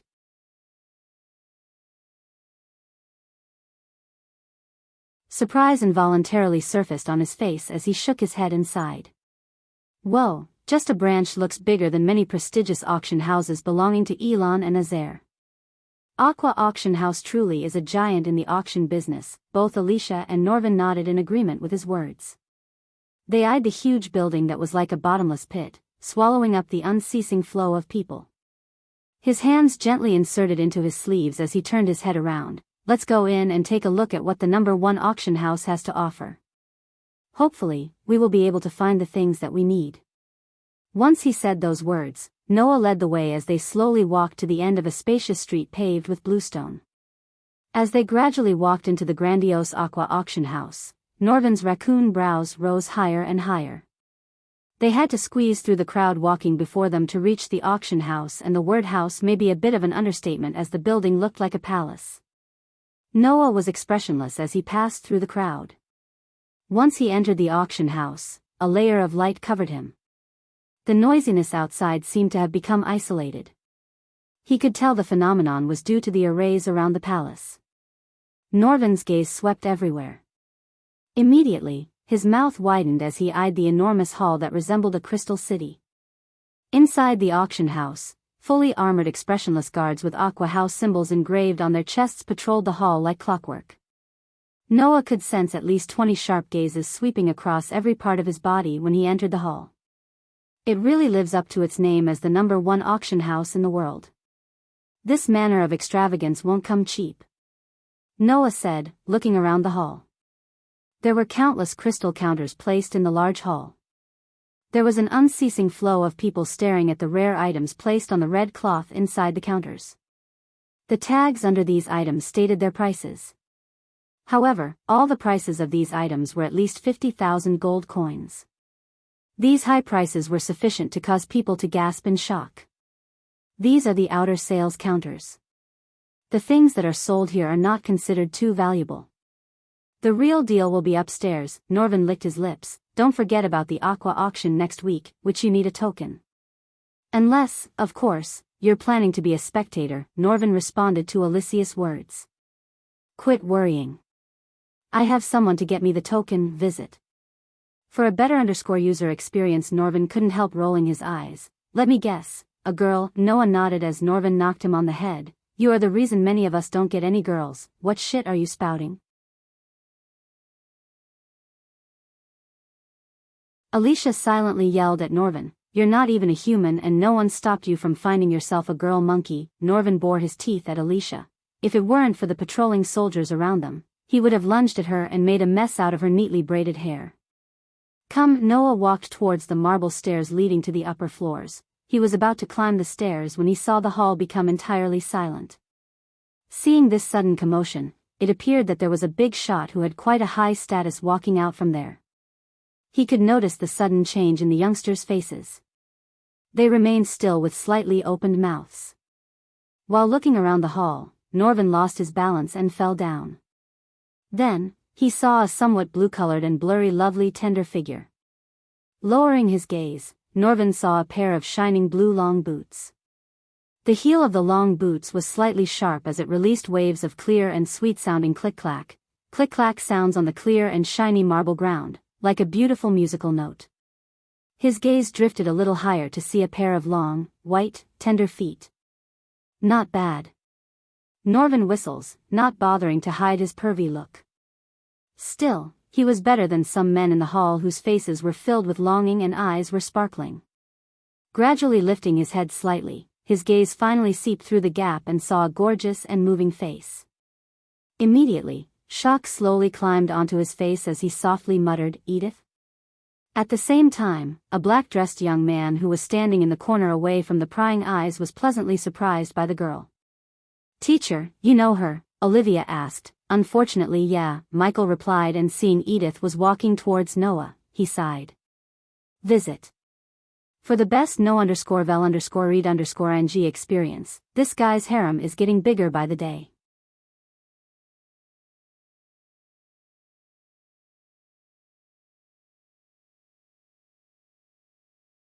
Chapter 492. Olivia's love interest. As the unmistakable sound of footsteps moved closer, Edith, surrounded by the crowd, finally slowly walked out of it. She was wearing a bright deep sea blue colored tight dress. The elegant dress was gorgeously and meticulously made, precisely and perfectly outlining the beautiful curves in her body. For many men, she was a stunning creature. Her somewhat shallow smile and pretty face contained an unknown meaning behind it. Her alluring gaze was blankly paused at Noah. Immediately, a shy smile surfaced on her angelic face. Being the focus of the hottest girl in the hall undoubtedly caused everyone to shift their gaze over to Noah. When they eyed the gorgeous girl's extremely rare and strange emotion, some envy toward the young man rose in their hearts without them realizing it. Ignoring those sharp knife-like gazes from his surroundings, Noah smiled at Edith, who was staring at him blankly. His smile was gentle, and the dark pupils were crystal clear as pure water. Although Noah was wearing a mask to change his facial structure, Edith saw through the mask without a problem. Emitting clear footsteps, Edith slowly walked toward Noah. A moment later, she stopped in front of him. Being closer to the man she loves, her face reddened in a flash, and she did not realize she was blushing. "Kai, what a pleasant surprise," she smiled, tilting her head. Since Noah was wearing the mask she gave him, she called him by a fake name instead of his real name, which would reveal his identity. "And who is this little fella?" She lifted her pretty face and greeted Norvin, who climbed onto Noah's shoulder with another smile. "Miss Edith, I thought you were in Roth," Noah greeted her back with a smile. Usually, he would address her by her name without any honorifics. However, Noah didn't call her Edith in front of all the people who stared at Edith like wolves. After Noah greeted Edith, there were a few moments of awkward silence between them. Either of them couldn't seem to find a word to continue the conversation. "Get a room already." Looking at the interaction between Edith and Noah, Michael rolled his eyes. He was getting annoyed with Noah and Edith. Visit. For the best no_vel_read_ing experience, who is she? Olivia elbowed Michael. "I met her in Roth. It seems she too got early holidays like me," Michael quietly said. He and Olivia stood way back from Noah and Edith. Hence the reason why Noah or Edith couldn't see him. He wanted to peacefully spend some time apart from all the Dark Lord stuff. But seeing Noah, Michael felt this trip would not be drama-free. "Do not fall in love with that guy." Michael leaned on the wall, folding his arms. Then he warned Olivia before she fell in love with Noah and ended up in his ever-growing harem. "What the hell are you talking about?" Alra, Michael was surprised. He turned his gaze from Edith to Olivia, who clicked her tongue, realizing she blurted out something she shouldn't have. "You playa." Michael poked her cheek with a grin. He got into a playful mood when he heard his student eyed someone. As long as it wasn't Noah, he would be happy for her. It's. Olivia's face flushed red as he struggled to find the words. "Ricky." Olivia finally uttered the name, shocking Michael. "Ricky? You mean our Ricky?" Michael couldn't believe what he had just heard for a few moments. Olivia was a wealthy noble. On the contrary, Ricky was a commoner. As far as Michael learned about this world, marriage between a noble and a commoner was rare. He wondered if Olivia's father and mother would be okay with her decision. "I wanted to talk to you about this, teacher. But I didn't get the right time." Olivia's face turned serious, revealing the concern in her heart. Meanwhile, the people were still drooling at Edith instead of going with their life. "I didn't get the chance to thank you, Kai. Let me treat you to a meal. I know a really great place nearby." Edith pursed her sleek red lips and placed her hands behind her, leaning her body slightly forward as she faced Noah. "Did you come here to buy something?" "No shit," Norvin rolled his eyes after hearing her words. But, since she was so love-struck, she overlooked the obvious. "What star level are you?" asked Edith curiously without even giving Noah the time to answer her previous question. "The latest _AP_SODIes are on _the website. Just lucky enough to reach 4-star, lucky? For an ordinary person, advancing from a 1-star to 2-star alchemist is impossible without at least 5 to 6 years of time. Yet, you have reached 4-star level in a couple of years. I'm afraid that is not mere luck." Eyeing the young man who revealed something shocking at every instance, Edith sighed helplessly. But soon, another youngster's image emerged in her mind. Noah shook his head and smiled. However, he did not continue to pursue this question. Instead, his gaze swept across the hall, realizing that he and Edith had already become the center of attention. Immediately, he whispered, "Are you still the supervisor here?" "I am afraid so," Edith giggled, ignoring the hundreds of gazes on her. She was quite used to getting such attention. Fortunately, Edith was here alone. If she had come with Victoria, she was sure many youngsters would have fallen to the ground. "Can we find a quiet place to talk?" Noah scanned the large crowd around him who had their ears lifted vertically and helplessly said. "Of course, follow me." Edith smiled, nodding her head. She had just turned around when her gaze suddenly drifted to Alicia, who was behind Noah and leaning against a crystal counter while watching the items in boredom. After hesitating for a moment, she asked, "Is she with you?" "Huh? Why? You two need some time alone?" Alicia was quite annoyed by how Edith and Noah acted in front of her. Still, she revealed a cold smile to tease Edith. Being teased by Alicia in such a manner, a faint redness swarmed onto Edith's exquisite face. However, it was fortunate that she was extremely good at handling issues with human relations. She gave an immediate sweet smile and said, "Follow me, miss. I hope whenever you're leading us to have something to eat." "I'm starving," Norvin said as his stomach let out a growl. "We have spent a long time hurrying on our journey here." Noah was embarrassed as he smiled at Edith. He wanted to punch Norvin in the face because he knew he made the sound intentionally. "It's okay. Come 1 inch." Edith turned around and slowly walked toward a staircase in one corner of the hall. Her heels stepped on the shiny, clean, bluestone ground surface, emitting a click-clack sound. Her elegant pace caused people to be unable not to fall into a deep longing for her. Suddenly Edith stopped and looked at the far end of the hall. "Something wrong?"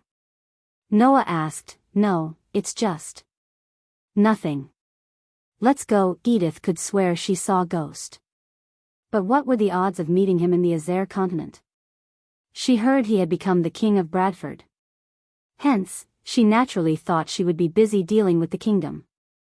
But, yet again, he was also a 5-star alchemist, and almost every single alchemist would visit Azare for the competition. Just the thought of him gave her chills. For now, she shoved the thoughts back to the back of her mind and led them upstairs. At the end of the stairs, they saw a golden door flanked by 2 more armored guards. Noticing the trio of man, woman, and a raccoon following behind Edith, the guards eyed each other. According to the rules, people who were not VIP members were usually not allowed to enter. Visit. For the best no_vel_read_ng experience, however, Edith was currently holding the post of supervisor. Her authority was quite great. At that moment, none of them dared to stop them. Only when the 3 of them were about to enter did a guard have no choice but to bite the bullet and take a step forward. However, before he could speak, Edith gave him a faint glance, which caused him to swallow the words in his throat. He smiled bitterly and stepped back. "They are with me." Edith simply waved off the guards who quickly opened the doors for her. The hall they entered was no different than the downstairs, except there were only 10 or 20 people in the hall. They heard metal boots banging on the stairs just after entering the hall. Following the rumbling of footsteps, a few human figures slowly appeared at the bending corner of the stairs. The man who was leading them was around the same age as Noah. He was tall, lean, mean, and had 2 pointy ears, which indicates his elven race. His somewhat pale white face was clearly a result of overindulgence in sensual pleasures. Although the build of the elf did not appear strong, he was actually a strong person who had just reached the core formation stage level 5. "Shit," Edith mumbled under her breath as soon as she noticed the elf whose breathing just became slightly erratic. Additionally, he shamelessly rubbed his crotch while walking toward Edith. Her gentle smile vanished and was replaced with a deep frown. Edith, this place is where Aqua Clan conducts official business. Other people are not allowed to enter, but what I see here," other people, the elf eyed Noah, Alicia, and Norvin for a second and then grimaced. He didn't bother to hide the disgust and hatred he had towards other races from his pale face. Watching the disgust in Edith's eyes, the young man's face immediately became much gloomier. They are with me. The rules clearly say I can bring my friends anywhere I want. Edith's cold voice did not give the other party any face. Afterward, Edith turned around and walked away from the elf and his group. The elf's mouth twitched after being ignored by Edith in front of his subordinates. This was especially so when Edith grabbed Noah's hand for a second. An unknown jealous flame instantly rose in the elf's eyes. Although Edith was usually full of smiles, warm and friendly, it was not a secret she hated him. To be honest, many girls in the Aqua clan hated him. Still, they had to put off his harassment and nonsense because of his status in the Aqua clan. Gangbang, is that your kink now? Looking at Edith's back, the elf laughed. Edith was expressionless and kept walking as though she had not heard the obscene words of the elf. However, Norvin noticed her nails had already viciously clawed into her palm. Unlike Edith, Noah didn't remain calm. Instead, he halted his steps before grabbing Edith's hands. Then, he stepped in front of her, shielding her from the elf's disgusting look. Boom! The latest _AP_SODIES are on the website. Michael was talking to Olivia about her love life when suddenly something hit the ground after shattering the glass above them. As he looked down on the ground, Michael saw the elf who went upstairs a few minutes ago, twitching and bleeding on the floor. Noah, Michael sighed. You're tuning into the Dreamy Love Stories YouTube channel. Don't forget to subscribe and join us on this journey to catch the most captivating stories.